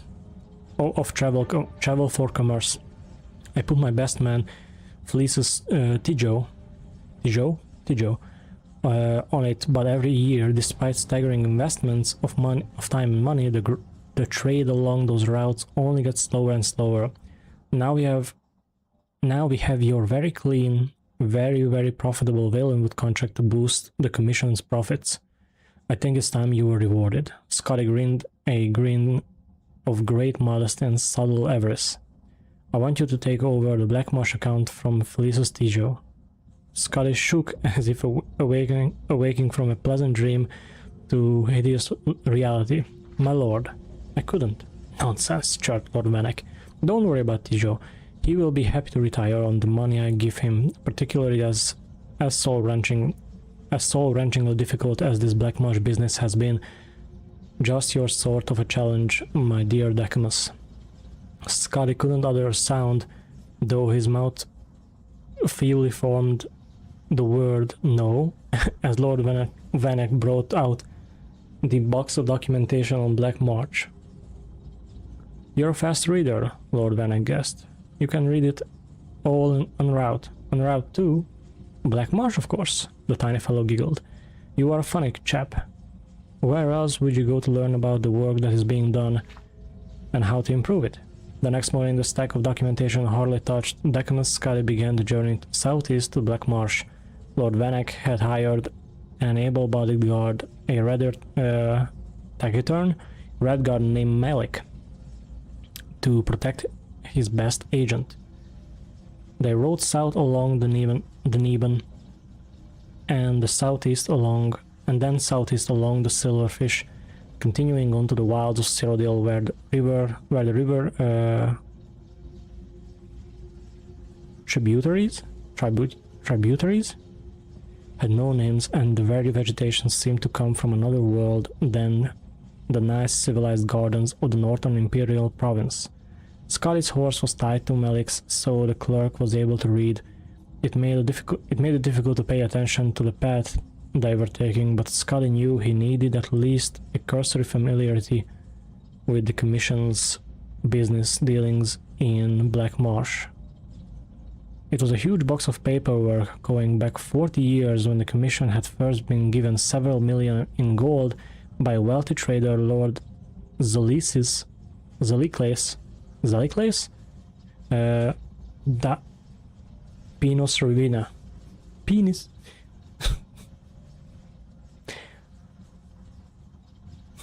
To improve the condition of the road from Gideon to Cyrodiil. At that time it took 3 weeks, a preposterously long time for the rice and the root he was importing to arrive, half rotten, in the imperial province. Pinos Ravina was long dead, but many other investors over the decades, including Pelagius the Fourth himself, had hired the Commission to build roads, drain swamps, and construct bridges devise anti-smuggling systems, hire mercenaries, and, in short, do everything that the greatest empire in history knew would work to aid the trade with Black Marsh. According to the latest figures, the result of this was that it took 2.5 months for goods now thoroughly rotten to arrive. Scotty found that when he looked up, after concentrating on what he was reading, the landscape had always changed. Always dramatically, always for the worse. "This is Blackwood, sir," said Malik to Scotty's unspoken question. It was dark and woodsy, so the common Scotty thought that a very appropriate name. The question he longed to ask, which in due course he did ask, was, "What's that terrible smell?" "Slough Point, sir," Malik replied as they turned the next bend, where the umbrageous tunnel of tangled tree and vine opened to a clearing. There squatted a cluster of formal buildings in the dreary imperial design favored by Lord Vanek's commission and every emperor since Tiber, together with a stench so eye-blindingly, stomach-wrenchingly awful that Scotty wondered suddenly if it were deadly poisonous. The swarms of blood-colored sand-grain-sized insects obscuring the air did not improve the view.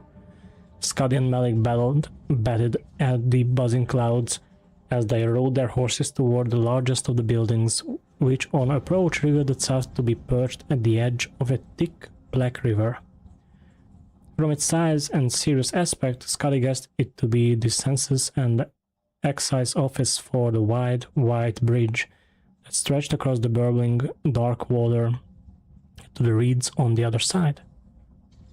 It was a very nice, bright, sturdy-looking bridge, built, Scotty knew, by his commission. A proxy irritable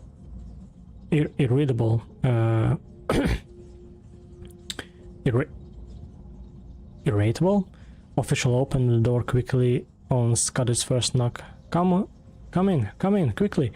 Don't let the flesh flies in." "Flesh flies?" The Scotty trembled. "You mean they eat human flesh?" "If you're fool enough to stand around and let them," the soldier said, rolling his eyes.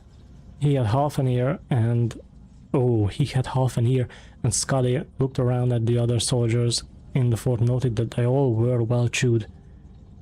One of them had no nose at all to speak of. "Now, what's your business?" Scotty told them, and added that if they stood outside the fortress instead of inside, they might catch more smugglers. "You better be more concerned with getting across that bridge," the soldier sneered.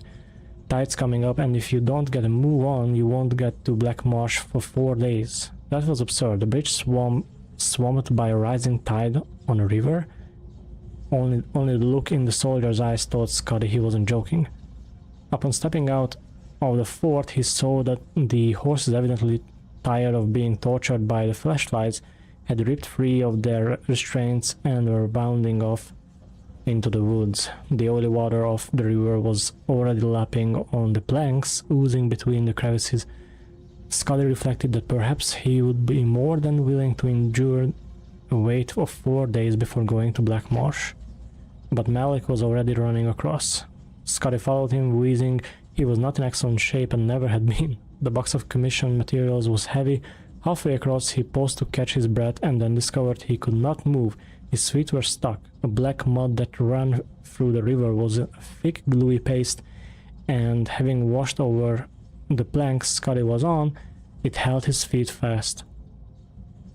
Panic seized him. Scotty looked up from his trap and saw Malik leaping from plank to plank ahead of him, closing fast on the reeds on the other side. "Help!" Scotty cried. "I'm stuck!" Malik did not even turn around but kept jumping. I know, sir. You need to lose weight." Decimus Scotty knew he was a few pounds over and had meant to start eating less and exercising more, but embarking on a diet hardly seemed to promise timely aid in his current predicament. No diet on Nern would have helped him just then. However, on reflection, Scotty realized that the Red Guard intended that he drop the box of documents, for Malik was no longer carrying any of the essential supplies he had with him previously. With a sigh, Scotty threw the box of commission notes into the glop and felt the plank under him rise a quarter of an inch, just enough to free him from the mud's clutches. With an agility born of extreme fear, Scotty began leaping after Malik, dropping onto every third plank and springing up before the river gripped him. In 46 leaps, Decimus Scotty crashed through the reeds onto the solid ground behind Malik and found himself in Black Marsh. He could hear behind him a stopping sound as the bridge and his container of important and official records of commission affairs was consumed by the rising flood of dark filth, never to be seen again.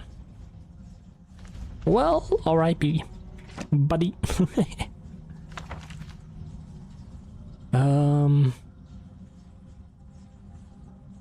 For once we actually caught a lucky break. With the Pale Pass closed and Helgen wiped off the map, the last few soldiers up at Fort Newgrad were easy pickings. We should be able to loot the place and be out well before the Jarl has time to respond. Finally found the keys to the fort's old library. I sent Brandish down to scour the place. Wouldn't normally waste the time, but I've heard rumor the wizards up north pay good coin for anything magical. At this point we'll take what we can get. There's a ton of rotten food in the old cellar, but not much else for the taking. Alright, y'all, I think I'm gonna call it here. It's almost midnight. What we're gonna do, once I'm back on Thursday, is that we're gonna read more books. Probably just chill, sit here, nice and calmly, and read some books.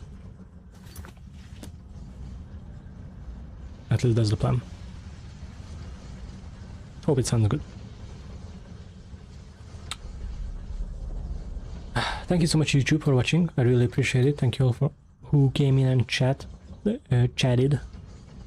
I cannot wait to see you all on Thursday. I'll put up the the time or the stream in advance so that y'all can be notified when it goes live. But yeah, thank you, YouTube.